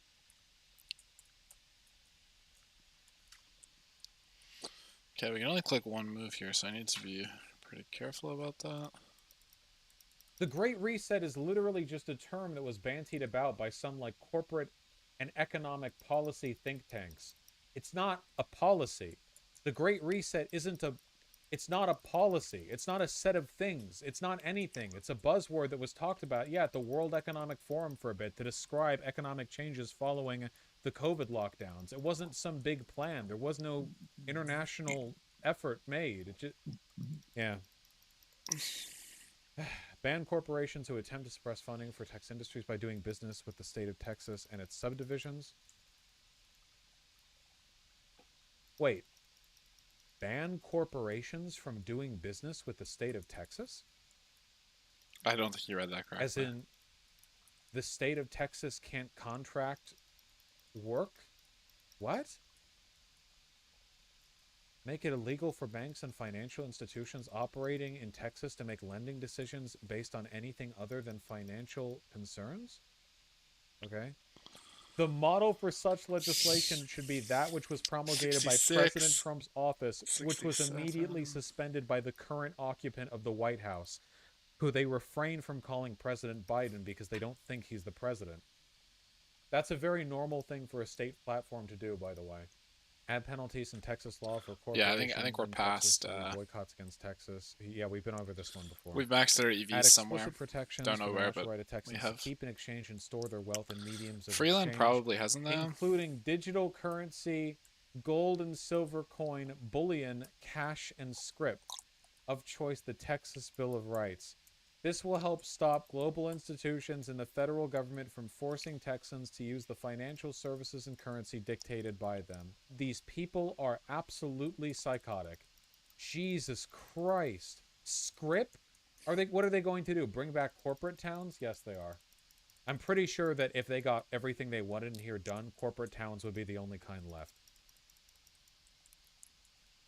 Consider the expansion or use of Texas antitrust laws prohibit collusions between woke corporations to cancel / drive others out of business. Listen to them. Consider the expansion or use of existing antitrust laws to prohibit collusion between woke corporations, aka we're anti-big government, but we will use and abuse Texas's antitrust laws to prevent progressive companies from working together. So the free market, unless corporations in that free market are progressive, in which case we will use the power of the government to crush them to keep them from outperforming other less progressive corporations. To cancel others out of business.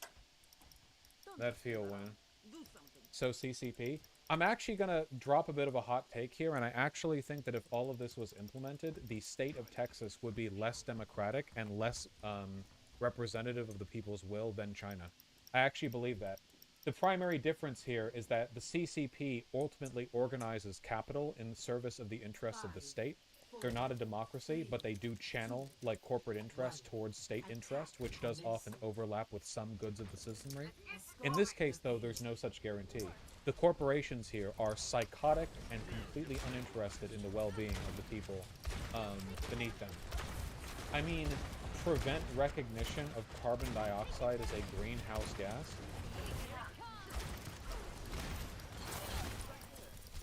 We support reversing state and federal legislation in court's decision that have damaged patent rights for protecting the law. Abolishing administrative tribunals, restoring injunctive relief, restoring U.S. patent law. Okay. Government accountability. That was not in the plan.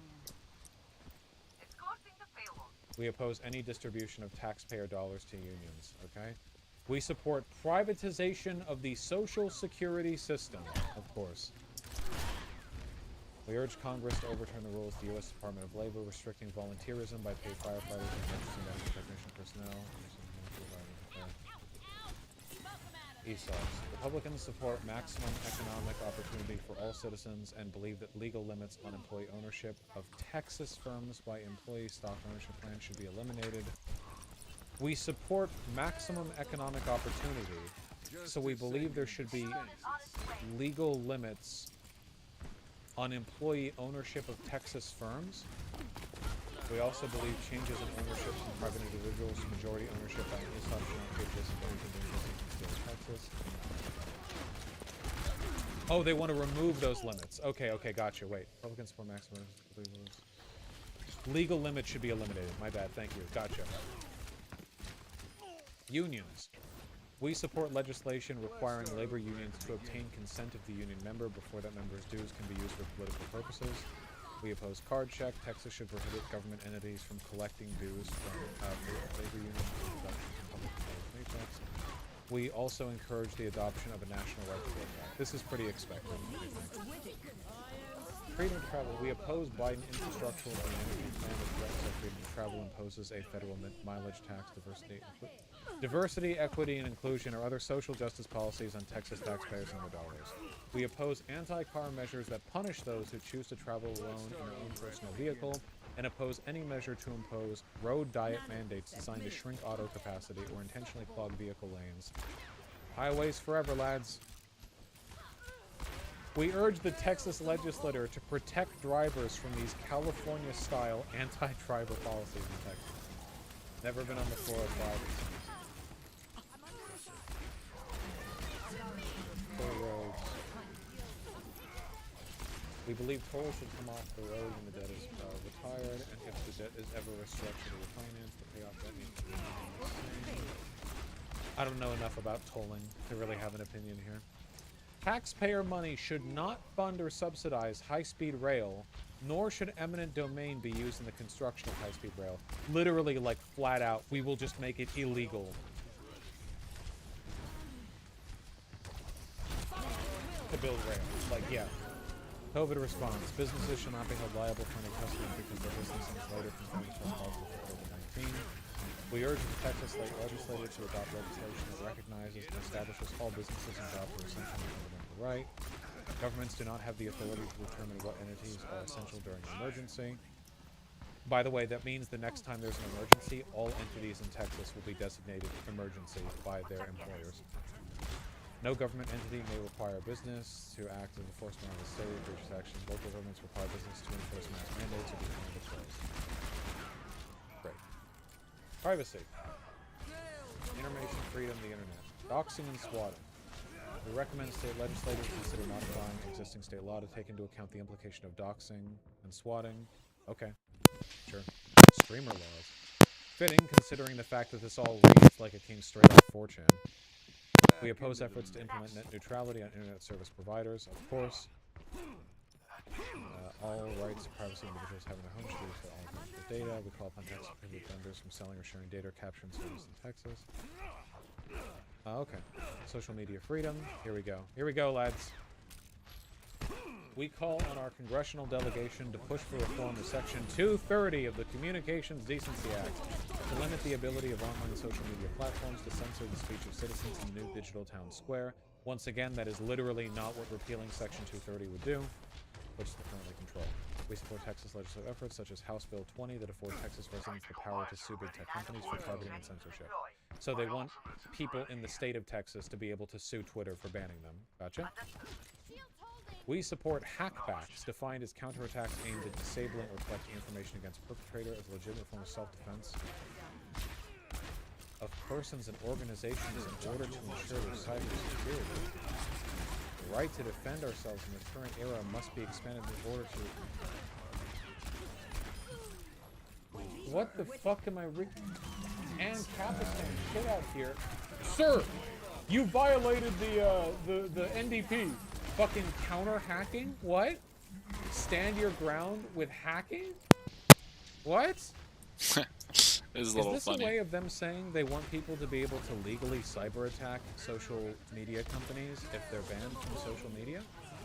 This is a horrible idea. No, it's so close. Elected officials work to reverse the current trend of expanded government, the growing tax burden of people. Government spending is out of control. Amend the Texas Constitution with a stricter spending limitation based on U.S. Census population data plus inflation, as well as the Consumer Price Index. Any budget surplus should be applied to property tax relief. Really? Oh, what a fucking coincidence. Any budget surplus should be applied where? To property tax relief. To go towards the wealthiest people already. Yeah, property tax relief. That's the group that all budget surpluses. Yep, money right back in the hands of the wealthy and powerful. Meaning, by the way, that if you have state legislators who are deciding on the state budget, who are friends with people who could benefit from property tax relief, all they have to do is deliberately not fill the budget, and then they would get direct government kickbacks via property tax relief as a class. We oppose the use of the rainy day fund to expand government. Okay. Texas legislators shall enact new rules to begin transition government pensions for public and private employees for defined pension benefit. Yeah, okay. They want to get them off the regular benefit plan. We oppose any expansion of gambling. We oppose and call for a veto of any budget that relies on expansion of legalized gambling as a method of finance. What happened to free market? Truth in taxation. We urge taxes established for a particular purpose shall not be used for any other purpose. Tax revenue derived from gasoline taxes and all other taxes and fees in our vehicles should only be used for road construction maintenance, not diverted towards any other use, including mass transit, rail, restrictive lanes, and bicycle paths. They're very insistent. It has to be cars. It has to be legally impossible to do anything other than the thing we've already been doing that doesn't work. You will drive, and you will have no choice in the matter. Observe Dallas, Texans. This is all you get. Your anti-big government will make it literally fucking impossible for anything else to be the case. You will live in a hell of your own creation. This is all you will get. We support all government entities compiling and publicly posting their current debt, future obligations, financial statement, check registers, and all government contracts on their official websites. I don't know enough about this to know whether this is a bad idea or not. Repeal taxes. We support abolishing the following. The estate tax. Really? You want to get rid of the one tax that disproportionately affects the wealthy? Inventory taxes, business finance taxes, taxes on phone and internet services, Affordable Care Act home sales tax. Okay. Federal taxes. We support a flat tax or the replacement of the income tax with a consumption tax that reduces the overall tax burden. Yes, a flat tax. Flat tax on foreign taxes. Impact fees. Use of counties and municipalities to ensure new growth pays the impact of government services. Once again, remember, this is literally the most influential state Republican body.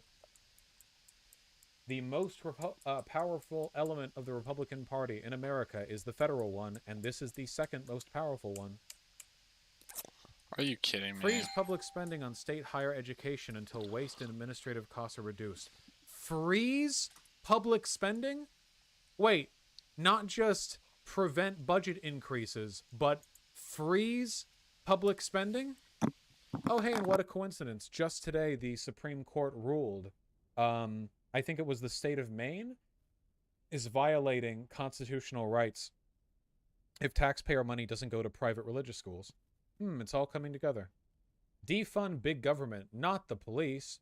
Any large city or county that cuts its police budget by more than 10% should be required to cut its property tax revenue by the same or greater percentage. Hey, city, you want to divert some of the funding away from your police and towards some other civic service? Nope. Instead, you have to complement that reduction in budget by reducing property taxes. So the wealthiest people in the area get more money. Again, I understand that at this point I'm just gonna get reading my these out tickets back. But it should be noted that, like, these people are, again, completely evil. Democracy cannot survive why'd I them, have to and history play? will remember these people the same way they remember the Nazis. I'm not joking when I say that. Stuff like this will be related in history books right alongside pictures taken from the Nazi rallies held in America before the beginning of the war. These people are ideologically perfectly in line with those groups. A lot of them probably are crypto or openly Nazis. The earlier bit about Western civilization is pretty telling, and every single thing written here is exactly what Nazis would want. I don't joke when I mean that, or when I say that. 62, 95, 36. Sincerely, because it has been the prerogative since the 1960s and the passage of the Civil Rights Act for ultra-right-wing nationalists to get their policy prescriptions done, not directly through race-based platforms, but indirectly through economic platforms that end up having the same functional outcomes. We support saving a permanent school fund for future generations and oppose raiding it or using it as additional source of funding. Okay. Axe the property tax. Wow, you want to lower the property tax, really? For businesses, individuals with an alternative other than income tax and requiring voter approval to increase the overall tax burden, we urge the legislator to immediately develop and implement a transition plan that is a net tax cut. Property tax relief. Oh, more property tax relief. More. We support these incremental steps towards the ultimate abolition of property tax. Do you like that, guys? That means that once a house is paid off, if you live there, it is free. Free. But if you rent, if you're never wealthy enough, this is literally like a 1776 distinction. They want to create two economic classes. People who can afford to own a home and people who will never be able to. If you're wealthy enough to own a home, then you get to pass it on to your children and your children's children and your children's children. There's no estate tax, so nothing gets taxed on the way, and there's no property tax, so there's no downside to owning it. But if you're not wealthy enough to own a home, you have to rent, and that's all you'll ever get to do. Because, as the property tax is nil, that means that these there's no structural incentive against homeowners from preventing the development of new housing so that they can keep their housing price going up and up and up for potential resale to wealthy people in the future. No, zero incentive to sell. There'd be just, this is essentially feudalism. We urge Texas legislature to amend the Texas election code to require bond issues be approved by 2/3 majority of those voting. Only if 20% of all registered voting in the district cast ballots. I'm sure this is horrible, but I don't know enough about bonds for me to really comment on it. I'm sure this is psychotic, but I don't know enough about it to really claim anything. administrative board of Canada at a minimum 65% representation in the classroom. Okay. Property tax abatements. Really? You want to abate property You guys know how to tax? feel? Heads They've up. dedicated more points to this than anything else. I wonder why. Bailouts and subsidies. Divest all ownership businesses should be run by the private sector. We oppose all bailouts of and subsidies to domestic and foreign. Eliminate federal activity. We call upon the federal government to stop the following. Community Reinvestment Act. Community Reinvestment Act. Community Reinvestment Act is a U.S. federal law designed to encourage commercial banks and savings associations to help meet the needs of borrowers in all segments of their community, including low and moderate income neighborhoods. Essentially, they want it to be legal for banks to just not loan out to low and middle income people. Funding for Corporation for Broadcasting. Ownership or insurance related to the Federal National Mortgage Association, Federal Home Loan SM Corporation. Abolish these taxes. Tax dollars should not be used to fund the building of stadiums. Oh, finally, something I agree on. Jesus. We support abolishing the Federal Reserve. Of course you do, because this is psychotic. Because this is moon logic.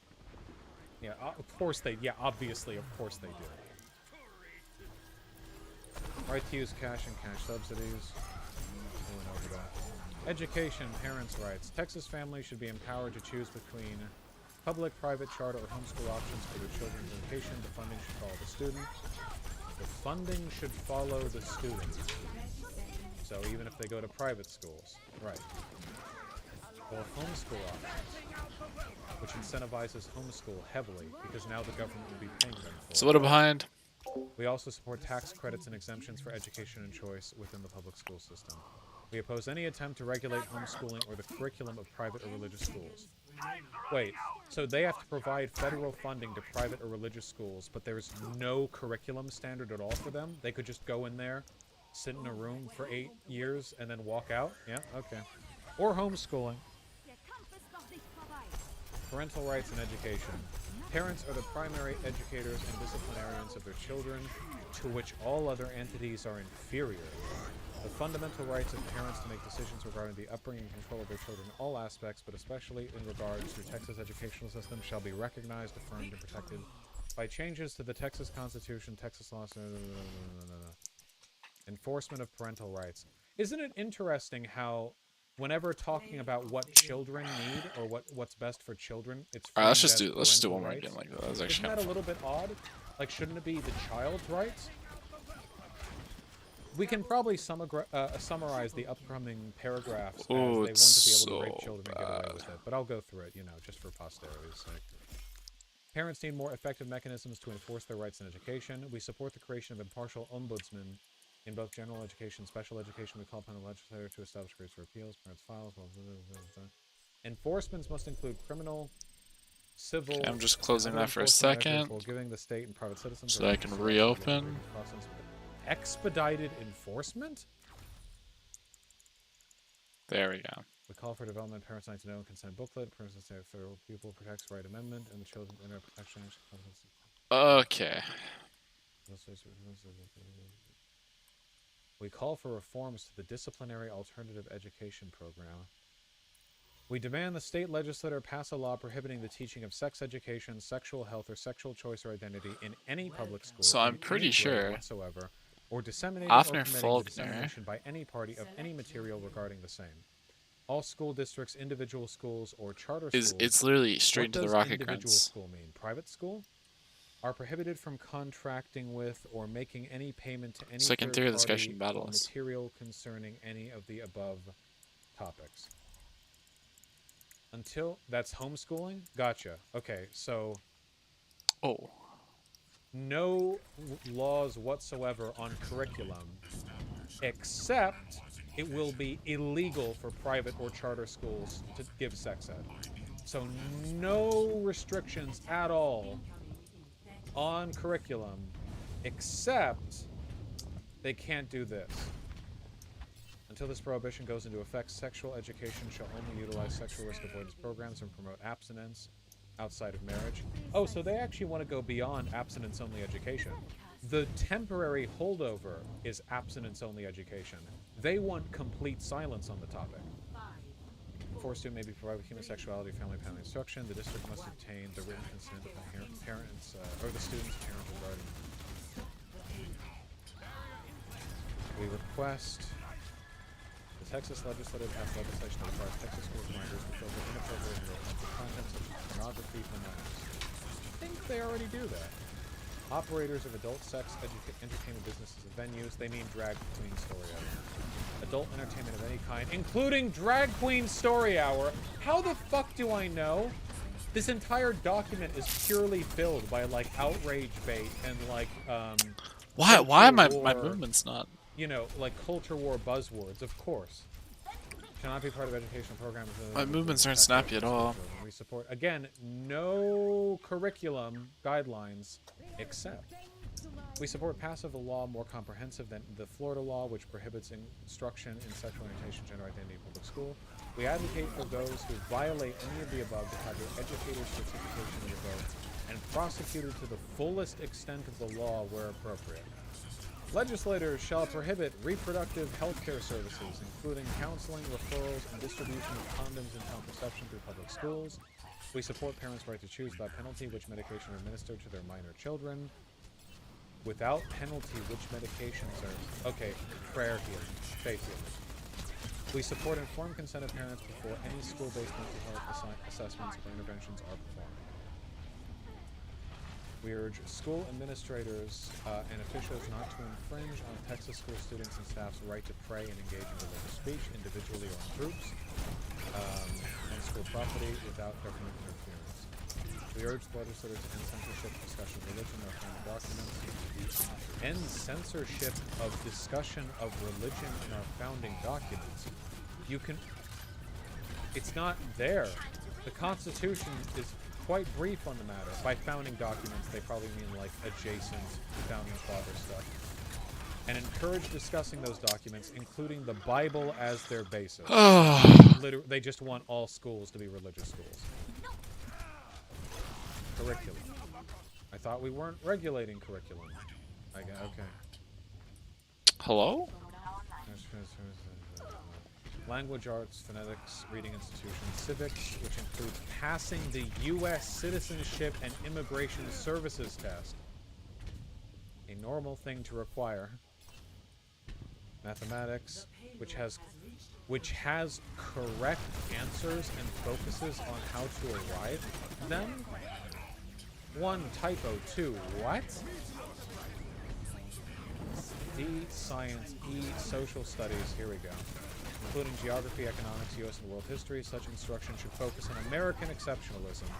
Again, this is not at all dissimilar. In fact, as we're about to read in the curriculum, if you want to go read on the curriculum of the Hitlerjugend or the German school system under the Nazis, you will find parallels. I haven't even read this yet, and you will find parallels. I don't even need to read this. I could blind read this. American exceptions, the benefits of a free enterprise system, and includes instruction on the consistent failures of socialism and communism. Not propaganda, by the way. Founding documents in high school, we support a high school level curriculum rather than 8th grade level for the study of American history that is heavily weighted towards the study of the original founding documents, including the Declaration of Independence, the U.S. Constitution, the Constitutional Convention, the Federalist Papers, the Founders' Writings. See, this is the funny thing, and this is one of the things that, like, I know for a fact that the people who made this platform haven't read the founding documents. The founding documents were written by people who would have had these men shot. This is 100%. I am completely... If the people who wrote these documents could go back in time and describe them to the founding fathers, they would have been shot in the back of the head and dumped into the harbor. Every one of them. This is psychotic and fundamentally opposed to the basic... You know, the funny thing is, like, Republicans love to play up the American exceptionalism founding documents bullshit, but I assure you, the founding fathers were smarter than this. They were better than this. Seriously. Have enough faith in them for that, at least. These are authoritarian theocrats. You know, these are this is a non-functioning civic society. You know, a reading of the Declaration of Independence and the Constitution is a rejection of these platform positions. But American identity, oh boy. Oh boy. We favor strengthening our common American identity, which includes the contribution and assimilation of diverse racial and ethnic groups.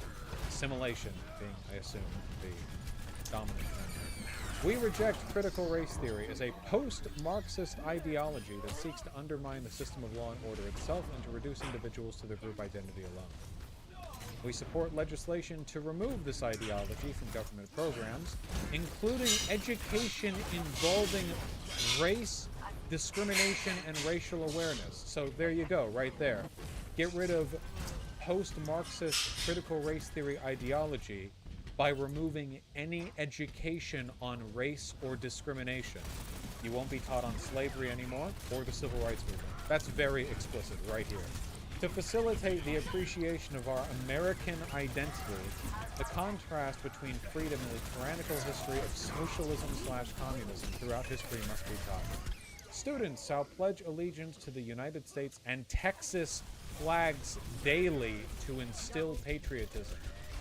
Students have the right to display patriotic items on school property. Schools should have the options to display the national motto, "In God We Trust." We support objective teaching of scientific theories, such as life origins and climate change.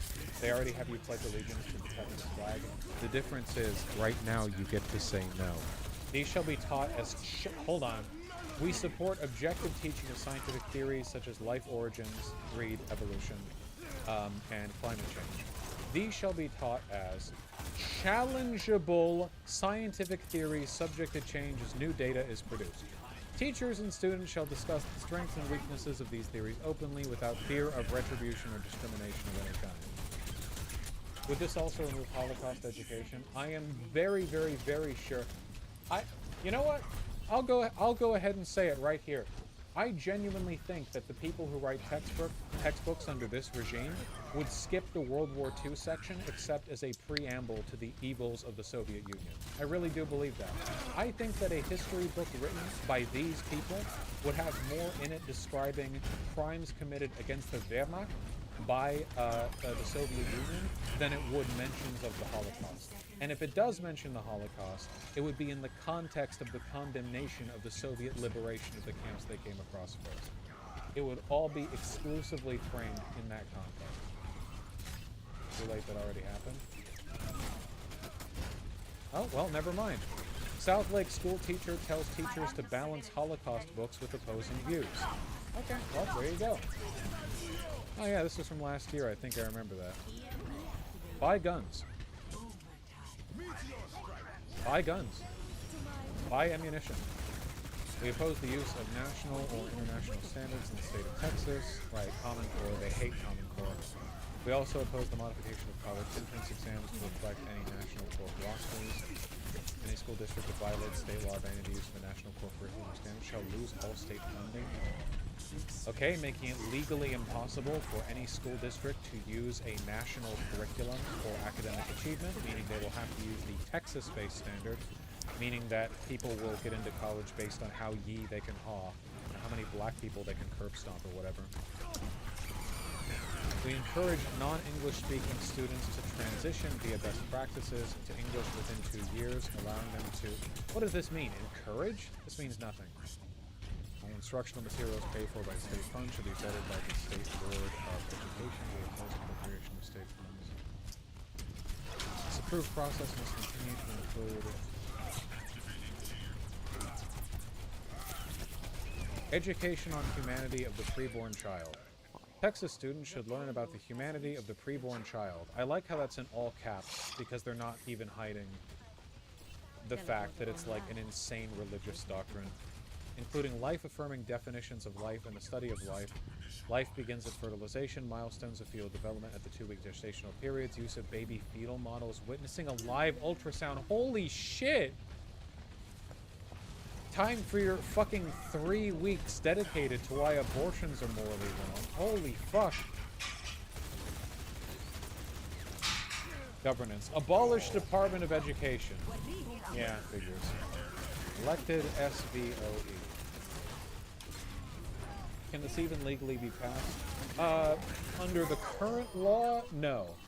Something like 2/3 of the things that they've advocated for here, I'm pretty sure are either impossible or completely unconstitutional. Or just against existing laws. A lot of this is virtue signaling. But this is what they want. And you know, they have the Supreme Court. Also, yeah, how the fuck do they teach all this shit about,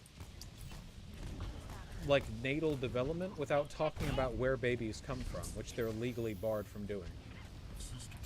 How do you talk about what fertilization is? School security. We support passage of the statute. It permits local law enforcement to provide handgun safety and proficiency training for all educators, and allows LPC holders to conceal or carry firearms in the premises of pre-K through 12 schools for security and protection purposes. You heard it here, folks, people. Everyone with a license to carry will be able to just bring concealed carry guns onto school. Right. We call for a repeal or revision of Senate Bill 393. We call for mandatory reporting to law enforcement of school children who have committed violent acts on school property. Oh, this is how they arrest black kids. Basically, it used to be that if you roughed someone up in a fight, you got sent to the principal's office, but now there's a school resource officer and you get fucking booked, and that shit goes in your legal record. So they want mandatory reporting because they know this disproportionately affects people of color because they're way more likely to be reported. School board. Withdraw from taxpayer funded lobby groups like EVs school. Enforcement of meetings. We support requiring audio or video recording of closed sessions along taxpayer limited to the gender identity. The official position of the Texas school shall be that there are only two genders, biological male and biological female.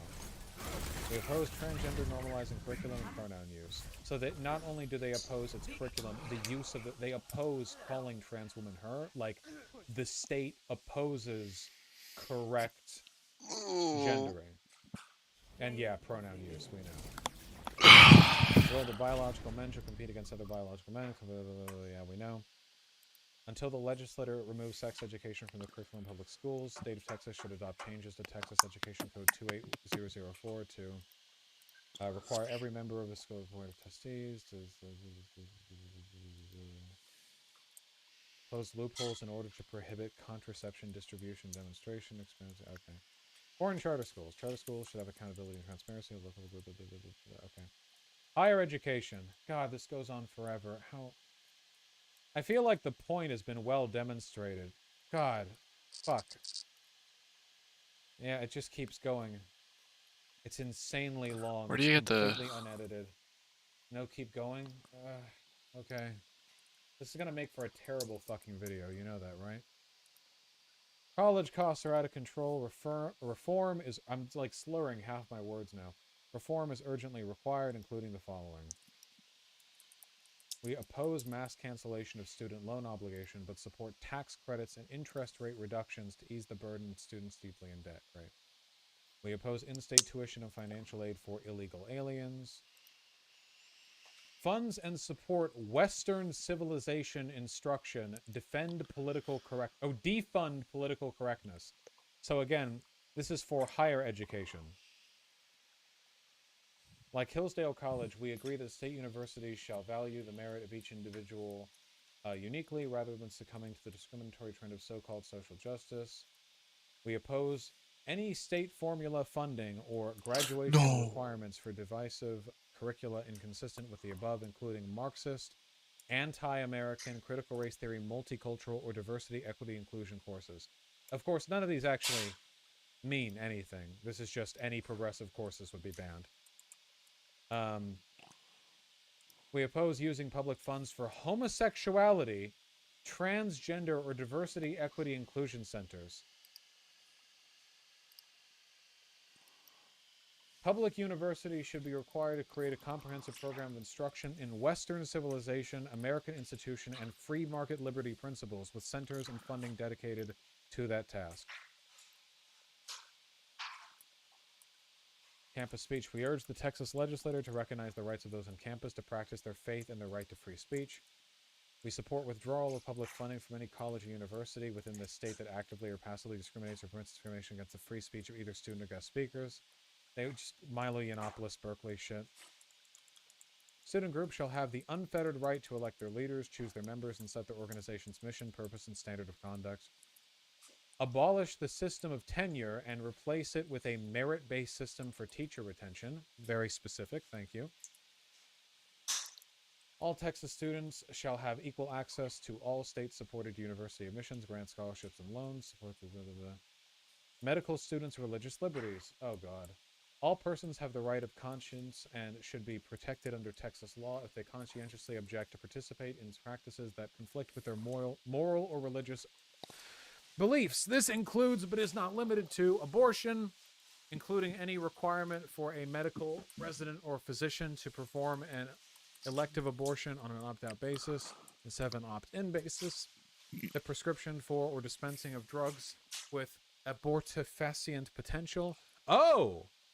Nice. So they should have the legal right not only to not perform an abortion, but also to not give out any medications that can cause an abortion, of which there are several that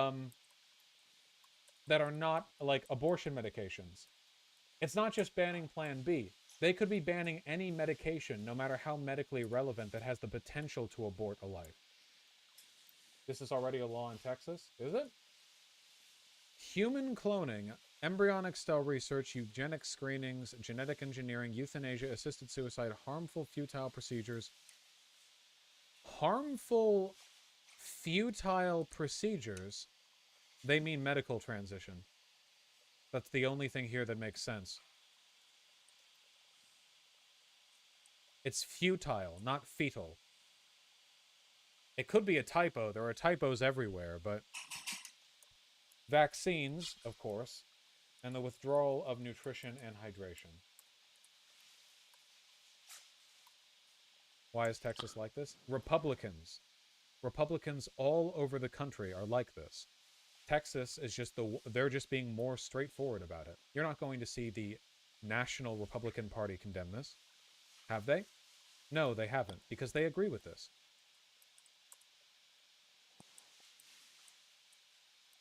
We urge the legislature to continue funding and operating state-supported living centers for the mentally disabled. How nice.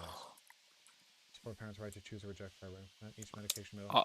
We support parents' right to choose or reject with prior written informed consent without penalty each medication and mental health assessment or survey administered with the child. Good luck, kids. If your parents are crazy faith, prayer, healing, crystal healing types, you're not getting any help until you're 18. As in, like, we probably just lose here. Government-funded health programs, parental safeguard. We support abolishing the Texas Child Mental Health Care Consortium, the trauma-informed care policy, school-based mental health providers, school-based mental health. Okay. Welfare reform. We support the abolition of all federal welfare programs, we know, as they are not an appropriate role of the federal government. Until such time, welfare reform should encourage partnerships with faith-based institutions, community, and business organizations to assist individuals in need. We encourage welfare reform in the following areas. Denying benefits to individuals who cannot prove citizenship. Reforming welfare providers required to work, learn, and train to move forward from self-sufficiency. Reforming welfare programs to require recipients to remain substance abuse-free in exchange for temporary benefits. Not exceeding 2 years? As in they have to be clean for 2 years? Random drug testing. Implementing a non-monetary based assistance program for providing supplemental food benefits. We have that. Benefits last for 2 years? Okay. Removing prisoners from welfare rolls. Great. Child support with a mother. Mothers applying for government financial support. Exempting rape victims should provide the verifiable name and any known contact information of the birth father, which information shall be turned over to the State of Texas Attorney General's office within 30 days for collection of child support. So you have to give the dad up. You have to claim that you were raped, or you have to give the dad up if you want to get welfare. Which means they're trying to create a database on deadbeat dads. Or certain disability claims. We call for stronger and more stringent reviews of disability claims. Ah, yes. The problem destroying our nation. Too many people getting our incredibly generous disability benefits, right? We support Medicaid block grants the states returning Medicaid to its original purpose to be a temporary assistance program. Medicare should have a non-penalized opt-out for those who have health insurance through their employer and continue to work. Okay. We demand the appeal of Obamacare, of course. We call on the Texas legislature to support home and community-based services as a pro-life alternative, as an alternative for children and adults with disabilities. What they mean is they want you to keep your babies and they want you to keep your disabled and elderly people in the home. Homosexuality and gender issues. Homosexuality is an abnormal lifestyle choice. We believe there should be no granting of special legal entitlements or creation of special status for homosexual behavior regardless of state of origin, and we oppose any criminal or civil penalties against those who oppose homosexuality out of faith, conviction, or belief in traditional values. No one should be granted special legal status based on their LGBTQ identification. Reminder, these people want you in death camps. You know, I've been saying this for not that long a time, but I hope by now everyone watching can appreciate the fact that I am completely correct. There is just no interpretation of this entire document, which is not, we want a theocratic, feudalistic, ANCAP authoritarian dictatorship. And like, the Untermensch get to, like, die, and that's it. We oppose all efforts to validate gender identity for the purpose of attempting to affirm a person aged 21 or under if their perception is inconsistent with their biological sex. No medical practitioner or provider may engage in the following practices. Intervene in any way to prevent the natural progression of puberty. Administer... Wait, didn't they say that there should be one single age of majority at 18? Why is this one set at 21? This is inconsistent with their own document. Administer, provide opposite-sex hormones, perform any surgery on healthy body parts of the underage person. Underage, in this case, being 21 or under. No taxpayer funding for sex change. We oppose the use of taxpayer funds for any kind of medical dysphoria treatments or sex change operations and or treatments. I.e., none of this can be done at a public hospital. This includes, but is not limited to, military personnel, as well as inmates in federal, state, local prisons or jails. Can't be done if you're in prison or in the military. Inmates must be housed according to their biological sex. Counseling methods. Therapists, psychologists, and counselors licensed in the state of Texas. This one was quick attack. Shall not be forbidden or penalized by any licensing board for practicing reintegrative therapy. This is conversion therapy. Other counseling methods when counseling clients of any age, genders for unwanted same-sex attraction. Right. We oppose legalization and decriminalization of illicit natural and or illegal synthetic drugs, and we support the exercise of a zero-tolerance policy with maximum penalty for illegal drug manufacturers and distributors. Oh, wait, I'm sorry. For a second I read we support legalization, decriminalization. I was very confused for a second. Congress should remove cannabis from the list of Schedule 1, move to Schedule 2. Oh, shit. The fascist Republican GOP is more progressive on marijuana than Joe Biden is. Great. The state of Texas shall recognize that pornography is a public health hazard. We call upon our elected leaders to compel any websites displaying pornographic content in Texas to implement age verification for preventing minors from accessing the content, and block or punish any such websites that continue to make such material available to minors. Don't they already have that? Like, everywhere? Every time I go onto a new porn site or whatever, it all has that you're 18 or older or whatever. I mean, okay, I don't know if that does anything. You can just... They want you to show ID? That's wild. The state of Texas shall recognize that pornography and are public health hazards. I like this conflation right here. I'm pretty sure it is already regarded as a public health hazard. Considering that in the United States, literally means I have sexual desire to do. Feel like the definition's already pretty inclusive here. I'm surprised this doesn't say homosexuality. and pornography, to be honest with you. Healthcare independence. Therefore, the following are expressly forbidden, even in an emergency or a pandemic. Basically, you can't force people to wear masks. You can't do lockdowns. You can't do contact tracing. You can't do... Wait, how are they talking about trans stuff even here? A school, public or private, any healthcare provider withholding from a parent or legal guardian information that is relevant to the physical or mental health of the minor, to include info relating to a minor's perception that his or her gender or sex is inconsistent with his or her biological sex.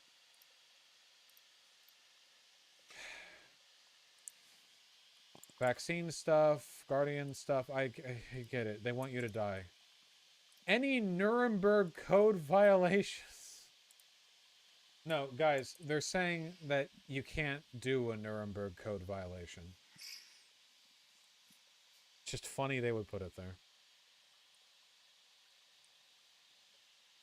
To protect the right of both patients, physicians should adopt the following provisions in its Texas Medical Practice Act. Protect the right of patients to choose natural solutions, including chiropractic care to their health problems, as well as the physician's right to provide natural solutions for health problems. Wow, right there. We're literally just getting rid of the Hippocratic Oath right here. A physician's right to provide natural solutions for health problems. As in, a licensed doctor would now have the right to perform pseudoscience.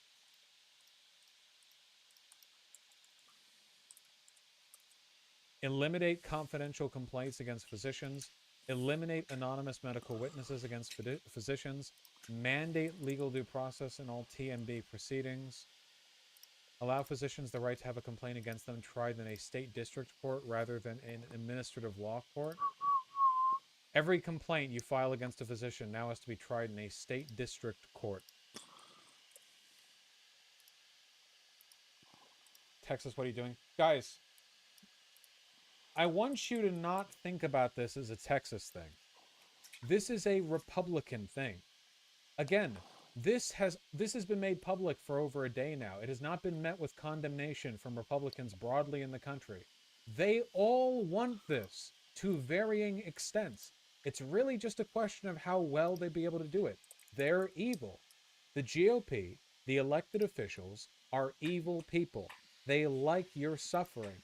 Do not complicate this with phony pseudo-sociological explanations for their motivations. You can do them if you want. You can go back and read, what the physicians at Auschwitz were doing to the Jewish patients under their scalpel. You can go, oh, well, when they, refused to use anesthesia and then laughed while cutting open their organs, that was obviously a product of... I mean, you can do that if you want. There's nothing wrong with educating yourself on what leads people to behave that way. But I think it's acceptable when reading about those things to just look at it and say, yeah, these people are evil. They're just evil. They just desire death. That is what they want. They want death inside. I think that's a fine way of putting it. You can extrapolate if you want, but I don't think there's any inaccuracy in that framework. They do want to eat your soul. It is true. Yeah, what was that?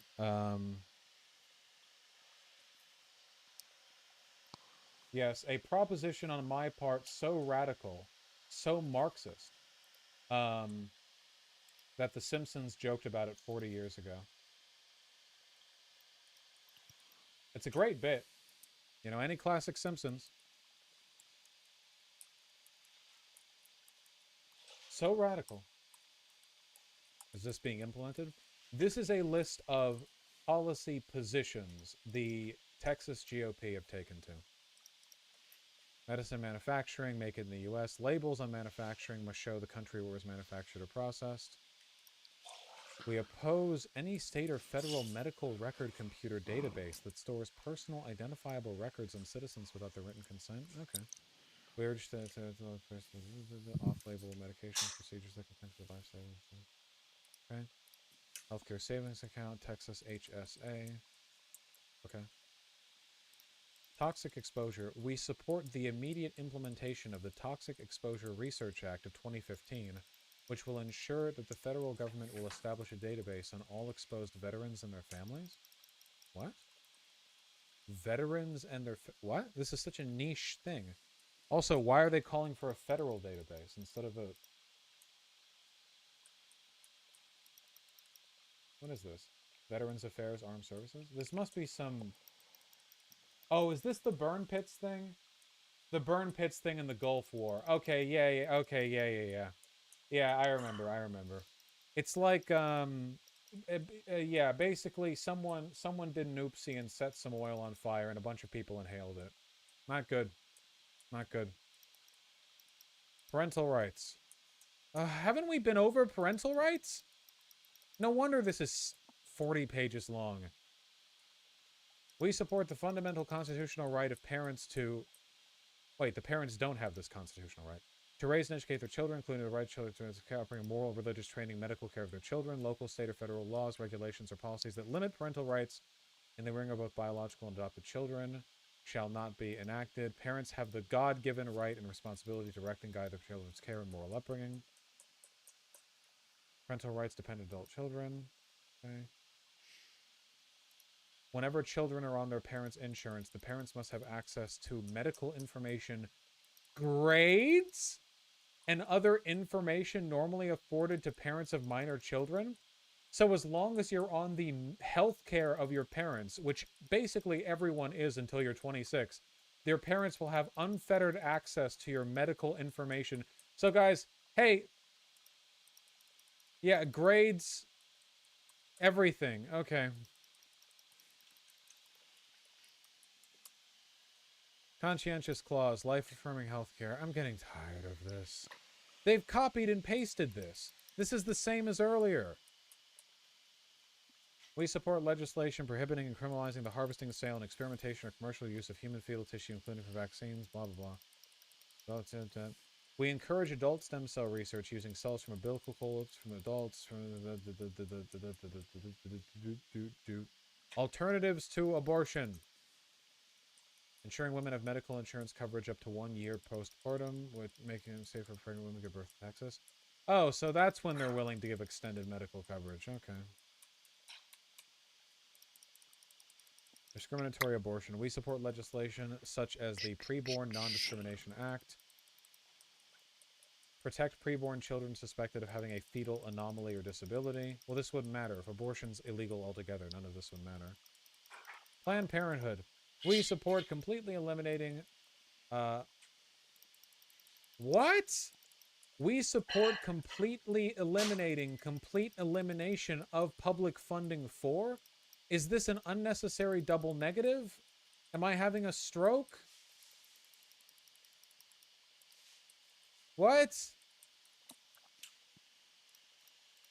Okay. Sure. Whatever. Repeal the anti-life 10-day rule?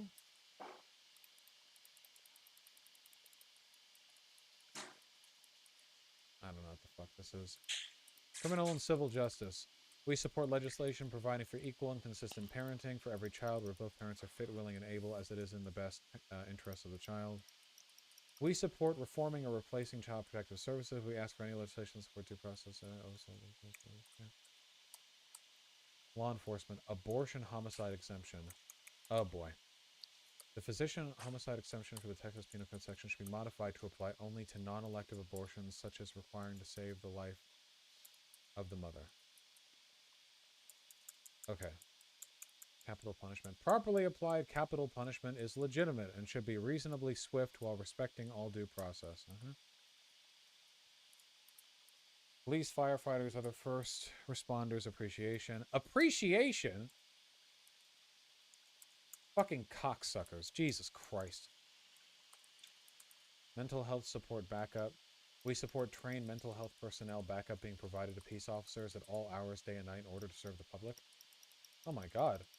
These guys are more progressive than Destiny. Holy shit. Well. I'll take that. I mean, if you could replace like a cop duo with one cop and like a mental health professional, like social worker next to them, that's an improvement. They get paid less too. Cheaper. Though, knowing how this is all planning out, those mental health professionals will probably look exactly like the cops, right? Like it's like you have two people right next to each other. One's a cop and one of them's the mental health professional. They're both in SWAT gear, you know? Protection from arbitrary stops. The Texas law serves to enact legislation protects from arbitrary stop, detention, or arrests for only openly carrying a firearm. Improve no-knock warrant procedures to protect law enforcement in the community. Dude, no-knock raid reform is such a, like, no-brainer that even these fuckers are, like, talking about it. Jesus Christ.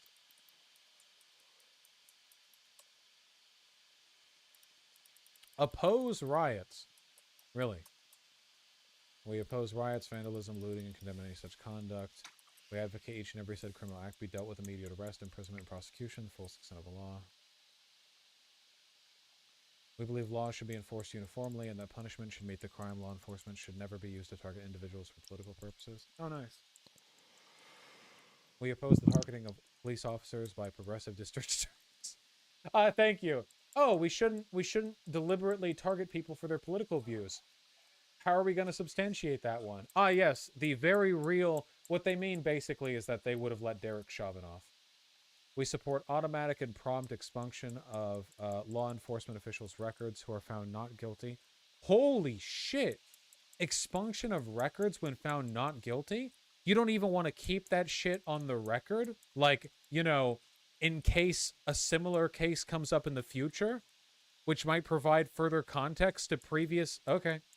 Literally, like, destroy the evidence. Like, if you can't get this guy guilty... What this also means is that anything that gets brought to trial is going to have it be erased from the record unless you get the conviction. And overwhelmingly, the convictions are not, like, obtained, which means that essentially every cop, no matter how bad their record, is like a ghost when you're trying to prosecute them. Record expunged every time. Usually can't bring in prior cases anyway because of prejudice. Not in, like, official informing of the current case or whatever, but they can absolutely bring, information to the prosecution in terms of, like, what to look at. Like, for instance, if there's an existing case, like, say, for example, you've got a guy called, like, Dick, like, Pants Strangling Thomas, you know? And the reason he's called that by the force is because he's had 87 exonerated cases before where he strangles people, black people, to death by their pants, you know? And you know, you've got him in with another case here. And you've got a little bit of time before the prosecution has to make their case. You know, you've only got so much time to gather evidence. What are you going to look for? You're going to look for the pants strangling. That's the angle you're going to go for. You're going to look at the pants. You're going to see, do they look like they've been crumpled recently? Are there pants corduroy striation marks present on the victim's neck? You know, is the lividity consistent with pants strangling? You know, that's what you got to look at. Real Disco Elysium stuff. Real spoiler stuff. All right. He strangles people. Strangles them with his pants. That's what he does. I don't fucking care. Oh, wait, sorry, not. Bush doesn't care. Dick Thompson doesn't care. Strangle him. Strangle him right by him pants. Pantsy style. Give him the pantsin. Pantsed him. Sorry. Wait, is this a real thing? Everything that I just said out loud is completely verifiably true. Verified by real American patriots. I don't want to read this anymore.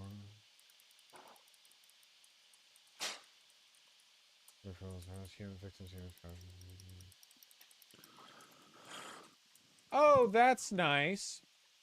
We support rule of law and enforcement of laws which maintain an ordered republic. We call for an independent prosecutorial authority to prosecute crimes that maintain order, such as sedition, riot, official oppression, election integrity, etc., to be delegated to a statewide officer such as an attorney general.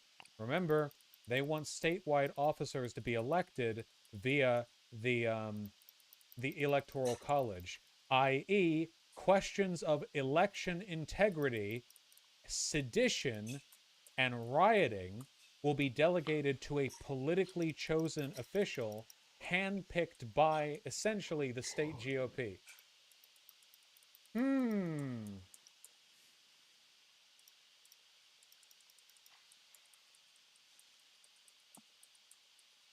Cool.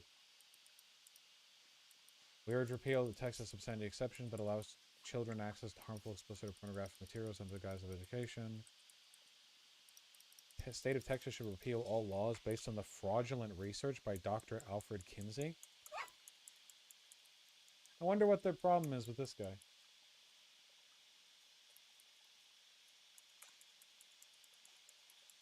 Abolish civil asset forfeiture. Oh, that's good. I agree. Some government surveil. Hate crime. We urge the complete repeal of hate crime laws, since ample laws are currently in effect to punish criminal behavior towards other persons. We know. We believe religious institutions have the freedom to recognize and perform only those marriages that are consistent with their doctrine, of course. Pandemic business fines. Okay. Heritage preservation. The Alamo is a historic event to Texas, and as such should be... This is such a joke, dude. Should be remembered and not reimagined. Decision-making authority for the Alamo must never be removed from Texas.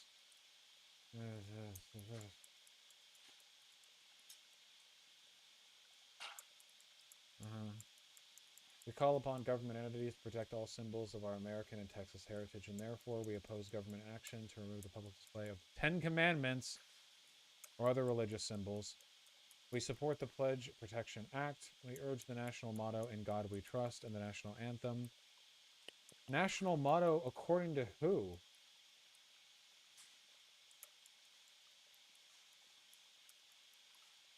Oh. Oh yeah, that's right. It is "In God We Trust." Gay. Thanks, Eisenhower. That was for that. You know when that became the motto? 1956. Fucking Cold War, McCarthyist era, anti-commie Red Scare bullshit.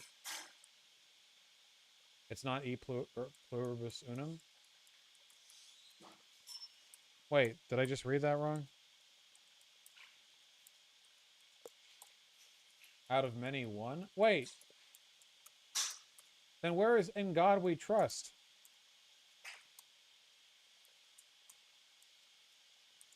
No, "In God We Trust" is the official motto of the United States. It replaced E pluribus unum. Dude, what a bitch-ass, cucky fuck, bitch, gay-ass, retard decision.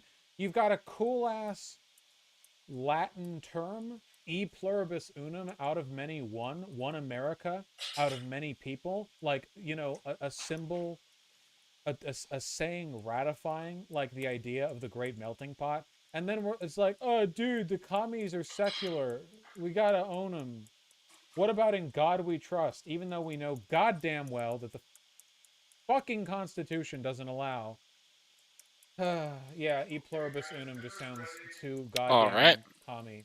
Even though all it means is democracy. Fucking hate this country. No, I know, seriously. That's why I said the name the way I did. Okay, anyway, moving on. Please let me get... I'm just gonna end stream when I'm done with this. I'll read donos. Okay, I'll read donos. This is so much. Penalties should be established for any form of desecration of the American or Texas flag. Visitors to the Alamo should conduct themselves with decorum and reverence inside the shrine. Jesus Christ. By the way, the reason they're jerking off the Alamo so much here is because it's a symbol of Texas independence, and that's what they're gunning for.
Here.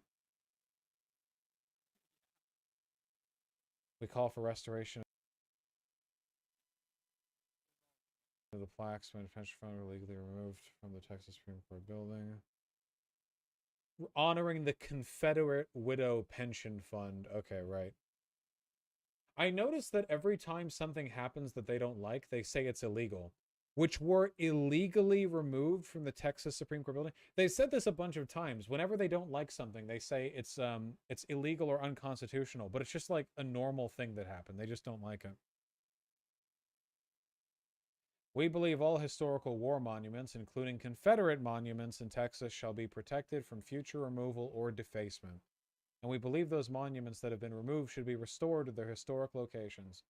They want these because they want black people to be fearful when they look at them. That's why they were put in the first place.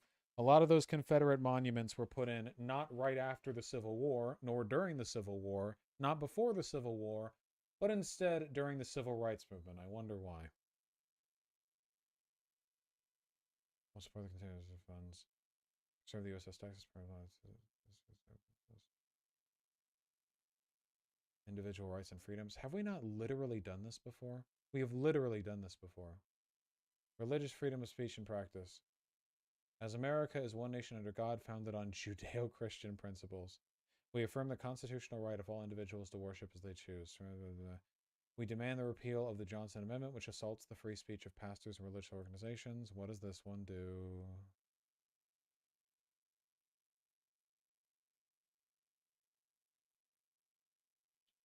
Prevents all 501c3 nonprofit organizations from endorsing or opposing political candidates. They want churches to be able to officially endorse Donald Trump. They want politically active churches, yeah.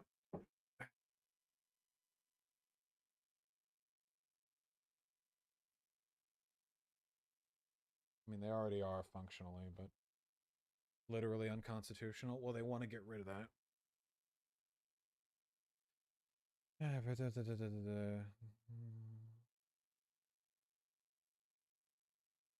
The Texas judges and legislators uphold and defend our God-given unalienable right of we oppose any effort to intimidate and prevent Christians and other people of faith from exercising the rights the civil government is required for. Acknowledgement that the church is a God-ordained institution with a sphere of authority separate from that of civil government, and thus the church is not to be regulated, controlled, or taxed by any level of government. Oh, cool. Okay, so no laws at all can control churches at all. Cool. No, nor shall services or other church functions ever again be shut down or suspended by overreaching civil authorities under any pretext. So it's interesting that they're using the language of the separation of church and state here only to defend the church from state impositions, but not the other way around. Like this half of this document is about how like the church should be allowed to control openly all elements of public life. It's a one-way street. The church should get to control itself and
Okay.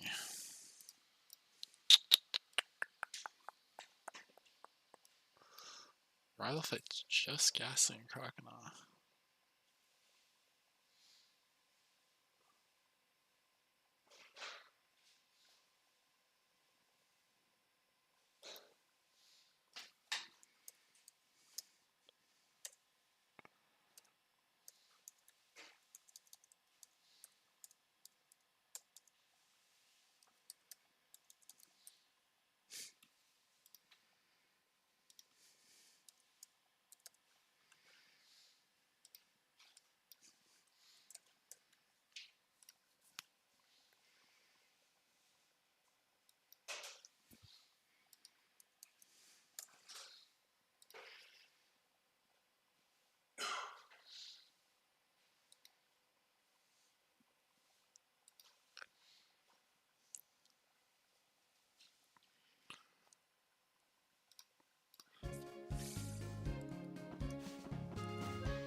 He did just lie. This thing has 3 Pokemon. Why does it say on the spreadsheet it only has 2?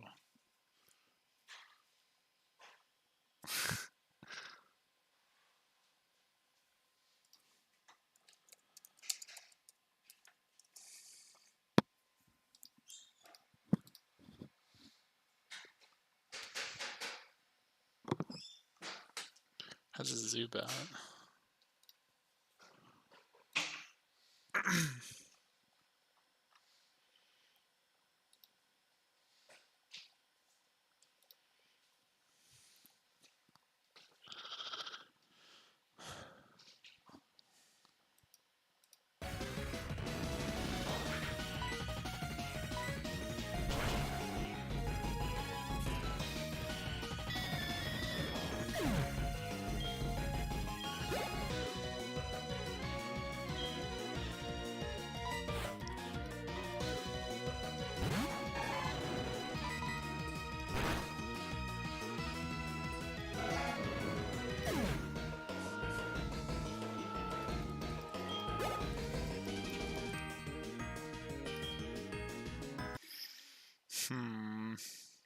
I mean, it should be fine.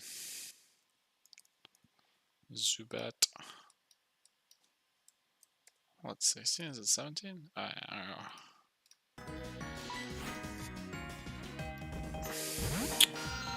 Sorry, Among Us. You stood no chance.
Better than Swift. It's better than Ember. That's what I should be saying. I'm never gonna use this. I'm never gonna use Swift. Yes, I can know I can catch any gym sleep, but I'm too lazy to do it.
We're dropping a lot of frames.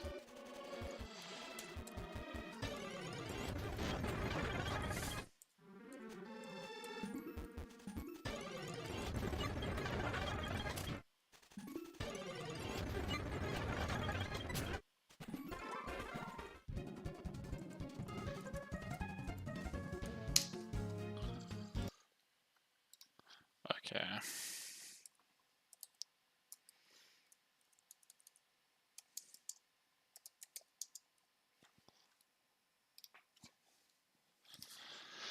Azalea Town. Heracross, 30%. Can be level 2 to 5.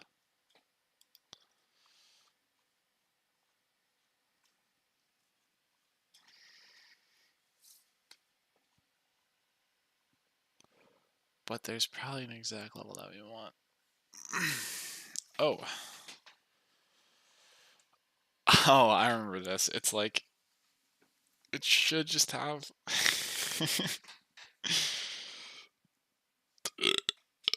I remember this.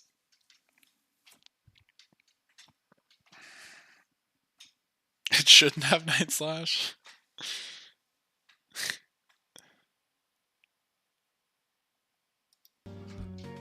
We've already taken this risk though, so we know it doesn't. It's like a specific time of day though. No, it's just any time.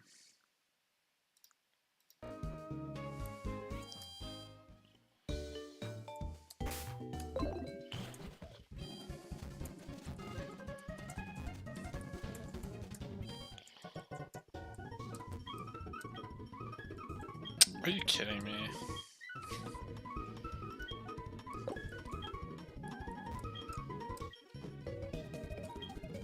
At least have a nest ball.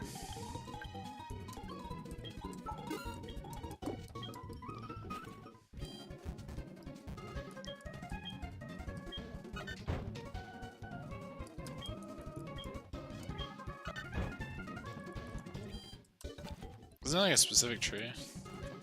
It's like this one.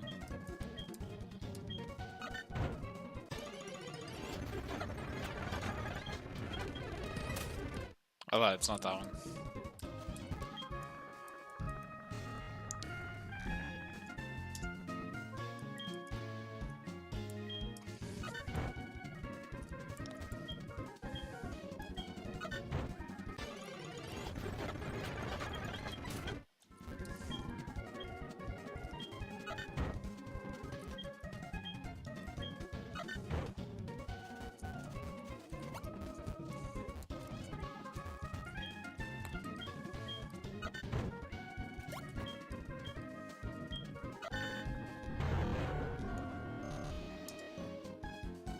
What is happening? Why is it running like this?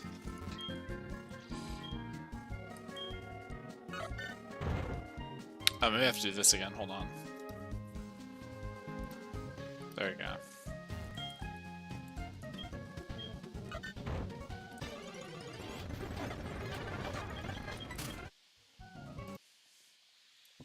Spears are 50%. What's headbutt group A? What does that even mean?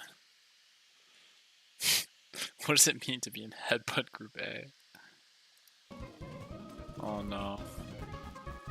Am I heading the wrong butts?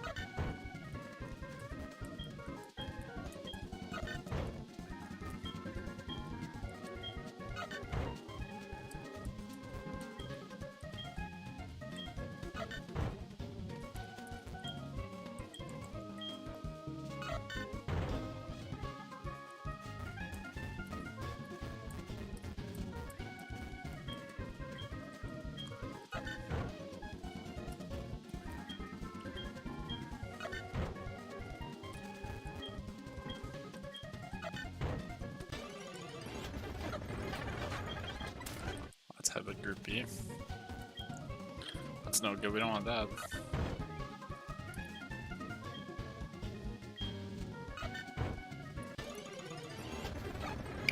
There's our good old headbutt group A.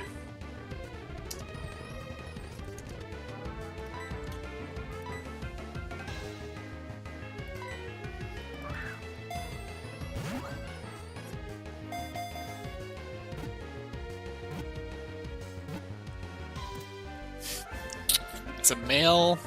Haircross is kind of a one-trick pony. Like it's literally just. I think it's just used to make sure Whitney is doable. Pretty sure.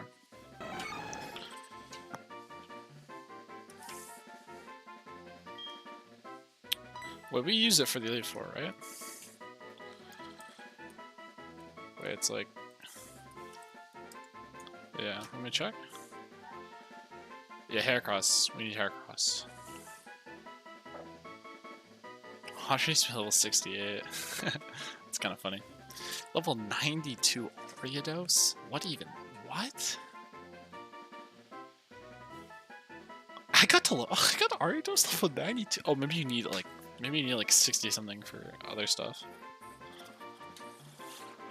My memory's starting to fade. I have to start watching videos about what I did in the past to make it that far.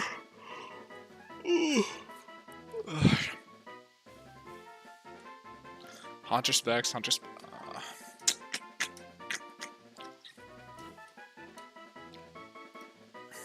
Okay. Let's name this Haircross.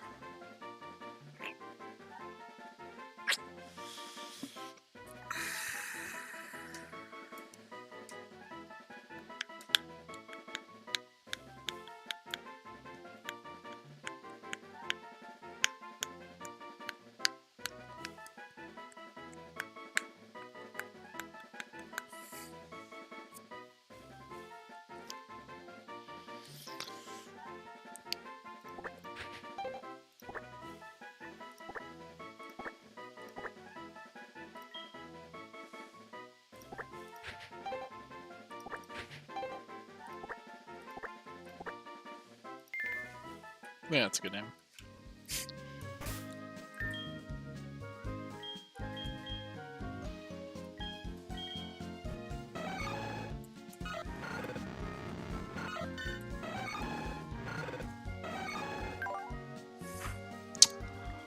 No, I'm re-rolling.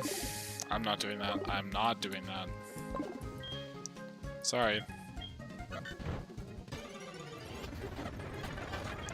Sorry, not sorry.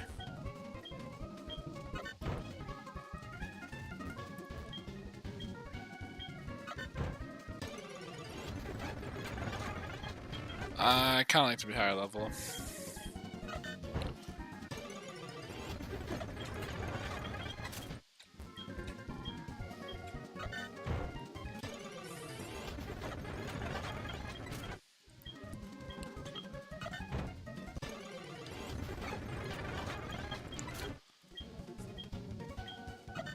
Because like at level 5 you can actually do stuff.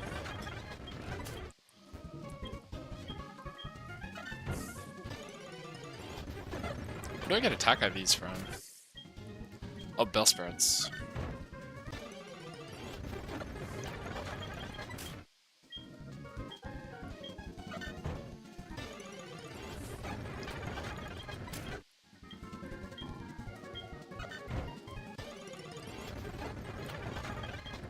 Where's the Apom?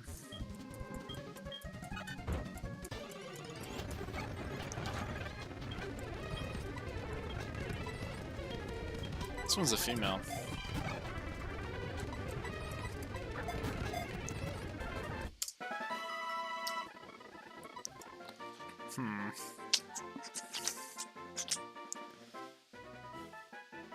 Tough one. Let's go with...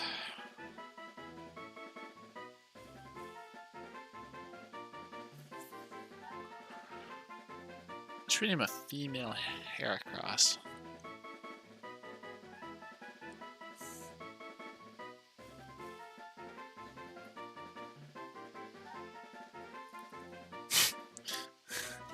We could give a U-turn and name it, Wait, what's the girl's name again?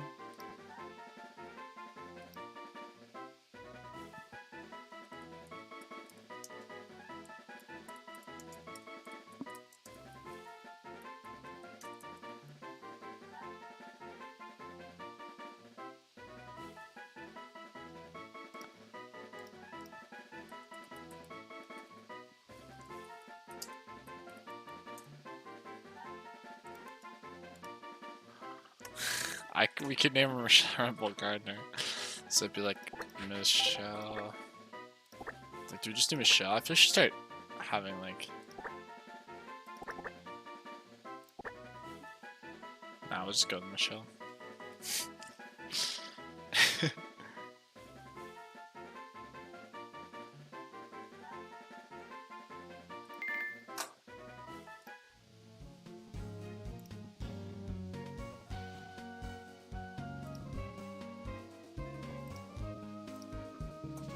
The game is not doing well.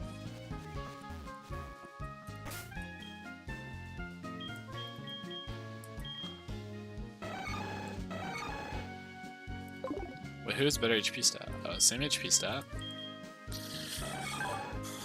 You are... Thing is, forward probably has better... Shows better speed stat as well. It's just better in every way.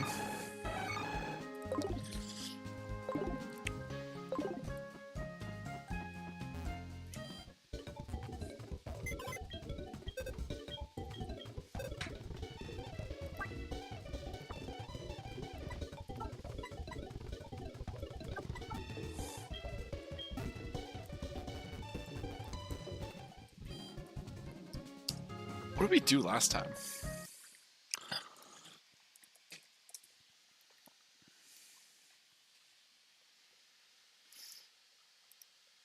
How did we... Like, how did we grind off...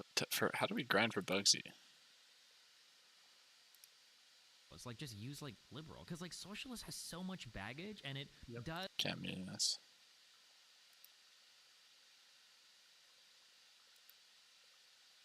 Oh, I caught a couple of Pokemon. It's because I used to be a loser. However, it was like, that one. We don't need.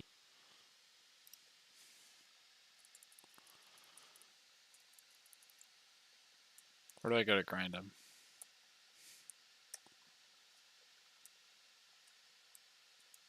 Oh yeah, that was PH Jam. I remember this run. Feels bad, man.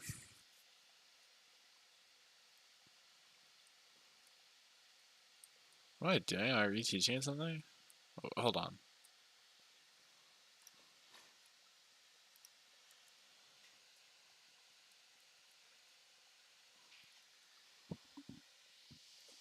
It's like I run through here.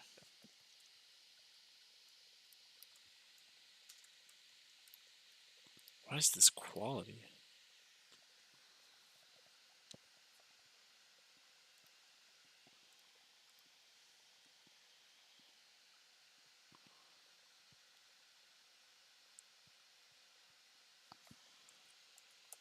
What am I? Am I like calculating something? Oh, like probably my odds of killing things. Were to quote unquote as I become the right, like who cares? Wait, this is 1814. Oh, that's a terrible speed stat. Is it? Oh, it's fine. It's like not that far off.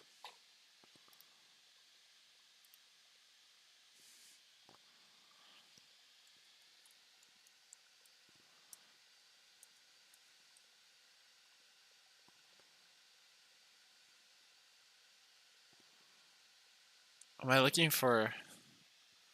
I'm probably looking for metapods, aren't I?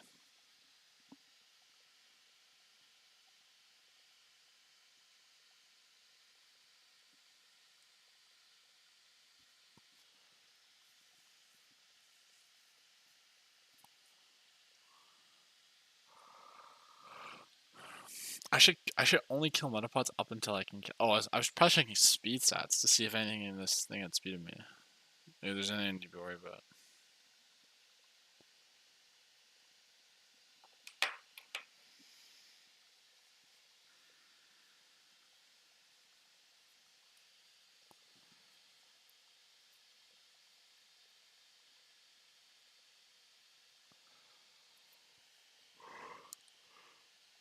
There we go. Okay, so I did that.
Okay, I'm just gonna add Cyndaquil and then end it. I mean, add Heracross and then end it. Welcome to the team, Heracross. And with that being said, we're gonna end off here.